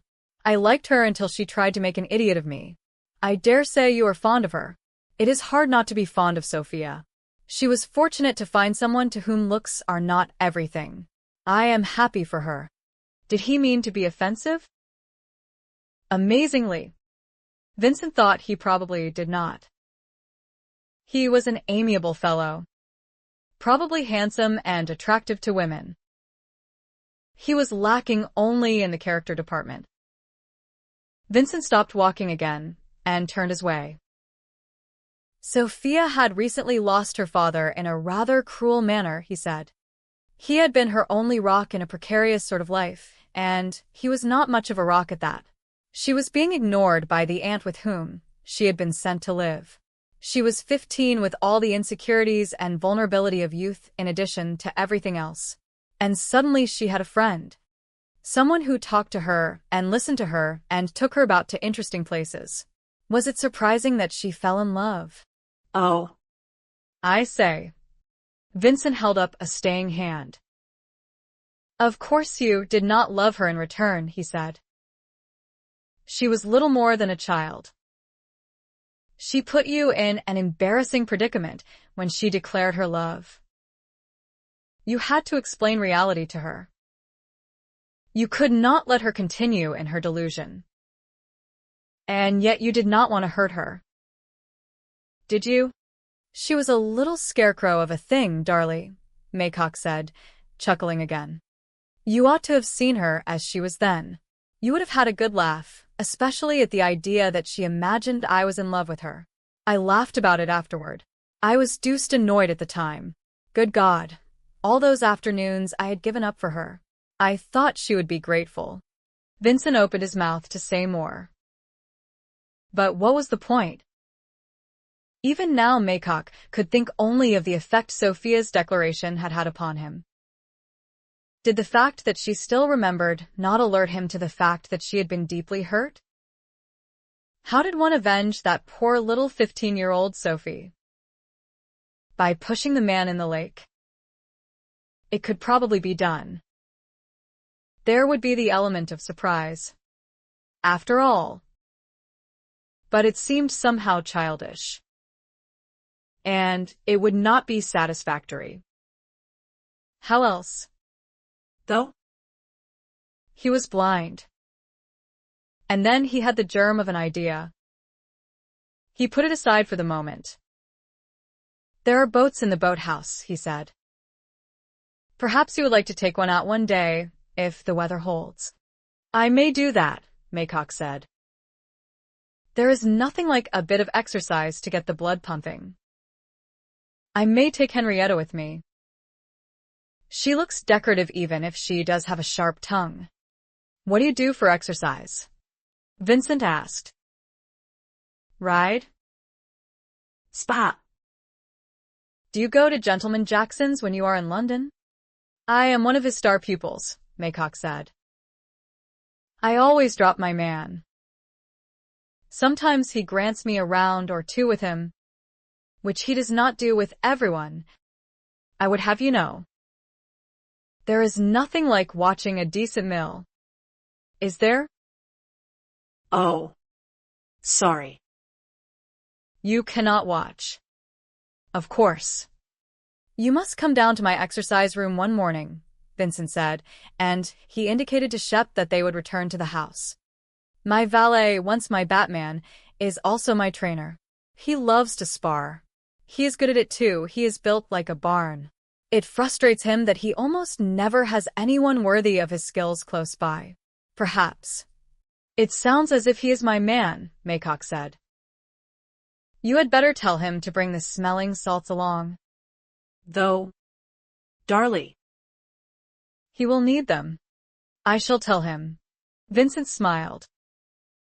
Though it may be his opinion that you will need them. Maycock laughed. I am glad I came, he said. I am going to enjoy being here. And I must remember to assure Sophia that she is no longer ugly. Decent clothes and a decent hairstyle can do wonders. Can they not? Martin would call him an idiot and a nincompoop and lunatic and other, even less complimentary things. Vincent thought. Though. No. He would probably not when he knew the circumstances. The only thing Martin would not like was the fact that he would not be the one sparring. It was the middle of the following afternoon before Sophia was alone with her uncle. She had shown the state apartments to her aunt and uncle and Henrietta, all of whom had agreed that they were really quite impressive, even if it was a shame that they were wasted upon an owner who was blind. She had had a brief conversation with Sebastian when he walked into the music room after luncheon while she was stealing a half hour to practice a particularly challenging exercise Miss Debbins had set her. Why her fingers had the annoying habit of turning into 10 thumbs as soon as she sat on the pianoforte bench, she did not know.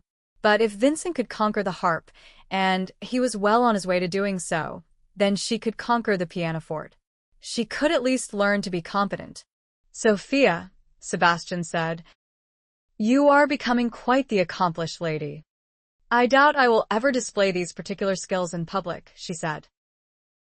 You used to sketch, he said. Some of your drawings were wickedly clever. I illustrate stories now, she told him. Children's stories. Vincent and I make them up together for the amusement of his nieces and nephews. And I sketch the pictures and make books of them. Do you? He smiled, and his eyes crinkled attractively at the corners. You must show them to me. I went to Vienna to visit my stepfather, and stayed longer than I intended. The entertainments there were endlessly distracting. By the time I came home, the dragon was dead, and you had gone to live with Aunt Martha. It must have felt a bit like being tossed from the frying pan into the fire. I ought to have gone to see you. We were fond of each other, I remember. I did not know you had gone away, she told him, turning on the bench to look more fully at him. But I was glad you stopped coming. Sebastian. Because I called you ugly? He pulled a face and then smiled again. But you were. Sophia. Someone has done something with your hair since then, and you have pretty dresses. And you're not quite as thin. Your looks have improved. I would not describe you as ugly now. But you see, Sebastian, she said, I liked you. And I believed you. How could you not? He laughed. A sound of sheer amusement. Your glass must have told you that I spoke nothing but the truth. That was a long time ago. Though. You come very close to being pretty now. Ah. Praise indeed. She smiled back at him. You will be relieved to know, she said, that I no longer love you. Sebastian. I must go and fetch my bonnet. I am to go walking with Uncle Terence. Well, he said, opening the door for her. I am happy to know you feel no lingering disappointment. Sophia. Darley must be more to your taste. Because he cannot see me? She asked. He laughed as though she had made a joke. It was amazing what a difference 5 years could make to one's understanding. He was handsome, he was charming, he was amiable. He lacked all empathy for others. Her uncle was waiting for her in the entry hall. I can see why Middlebury Park is considered one of the showpieces of England, he said as she approached. Your mother-in-law showed me the state apartments a short while ago. And the park is just as magnificent, she told him, preceding him through the front doors and down the steps. I shall take you to the lake, and if you are feeling energetic, we will walk about it to the Cedar Alley and the summer house. At a casual glance, one might assume that the park ends with the trees beyond the lake, but it does not. He offered his arm and she took it. He looked less like her father now that she had seen him a few times. He did not have her papa's charm of manner or endearing smile. On the other hand, he had elegance and perfect manners. "We had better keep to the path while we can," she said. The morning had been marred by a drizzle that had left the grass wet, but the clouds had moved off soon after noon, and it was a pleasant afternoon with only a slight nip of autumn in the air. "And the path is new?" he asked her. "It blends very well with the scenery." "It was your idea." "Sophia?" Vincent was confined to the parterre gardens unless there was someone to take his arm, she said. "It must not be a good feeling to be so dependent upon other people. Must it? Or to be confined to one small plot of ground." "Yet that is a child's lot in life," he said quietly, almost as if he was talking to himself. "Which is all well and good if the child is cherished and nurtured to an independent adulthood. One of the enduring pains of my life was losing 3 children in early infancy, Sophia. I used to envy my brother." "No." "Jealousy is the more accurate word. We broke off with each other when we were still very young men. It was not his wild ways. They were his business. It happened when he stole, or so I described it to myself at the time, when he married the lady I had thought was mine. Did you know that of your mother? And they had you, and you lived. I resented that. I resented him, and I resented you. If you have hated me, Sophia, it is no less than I have deserved." Her mind was numb with the shock of what he had said. Her father had never told her what happened between him and his brother. Her assumptions had not been the right ones. Had her mother ever regretted not marrying her uncle? "I offered to take you when your mother left. You know," he said. "Or perhaps you do not know. Already by that time my wife and I had lost 2 of our own children." "You offered to take me?" She looked up at him in some amazement. "My brother's way of life seemed hardly fitting for a young child," he said. "Especially when your mother was no longer with you." But of course he said no. I do not blame him. I would have said the same thing in his place. But no bridges were mended between us. My offer and his refusal only seemed to make things worse. They were silent while Sophia digested these matters. How little children knew about the adult dramas being played out around them.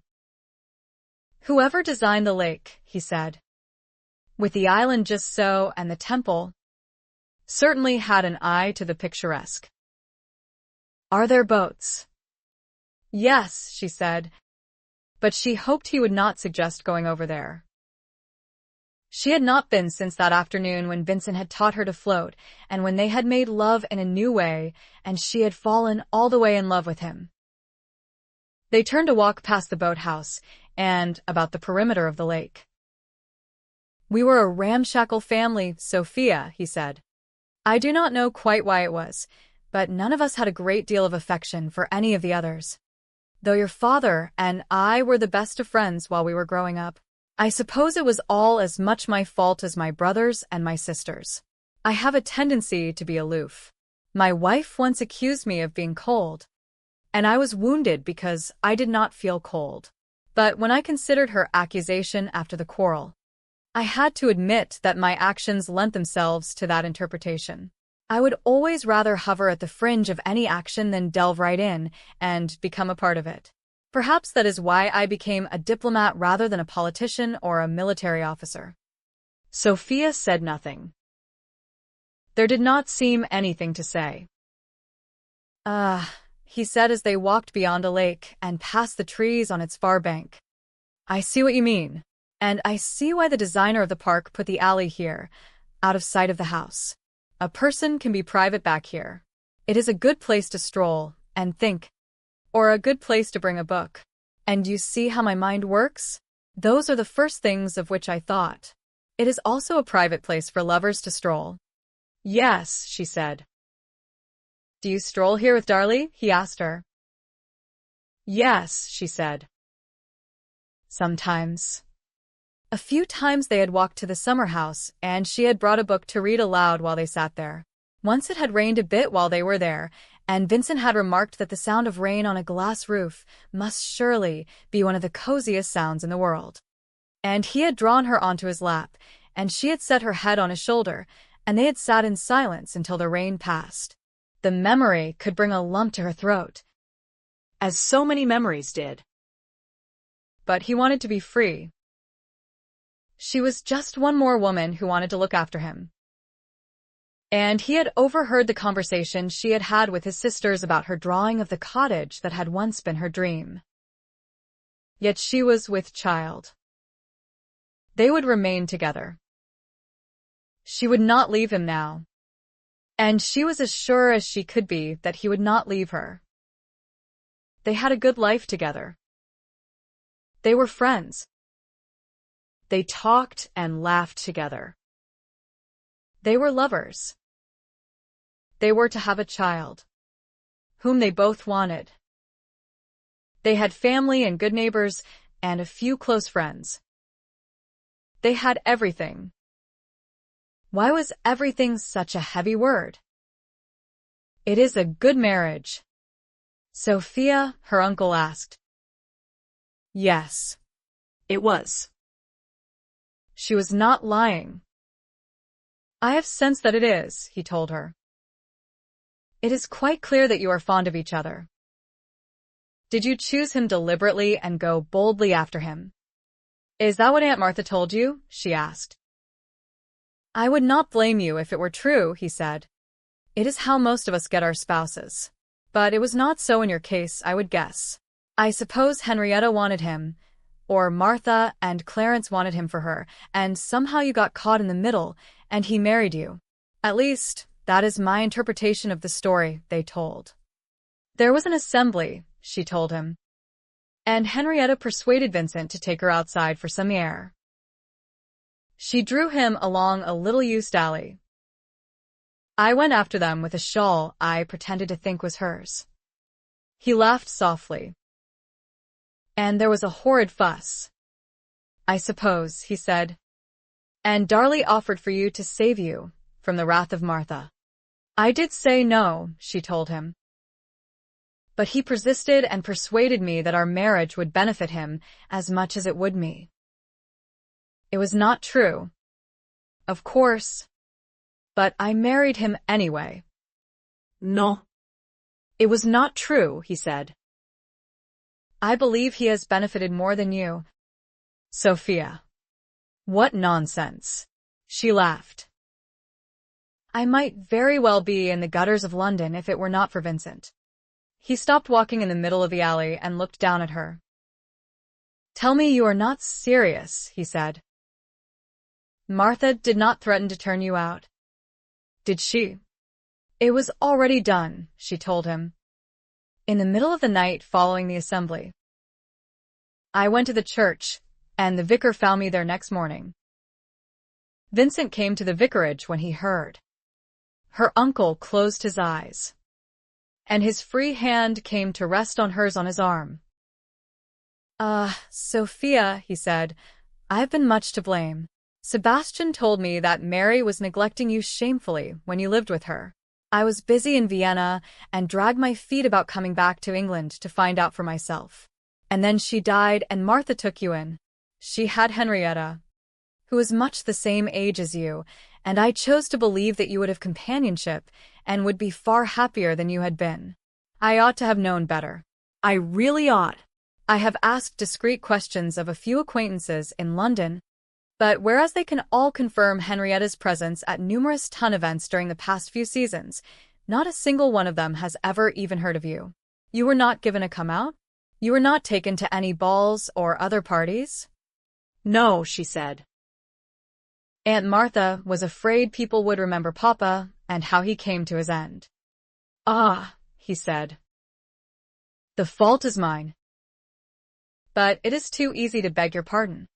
They had resumed walking and were drawing near the summer house. If people cannot beg pardon of one another, she said, then nothing can be forgiven and wounds fester. Have you been deeply wounded? Sophia, he asked her. Have I wounded you? Yes. She heard him draw a slow breath and release it. She was glad he did not choose to enter the summer house.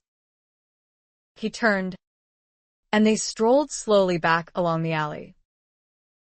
And now, he said, it is too late for me to do anything to really help you. You do not need my help. You have Darlie, and his mother and grandmother and 3 sisters and their families, she said. I have no one of my own.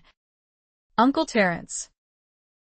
Only Aunt Martha and Sir Clarence and Henrietta, with whom I hope for a cordial relationship, though it will never be a warm one. And perhaps you. Your family has let you down abominably, he said. Perhaps it would be better for you to turn your back on the lot of us. Sophia. As you and Papa did with each other, she said. As both of you seem to have done with your sisters? Families ought not to be like that. All I want is a family to love and a family to love me. My own family. Is it too much to ask? I do not have much experience at warmth, he said. Can you try? She asked him. You said your greatest pain was the loss of your children. You have a niece. I can be no substitute for your own sons and daughters. But I crave your love. And I long to love you. She swallowed and heard an embarrassing gurgle in her throat. He stopped walking again and turned to her. Sophia, he said. I do not believe I have ever known anyone as lovable as you. Perhaps my own children, but they are not here and never will be.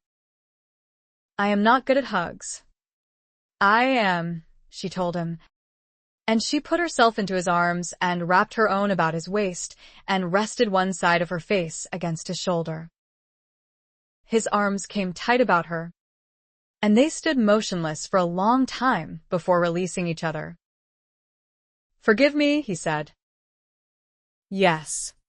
And let me be a part of your present and your future? Yes. Do you love him? Sophia, he asked. Can you console me by telling me that it is a really good marriage? Both, she said. It was really good. They would remain together because of their child, perhaps in time because of their children. But it would not be just their children holding them together. Oh, she would not believe that. They would be a family. They would love one another as families ought. And she and Vincent would show their children the example of love and companionship and tolerance. Darlie is a very fortunate man, he said. She smiled and took his arm. We will miss tea if we do not return soon, she told him. 21. Vincent edged out of bed very carefully. Sophia had only just fallen back to sleep. She had been awake since 3:30. She had told him when he awoke just before 6. She had looked at the clock to see what time it was. She had apologized if it was her restlessness that had disturbed him. Terrified, he had asked her. At least that, she had said with something of a groan. And excited. And terrified. The reception and ball were to take place in 2 days' time. As far as Vincent could tell, everything had been planned to death and organized down to the finest little detail. His sisters and their families were to arrive sometime later today, as was Flavian. Neighbors from 10 miles about had been invited, some few to stay overnight on account of the distance. Of all the invitations that had been sent out, just one had been declined, and that only because the recipient had had the misfortune to fall off the roof of his barn when his wife had hallooed and waved the card from down below and distracted him. He had broken his leg in 2 places, poor man. According to Andy Harrison and a few of the other men with whom Vincent had become friendly lately, there was going to be an eerie silence in the neighborhood after the Middlebury Ball. There would be nothing, absolutely nothing, left to talk about. They had all enjoyed a merry guffaw at the prospect. Vincent had hugged and kissed his wife and assured her that all would be well, that nothing would go wrong. Of course the orchestra would arrive from Gloucester. And of course all the food would be cooked on time and to perfection. Of course everyone would come. And of course it was appropriate and desirable that she lead off the opening set with her uncle. And she would not forget the steps or trip over her own feet or anyone else's. Miss Debbins had gone over the steps with her, and she had practiced in the music room with her uncle, an experienced and expert dancer, had she not? Of course, he was not sorry she had put him through all this. What do you mean? Anyway, Sophie, he had asked, by saying you have put me through it all? Was it not we who decided it was time the tradition of grand entertainments in the state apartments was revived?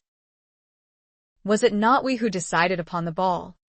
It is very kind of you to say so, she had said, her voice muffled against his chest. But I fear it was me. I wanted to prove myself capable of being mistress of Middlebury. I wanted to show everyone that I could compete with all the viscountesses back through history. And you have done it admirably well, he assured her, kissing the lengthening curls on her head. Or you are about to do it. That is the whole problem. Though, she had said, that about to do it part. Do go back to sleep. Vincent. I did not mean to wake you. I shall lie very still, though I doubt I will sleep a wink until after the next few days. No more than 3 minutes later, she was sleeping. And Vincent slipped out of bed and made his way to his dressing room. He heard Shep scramble to his feet and come to nudge his hand with a cold nose. He rubbed the dog's head and pulled gently on his ears. Good morning, old boy, he whispered, bending his head for the customary lick on the cheek. Just a quick walk outside for you. And then I have an appointment to keep. Actually, he had lain awake quite a bit of last night, too. But earlier than Sophia. Was he going to make a complete ass of himself? He had practiced with Martin for the last few mornings. And Martin had sworn the air blue. If only figuratively speaking. I don't know quite how you do it, sir, he had grumbled, but you do, and I don't like it one little bit on my own account. I like it a whole lot on that smiling bastard's account, though. Spars with Gentleman Jackson himself. Does he? I hope he was not merely boasting when he told you that. It would mean he is farther to fall. It would also mean if he had not been boasting, he would be a formidable opponent. And it was that fact that had kept Vincent awake, his stomach churning uncomfortably. Not that he feared getting hurt. He had grown up half wild. He had been knocked down in fistfights almost as often as he had done the knocking. He had always jumped back up and kept on swinging. No, this time it was the fear of being left feeling inadequate, of failing to accomplish what he had set his heart upon doing. It was the fear that his blindness had unmanned him. Pointless thoughts. But nighttime mind wanderings were the hardest to suppress. Martin was already in the cellar when Vincent arrived there. You are sure about this? Sir, he asked. I would gladly do it for you in the traditional way. I'll have him on his back watching stars through the cellar ceiling and all the ceilings above it in no time flat. Gentleman Jackson notwithstanding? Vincent asked. His valet said something unrepeatable. You do not have faith in me. Martin. All the faith in the world, Martin told him. But I don't know why you should have all the fun just because you are a bleeding viscount. And because the viscountess is my wife, Vincent said. Ah. There is that too, Martin conceded. If it was Sal, no fists would do, but my own. Vincent grinned, and would have said something about the continuing courtship between his valet and the blacksmith's daughter, who had still been holding out for a wedding the last time they spoke of her. But the cellar door opened above them, and a cheerful voice called down. Darlie? Are you down there? And is your Batman there? Both of us, Vincent called back. Come on down. Maycock. There should be plenty of light. Martin has lit the lamps. Ah. A wonderful cavern, Sebastian Maycock said, his voice closer. This is where you do your exercising, Darlie? And this is your trainer? Martin Fisk, Vincent said. Friend. Batman. Wallet. Trainer. He wears a number of hats. You look impressively large, Maycock said. Those shoulder and arm muscles look as if they are kept in good condition. I do my best, Martin told him. So, you think you can outspar me? Do you? Maycock laughed. It takes skill as well as brawn. Did you know that? I think I may have heard it mentioned a time or two, Martin said. Right, Maycock said. You are stripped to the waist and ready. I see. I'll get my shirt and boots off. And we will go at it. Darlie warned you to bring smelling salts and bandages. Did he? He did mention it, Martin said. A bout with no set rounds. Then, Vincent said. A fair fight with fists only? No punches below the waist? To end when one gives in or is knocked down and unable to get up again within a reasonable amount of time. That sounds fair to me, Maycock said. I don't expect this to take long. I hope your cook serves breakfast early. Darlie. There is nothing like a good sparring bout to whet the appetite. Try not to go down too soon. Fisk. Ready. I am ready, Martin said. There. I have gathered the lanterns together. Oh, spread them around again, Maycock told him. There are too many shadows with all three of them in the same place like that. We will be careful to avoid tipping them. Darlie, old chap, I would advise you to sit partway up the stairs. We would not want to hit you by accident, would we? It would not be sporting. He laughed. The man did a lot of laughing. I think there is one detail you misunderstand, Vincent said. It is not Martin who is to be your sparring partner. Maycock. It is I. There was a short silence, and then the laughter came again. Uproarious this time. That is a good one. Darlie, he said. There would be a massacre here in 1 second flat. Right. Shall we get to it? Fisk? Spread out the lamps. It is dark down here. It is about to get darker, Vincent told him. I apparently did not explain myself clearly. It is you and I who are to spar, Maycock. Clearly a fight between us would be ludicrous under normal conditions. You can see. I cannot.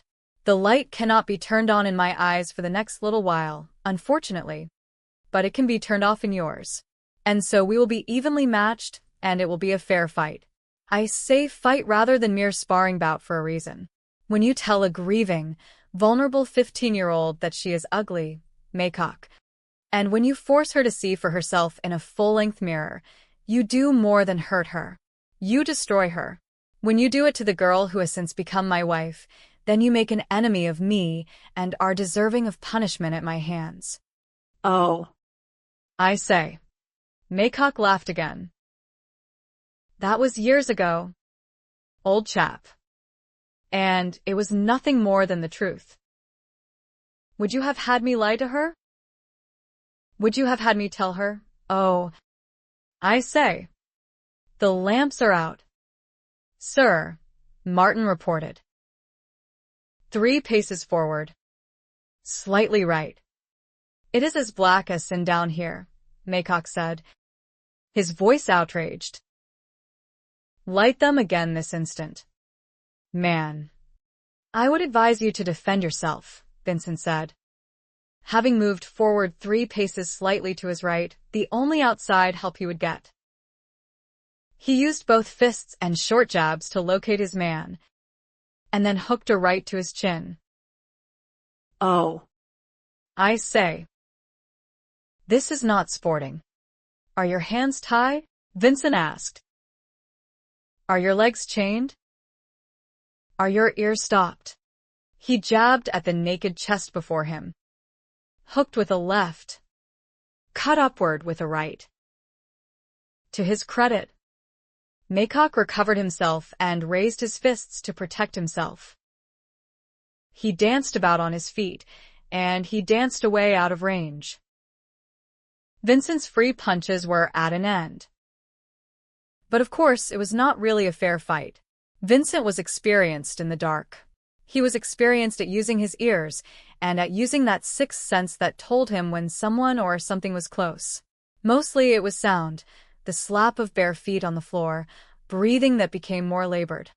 And, as often as not, a voice that protested or taunted, especially when Maycock landed a punch, which he did more than once, though nothing to really hurt. Nothing on the face. Vincent talked too. It was only fair. The trouble with you, Maycock, he said, is that you are a man of surfaces. You see beauty and believe a person to be beautiful. You see plainness and believe a person to be dull and lacking in all the finer sensibilities. You would see an oyster and not even suspect that a priceless pearl was within. Maycock was just ahead of him.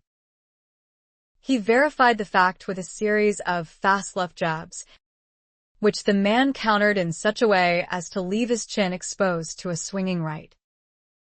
He went down like a log. Sheer luck, he said, scrambling to his feet. I just wish I could have you in Jackson's boxing saloon for 1 minute on my terms. Darlie. We would soon see who is the superior fighter. And Gentleman Jackson and all your friends and acquaintances would applaud your superior talents, Vincent said, knocking him down again.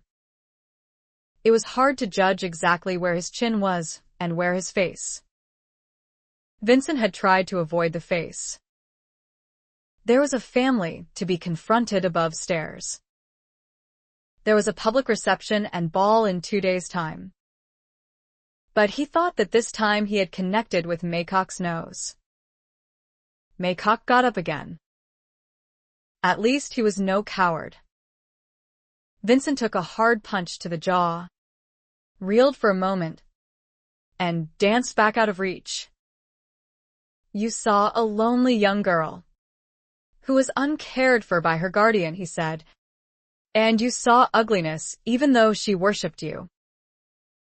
I cannot even see the grown woman, but I do see all the beauty that is within her, and it dazzles my mind's eye.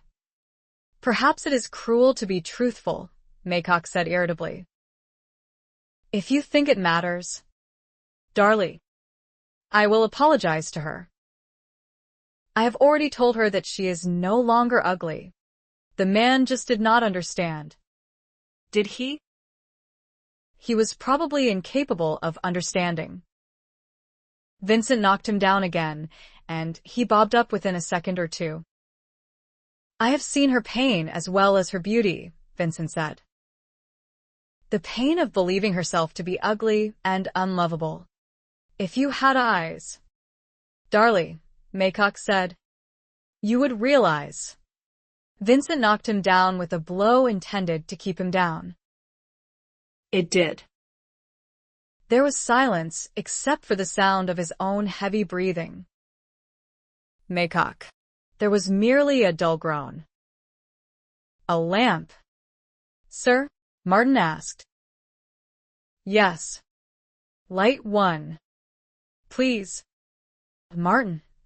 He is not quite unconscious, Martin reported a few moments later. Maycock groaned again. Here. Let me help you up, Martin said. Sit on the stairs here. I can sympathize. I have tried it with him, without any success. I used to knock him down as often as he knocked me down when we were lads. But that was when he could see. He is more deadly now. Vincent had found a towel and was drying himself off. He could tell that Martin was ministering to Maycock. Any damage? He asked. Just a trickle of blood from the nose, Martin said. It will look a bit like a beacon for the next day, or two. A little red and raw about the chin. Not a single black eye. The chest and arms will be sporting bruises in a variety of colors for a while, but no one will see them beneath his shirt. I was brought down here under false pretenses, Maycock said. You were brought down here for punishment, Vincent told him. I might have had Martin tie you down. You know. Instead you were given a fair fight. Fair, Maycock said testily. You made an ass out of me. I hope so, Vincent said and grinned. The simplest explanation we can give upstairs, I believe, is a version of the truth. You and I had a friendly sparring bout after you very sportingly suggested we do it in total darkness. I do not enjoy being made a fool of, Maycock said. No one does, Vincent told him. But only you and I and Martin need know it happened. And Sophia. I will tell her. He heard feet climbing the stairs. The door at the top opened, and then closed again. He was no sniveling coward, Martin said. I am glad of that. Every time I heard him go down, I willed him to get up again. Was it unfair?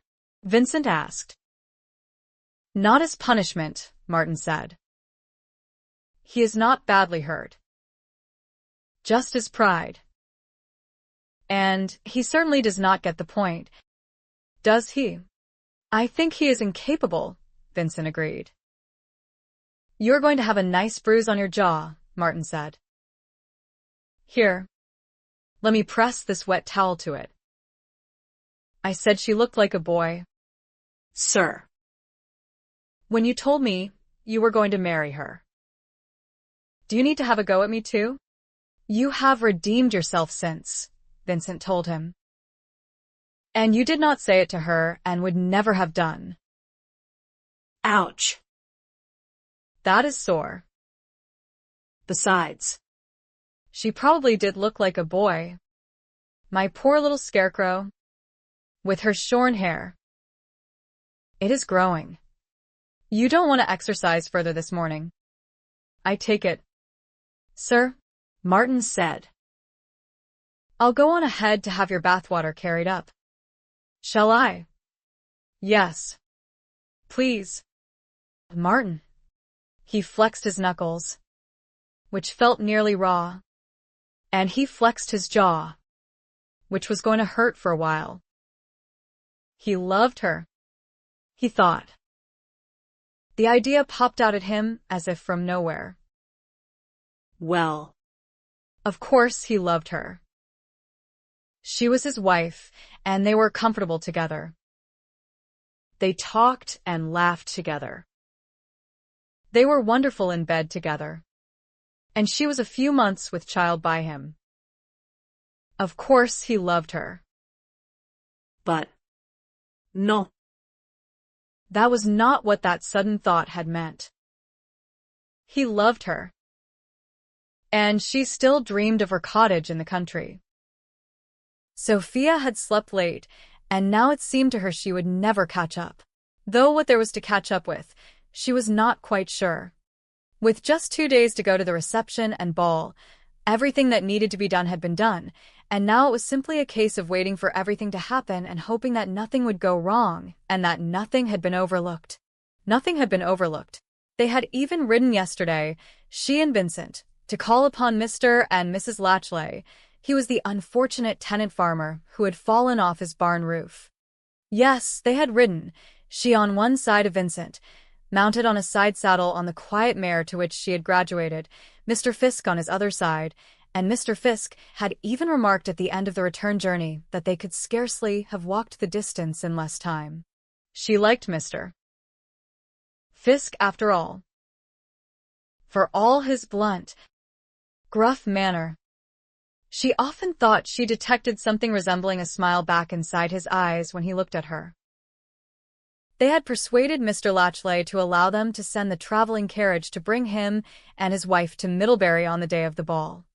They would find him a sofa in a safe corner of the ballroom, they had promised, where he could recline and rest his splinted leg while he watched the festivities and chatted with his neighbors.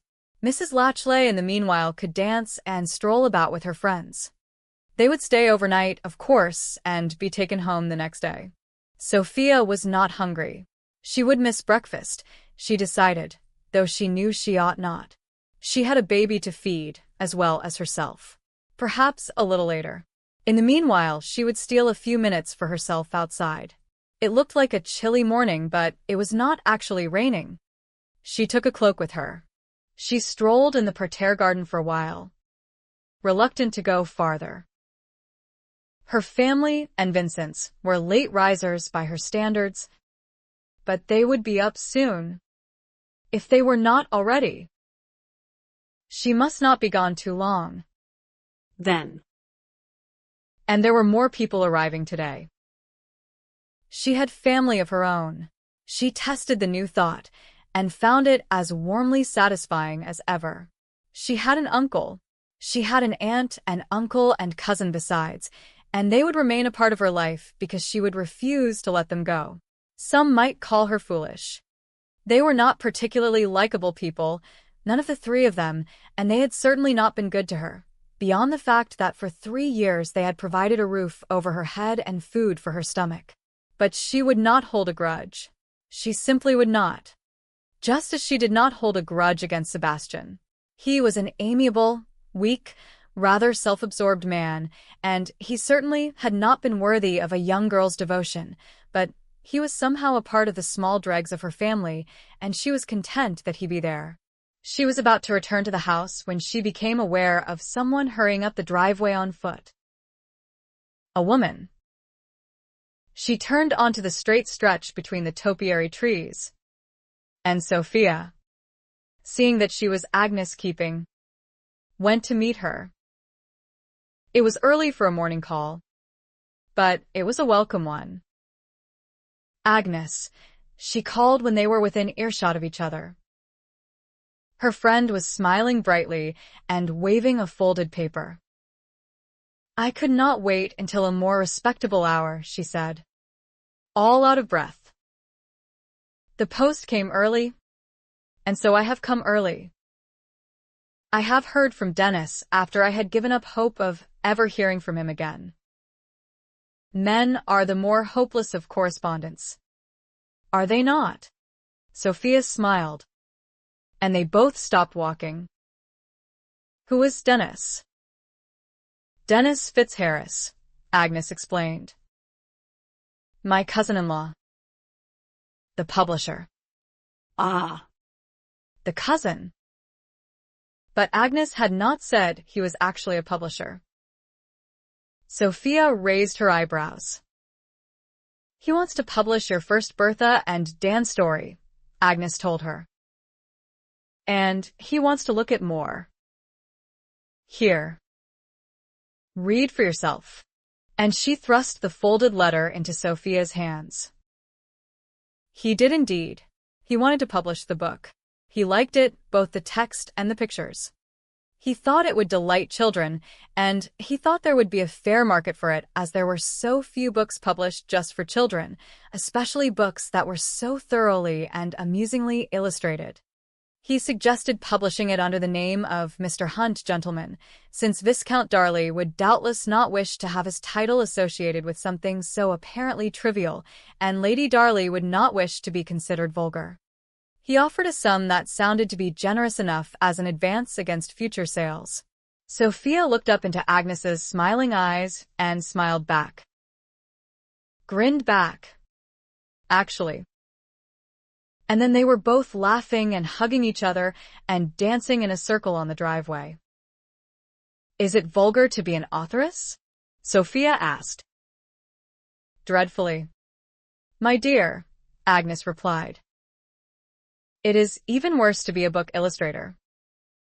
Is there a word more derogatory than vulgar? If there is, you are it. Or would be if you allowed your name to appear on the cover of your book. The cover of my book. Sophia stared at her, arrested. My book. Mine and Vincent's. Oh. Agnes. I know, Agnes said. Wonderful, is it not? But I must hurry back. I told my sister I would be gone no longer than half an hour. I have promised to help her sew new trim onto her best evening gown for the night after tomorrow, and she is convinced the job will occupy both of us for the whole day. Horrid thought. She turned and hurried back the way she had come, and Sophia made her way back to the house. Have you seen my husband? She asked the footman in the hallway. The footman believed his lordship was with Mrs. Pearl and Lady March in the morning room. But as Sophia hurried along the corridor of the west wing, he was just leaving the room and closing the door behind him. Vincent, she cried. He looked in her direction, cocked his head to one side, and frowned. What is it? He asked. You sound distressed. Merely breathless, she told him. The postman just brought a letter to Miss Debbins's house, and he wants to publish us. Vincent. Though not under my name, because it would be vulgar. His expression did not change except that his frown perhaps deepened. He asked her. The postman? What would be vulgar? Using a woman's name on a cover, she explained. Apparently it is not done. And you might consider it trivial to have your title there. So he suggests just plain Mr. Hunt. Gentleman. Kind of him, he said, grinning suddenly. Sophie. Who on earth is he? And what on earth are you talking about? What do the postman and Miss Debbins have to do with whatever it is? Nothing whatsoever, she told him. He laughed outright, and, after a moment, she joined him. The letter was to Agnes' keeping, she told him. She sent a copy of Bertha and Dan and the Adventure of the Cricket Ball on the church spire to her late husband's cousin in London. Do you remember? And it turns out that he is a publisher and that he loves the book and wants to buy it and publish it under the name Mr. Hunt. Gentleman, to save you from embarrassment and me from vulgarity. He wants to publish it, Vincent, for children all over the country to read and look at. And he wants to see more. The smile was arrested on his face. He wishes to publish your books. Sophie. Our books. Then it had better be under the names Mr. and Mrs. Hunt, or not at all. Do you think? I think. And then his smile deepened again, and he opened his arms. He had neither Shep nor his cane with him, and she threw herself into them. They closed tightly about her, and he swung her off her feet and about in a wide circle. He set her down a considerable distance from the morning room door and facing in the opposite direction. He was laughing. So was she. Are you happy about it? He asked. Are you? Yes. Me too. And then her smile faded. The light was not brilliant in the hallway, but there was quite enough of it to show her that the left side of his jaw was swollen and discolored. What happened? She cupped her hand very lightly against that side of his face. He winced and pulled back. I collided with the door? He made the answer sound like a question. He also raised one hand to touch the area gingerly with his fingertips. She took the hand in hers and turned it over. Palm down. Your knuckles too? It was a heavy door, he said. She took his other hand from his side and held it in both of hers. A very heavy door, he said. What happened? A sparring bout in the cellar, he told her. Maycock came down this morning, and we thought it would be diverting to spar with each other. Maycock suggested very sportingly that we make the odds more equal by doing it in darkness, and Martin doused the lamps. Maycock came out of it rather worse than I did, unfortunately for him. But it was to be expected. I have had more experience with darkness than he. He grinned at her. She searched his blue eyes, which gazed so nearly directly back into hers. It was not a friendly bout. Was it? She asked him. It was about me? He did not answer for a while. You were 15? Sophie, he said. You were hurting and fragile. And he trod all over your heart with nailed boots. Worse. He trod all over your self-esteem. He convinced you that you were ugly when you were in reality one of the most beautiful little creatures ever created. Oh. Vincent. She felt a tear drip off her chin to be absorbed by her cloak. Another was trickling down her other cheek.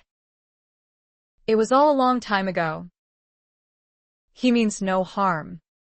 You know. He just does not have strong sensibilities. There was no need to punish him. Yes. There was, he said. I may be without sight, Sophie, but I am still a man. And when my woman needs defending, I will defend her. My woman. She had a momentary image of a caveman, hanging on to his woman by the hair with one hand while in the other he wielded a club to beat back caveman number 2. Perhaps she would sketch it one day. But she understood his need to be as other men were, Vincent Hunt, who had always been a leader among boys, at the forefront of every game and wild exploit. He had probably been at the forefront of every youthful fistfight too. She could not squash him by telling him that Sebastian was really not worth his wrath. Thank you, she said softly. Thank you. Vincent. Do you have any ointment on those knuckles? Or on your jaw? Martin knew better than to suggest any such thing, he told her. Another male thing, she supposed. Well, she said, I shall kiss them better. Which she proceeded to do. He had fought for her. In the darkness. And won. And then concocted a story to explain all the bruises and raw knuckles so that no one would know the truth except the 3 men who had been in the cellar. And now her. She ought not to be pleased. Nothing was ever gained by violence. His generosity in marrying her and his kindness since then had healed her. And she had grown up in 5 years. The violence had been unnecessary. She was pleased nonetheless. Vincent had fought for her. Because she was his. And because she was one of the most beautiful little creatures ever created. 22. Sophia was dressed for the ball. She did not believe she had ever felt so excited or so sick or so altogether delirious in her life before. She knew she had not. In fact. You see, my lady, Rosina said just as if Sophia had been arguing with her. I told you. You did indeed, Sophia agreed, gazing back at her image in the pier glass in her dressing room. Rosina was standing behind her shoulder. And she was somehow reminded of another occasion when she had stood in front of a full-length glass with someone behind her. Sebastian had taken her aside yesterday after luncheon.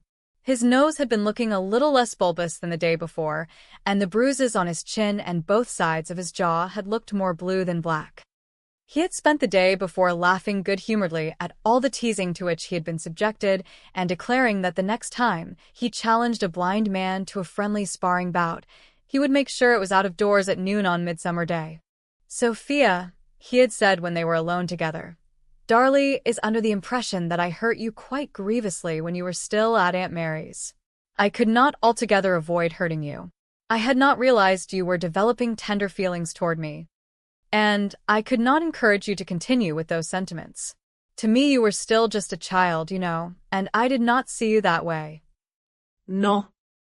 Of course you did not, she had agreed. He was quite right. But that was not the point. You understood. Surely, he had said, that when I said you were ugly, I was just teasing you. The easiest thing would be to say yes. It did not really matter after all this time. Anyway. But she would make what Vincent had done yesterday seem foolish. Besides, it did matter. The effect of his words had lived with her for years after they were spoken. No. Sebastian, she had said. I did not understand that. For you were not teasing. Oh, I say. He had looked uncomfortable. Well, perhaps you are right. You had embarrassed me, and I was annoyed because I did not know quite what to say to you. And you really were a funny-looking girl, You are very much improved now. Please accept my deepest apologies. I probably did you a favor. Anyway. You probably took yourself in hand as a result of what I said, did you? What was the point of withholding her forgiveness? He had been smiling endearingly at her, his nose slightly glowing. And Vincent had punished him. Your apologies are accepted. Sebastian, she had said. And you do not look so pretty yourself today. Perhaps you will look better tomorrow. She had laughed and held out her right hand toward him. And he had taken it, laughing heartily with her. I am so glad I got to be your maid, Rosina said now. There is so much I can do with you. Before she could wax even more rapturous, there was a tap on the dressing room door, and Vincent stepped inside. My lord. Rosina curtsied. Rosina, he said, and she withdrew. He always dressed neatly and elegantly, but tonight, in his black, form-fitting tailed evening coat with silver-embroidered waistcoat, pale gray knee breeches with white stockings and linen and black shoes, he looked nothing short of magnificent. The knee breeches were slightly old-fashioned, but Sophia was very glad he wore them. He certainly had the legs to show them off, and the waist to show off his waistcoat, and the shoulders and chest to make his coat look as though it must have been sewn around him.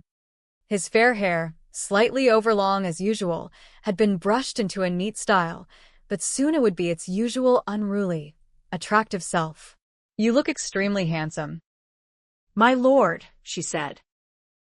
He laughed. Do you think? I think. Tell me. He gazed across at her.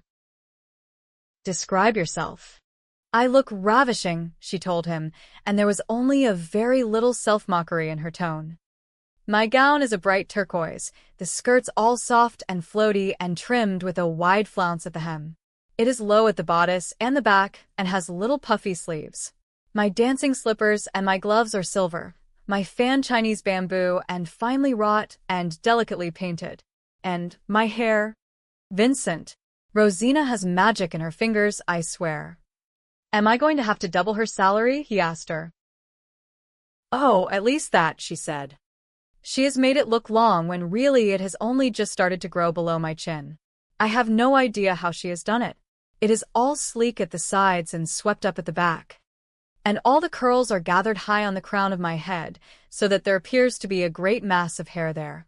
And she has let a few curls wave artfully over my ears, and I suspect there will be some along my neck before much time has passed. There must be a whole arsenal of pins in my head. Vincent, though I cannot see a single one in the mirror. And Lady Trentham's hairdresser was quite right, and Rosina too. The style does show my neck to advantage. And I do have good cheekbones. I look older. More grown-up, that is. More beautiful, he suggested. Impossible. Sophie. Yes. I suppose so, she agreed. You cannot possibly be more beautiful than you already were, he said. She laughed and he grinned at her. Happy, he asked. Her smile faded. "Ask me again at the end of the evening," she told him. And the baby chose that moment to perform what felt like a sideways somersault. If no grand disaster strikes, the answer ought to be yes. Come. He reached out a hand toward her and drew her against him. "Don't squash my hair," she told him.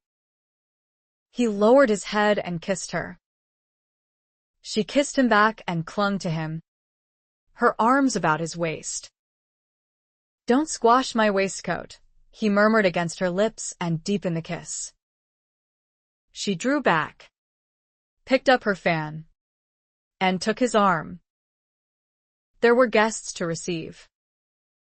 Sophia had described the scene.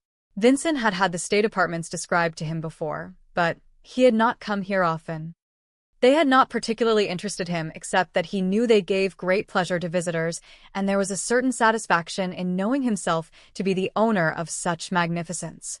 This evening's description, of course, had more life to it than it ever had before, partly because Sophia was the teller, and partly because the apartments were being used as they had been intended to be. The grand salon had been set up as a card room and sitting room for those who wished to withdraw from the bustle of the ballroom for a while. There were 4 tables and a number of sofas. A fire had been lit in the large marble fireplace. The walls were paneled with narrow bands of oak alternating with wider panels with painted scenes. The high coved ceiling was also decorated with paintings. There was gilding everywhere and a single large chandelier hanging from the center of the ceiling, every candle lit for the occasion. The small salon, exactly half the size of its grander neighbor, was similarly decorated. It was set up with refreshments, dainty savories and sweets, wines and liquors, lemonade. Yeah. The state dining room was to be used later for supper and toasts and speeches, and a 4-tier wedding cake, which had been his grandmother's idea.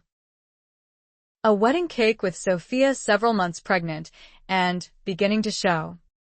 If his hands were to be believed, he hoped it showed. He was bursting with pride and with suppressed terror. The ballroom was twice the size of the grand salon, and not unlike it except that where there were painted panels in the salon, there were mirrors in the ballroom. And there were 3 chandeliers overhead, and an orchestra dais at one end, and a floor that gleamed with polish and French windows that opened onto the terrace. It must all be magnificent indeed to behold. But it was more so than usual tonight, of course, because it was filled with guests. Oh, it was not the sort of grand squeeze so beloved of hostesses in London during the season, he supposed, but all his family and Sophia's were here, and all their neighbors. And Flavian. Everyone was glittering with jewels and waving with plumes and glowing with color, Sophia reported. She had heard that it was fashionable in London ballrooms for even the youngest of girls and the spottiest of youths to affect an air of ennui. Henrietta had practiced the look when she first made her come out. No one had that look tonight. Not even your aunt and cousin? Vincent asked when she reported on the fact as the last trickle of arriving guests had been greeted at the doors and had passed inside the ballroom. No, she laughed. They are too busy looking superior. But they are enjoying themselves too, Vincent. They are very important people here. Our neighbors are looking upon them with deference and admiration. Aunt Martha's hair plumes must be 4 feet tall, and they are nodding in very stately fashion. I detect a bit of the caricaturist in that remark, he said. Well, perhaps 3 feet tall, she conceded. She is talking with everyone. So is Sir Clarence. If he puffed his chest out any more, his waistcoat buttons would all pop off in unison. Oh, dear. Please stop me. Not for worlds, he told her. And Henrietta?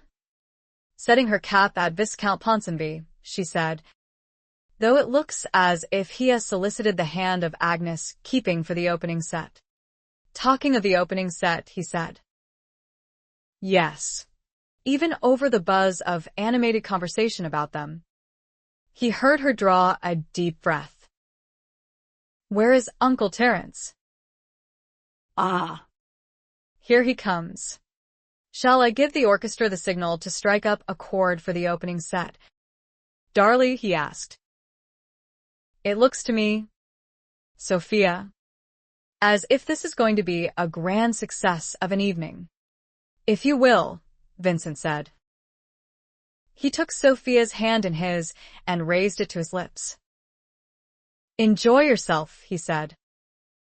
He stood in the doorway listening to the music and the rhythmic pounding of dancing slippers all hitting the wooden floor at the same time. His own foot tapped, and he smiled. He was not left alone. Neighbors came to compliment him upon reviving the old tradition in such grand fashion, and they stayed to chat. His grandmother came to take his arm for a while. Andy Harrison's wife brought him a glass of wine. He had come a long way in a few months, thanks to Sophia, though not entirely. He must not be unfair to himself. He had exerted himself. He had pulled himself free of the smothering protection of the female members of his family, without hurting them, he believed. He had worked hard with Shep, so that he had a far larger measure of freedom of movement than he had had in the past 6 years. He had spent long hours with his steward, both in the man's study and out on the land, learning the ins and outs of his estates and taking an active role in the decision-making. He had got to know his neighbors and his laborers. He had made a few real friends. He had gone fishing. He had helped Sophia recover from the terrible trauma of the past 5 years, and even perhaps from the insecurities of the 15 before that. He had brought her contentment, he believed, even if not active happiness, and some pleasure, both in and out of the marriage bed. He could now play the harp without wishing every moment that he could simply hurl it through the nearest window. He might even be reasonably competent upon it within the next year or so. He was soon to be a published author. That last thought made him grin. His toe was still tapping. Sophia was apparently dancing a set with Flavian. He was very much enjoying having one of his fellow survivors at Middlebury. They had sat for a couple of hours or longer in the parterre garden yesterday, huddled inside their greatcoats against the unseasonable chill of the day. Sophia had joined them there after a while, and Flavian had commented that it was a pity Vincent would not be able to join the rest of the survivors at their annual gathering at Pendarus Hall next spring. "But it is so that he can answer a higher sea calling," he had said, amusement in his voice. "Congratulations are in order, Lady Darley. Or am I not supposed to know?" Flavian had not had to be told, of course, that Sophia was with child. "What do you mean?" Sophia had asked. "That he cannot go?" "Of course he will go. He must. It will be soon after your confinement." "Sophie," Vincent had said, "wild horses would not drag me away from you so soon. You know." She had been silent for a while. So had Flavian. "Well, then," she had said, "everyone must come here instead." "Would that ruin everything? Must it be at Pendarus? I know it is where you all spent those years and where you naturally choose to gather. But must it be there? Is not having you all together more important than the place? Vincent, may we invite everyone here? Would you come, Lord Ponsonby? Or would you rather go to Cornwall, even if it means being without Vincent for 1 year?" "We can and we will." "Sophie," Vincent had said. "But no buts about it." "Vince," Flavian had said, "you will be awarded the year's prize for brilliance, Lady Darley. With all our 7 heads put together, we would never have seen the solution. Would we? Vince?" "Perhaps everyone else will disagree with you," Sophia had said. "Perhaps," he had agreed. "There is one way of finding out. Have you heard from Ben?" Vincent had asked him. "Has anyone?" "He has fallen off the face of the earth," Flavian had said. Just as you did back in the spring, Vince. His sister has been seen in town, the one with whom he is supposedly staying in the north of England, that is. But Ben was not clinging to her skirts when she was spotted. Perhaps he is tramping through heather in the Lake District as you were and will emerge with a bride. I rather hope not. It may prove contagious. Now the dancing was in full swing, and Vincent relaxed in the conviction that Sophia would be happy at the success of all her efforts. That was all that really mattered tonight, that she be happy. It was all that mattered anytime. He thought a little sadly. Sophia was happier than she ever remembered being in her life. Not a single thing had gone wrong all evening, and it was close enough to the end to make her relax and decide that nothing would go wrong. Though something still might.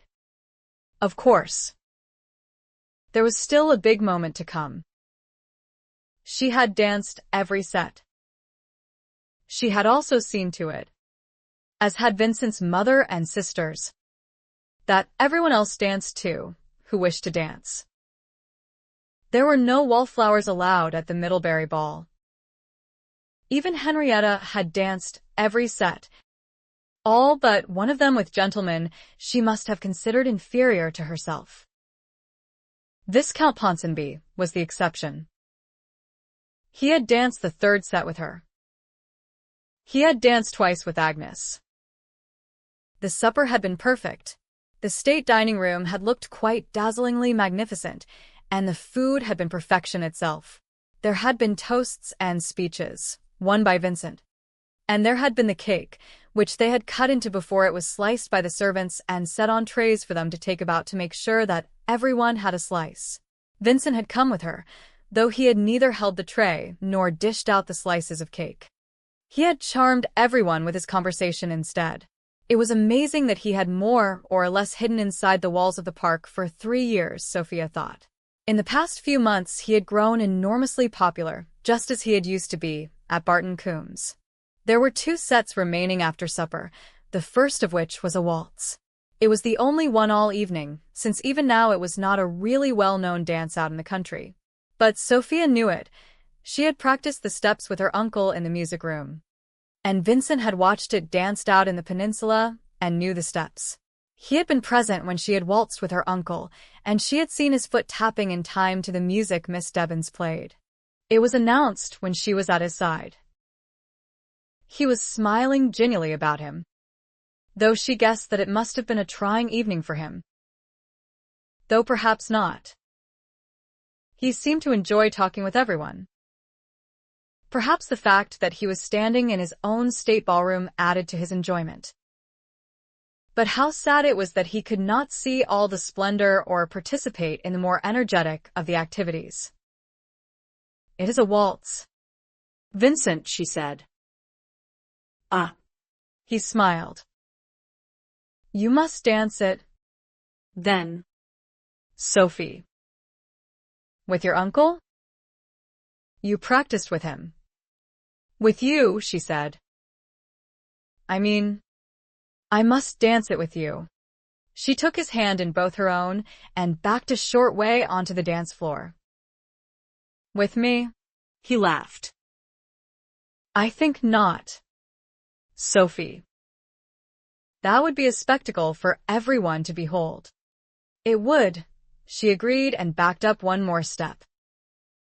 No one else had yet stepped onto the floor, and they had caught the attention of those people who were close to them, and awareness quickly spread.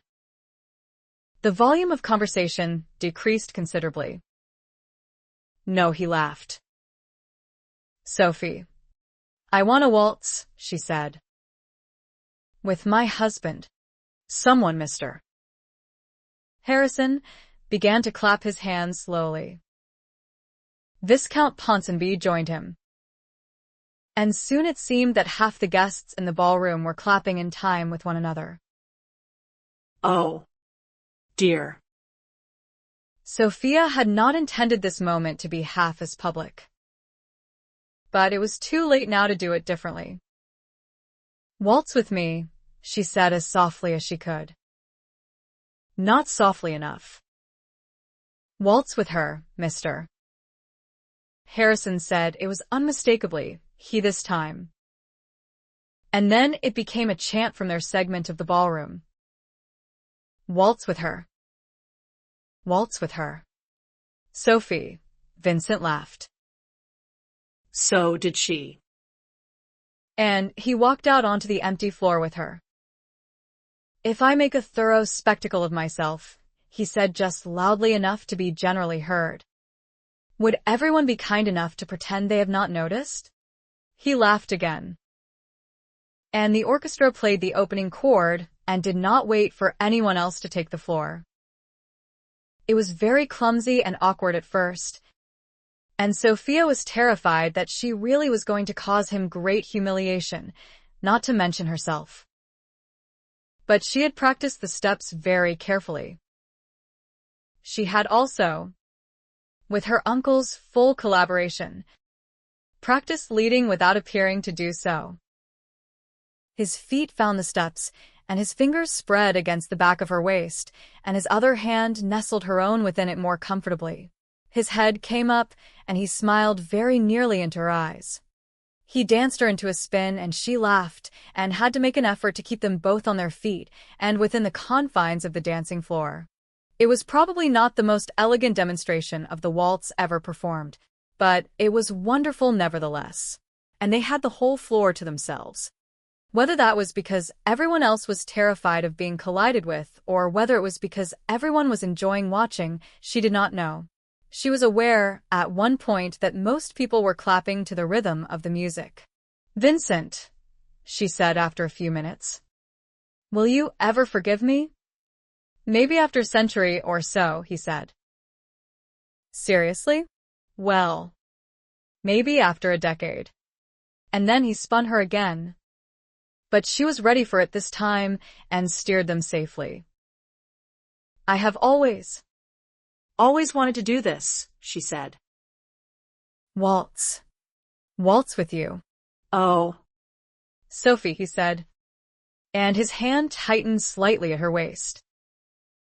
"I am so sorry I cannot." "But you can," she told him. "You can see with every part of your being except your eyes. Tell me you are enjoying it."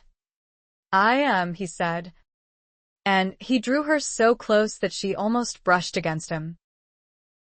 "Oh." "I am." Candlelight was wheeling overhead. Colored gowns were a kaleidoscope of pastels about the perimeter of the ballroom. Mirrors multiplied the candlelight and the twinkling of jewels to infinity. "Such sounds and smells," he said. "I will never forget this moment." "Sophie." "I am actually waltzing." She bit hard on her upper lip. It certainly would be humiliating to have all their guests see her weep. And then somehow her eyes focused upon his mother, who was standing with Ursula close to the doors. Tears were openly trickling down her cheeks. And then there was a break in the music, and before the next waltz tune began, other dancers joined them on the floor. When Sebastian Maycock came to ask Sophia for the final set of the evening, Vincent gave her as much freedom of choice as she had given him before the waltz. "My wife has already promised the set. I am afraid." "Maycock," he said. "To me." He could almost feel her look of surprise. "Yes. I have," she said with scarcely a moment's pause. "But thank you for asking me." "Sebastian." "It looks as if the elder Miss Mills is without a partner." "The lady in green. You are not contemplating dancing the Roger de Coverley, are you?" she asked when Maycock had apparently taken himself off to solicit the hand of Miss Mills. "I am contemplating a quiet stroll on the terrace with my wife," he said. "It is probably too cold out there for you, though. I shall send someone for our cloaks," she said, and promptly deserted him. She was back a few moments later, And only a couple of minutes after that she murmured thanks to someone and handed him his evening cloak. He could hear the sets forming on the floor. The noise level had increased. It was to be the final set. It seemed they were the only ones out on the terrace. His ears told him so, and Sophia confirmed the fact when he asked. It was not surprising. Though it was not a really cold night. The breeze was nippy. Happy? He asked as she tucked an arm beneath his and guided him in what he guessed was the direction of the parterre gardens. He heard her exhale. Happy, she said. Everything has gone well. Has it not? More than well. Oh. Vincent. We must do this more often. Perhaps when your friends come next spring. They will come. Will they not? He did not answer her. Sophie, he said. You will stay? Will you not? I mean, for the baby's sake? I could not bear to part with it as well as with you. And I do not believe you could bear to leave it with me. Could you? Oh. Of course not, she said. Yes. Of course I will stay. I am only sorry. I am very sorry about your cottage, he said. I know you would love it and your life there more than anything. But... Oh. Vincent, she said. I would not. But when you were showing your sketchbook to Ursula and Ellen out here in the garden, I sketched it for our stories, she told him. I did not intend for it to look like my dream cottage, but that is how it turned out. And then I could not resist putting Tab in the picture. Yes, it is a dream of a cottage, Vincent, when my life was so desperately empty and lonely, and when I thought myself ugly and unlovable. I thought nothing could be more desirable. But compared with the reality of my life now, it is pitiful. You mean, he said, you no longer wish for it? Even if you were not increasing? No, she said, quite emphatically. How could I? But... Vincent, I wish I were not a woman. What? He laughed. He was feeling a bit lightheaded, actually. Just another woman interfering with your freedom, she said. Whatever are you talking about? You said it to Mr. Croft, she said. The day he left Shep with you. You said I was just another woman looking after you and interfering with your independence. I am sure I said no such thing, he told her indignantly, trying to remember what exactly he might have said. How could I unless I had been lying through my teeth? But you said it, she said. I heard you. Sophie, he said, my mother and my sisters loved me to distraction and did everything for me and quite inadvertently stifled me. You came along with your wonderful ideas and did just the opposite. You gave me my freedom back and a large measure of independence. You silly goose. Whatever you overheard on that day, you must have misunderstood. I would never have said you took away my freedom. Never, Sophie. You brought light back into my life. You do not mind that I will have to remain here? Then she asked him.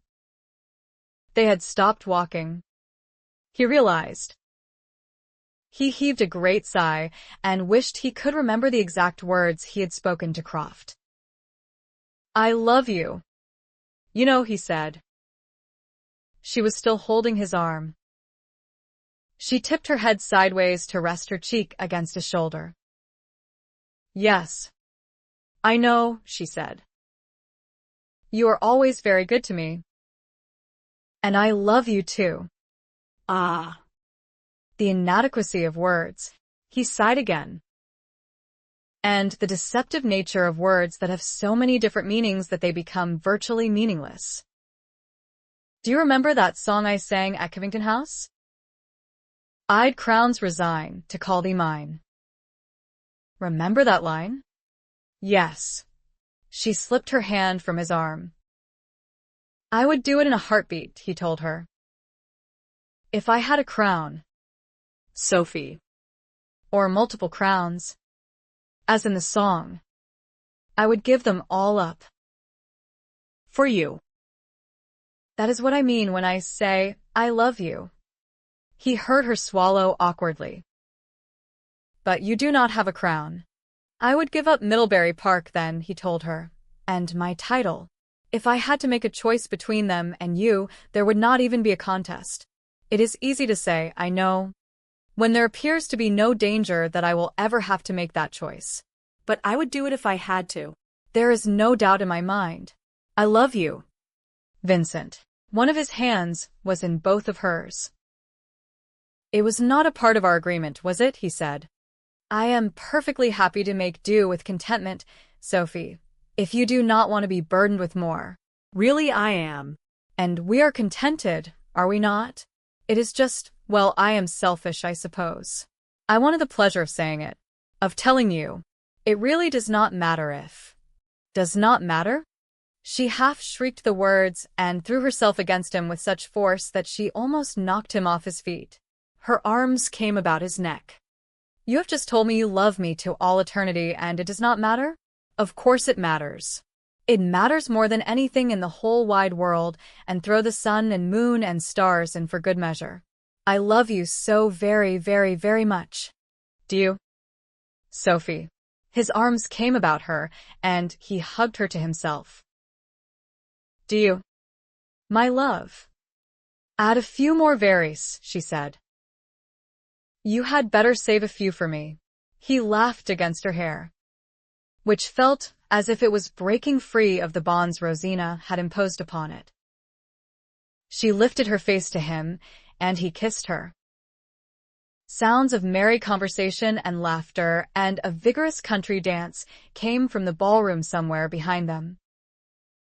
In the distance, an owl hooted and a dog barked.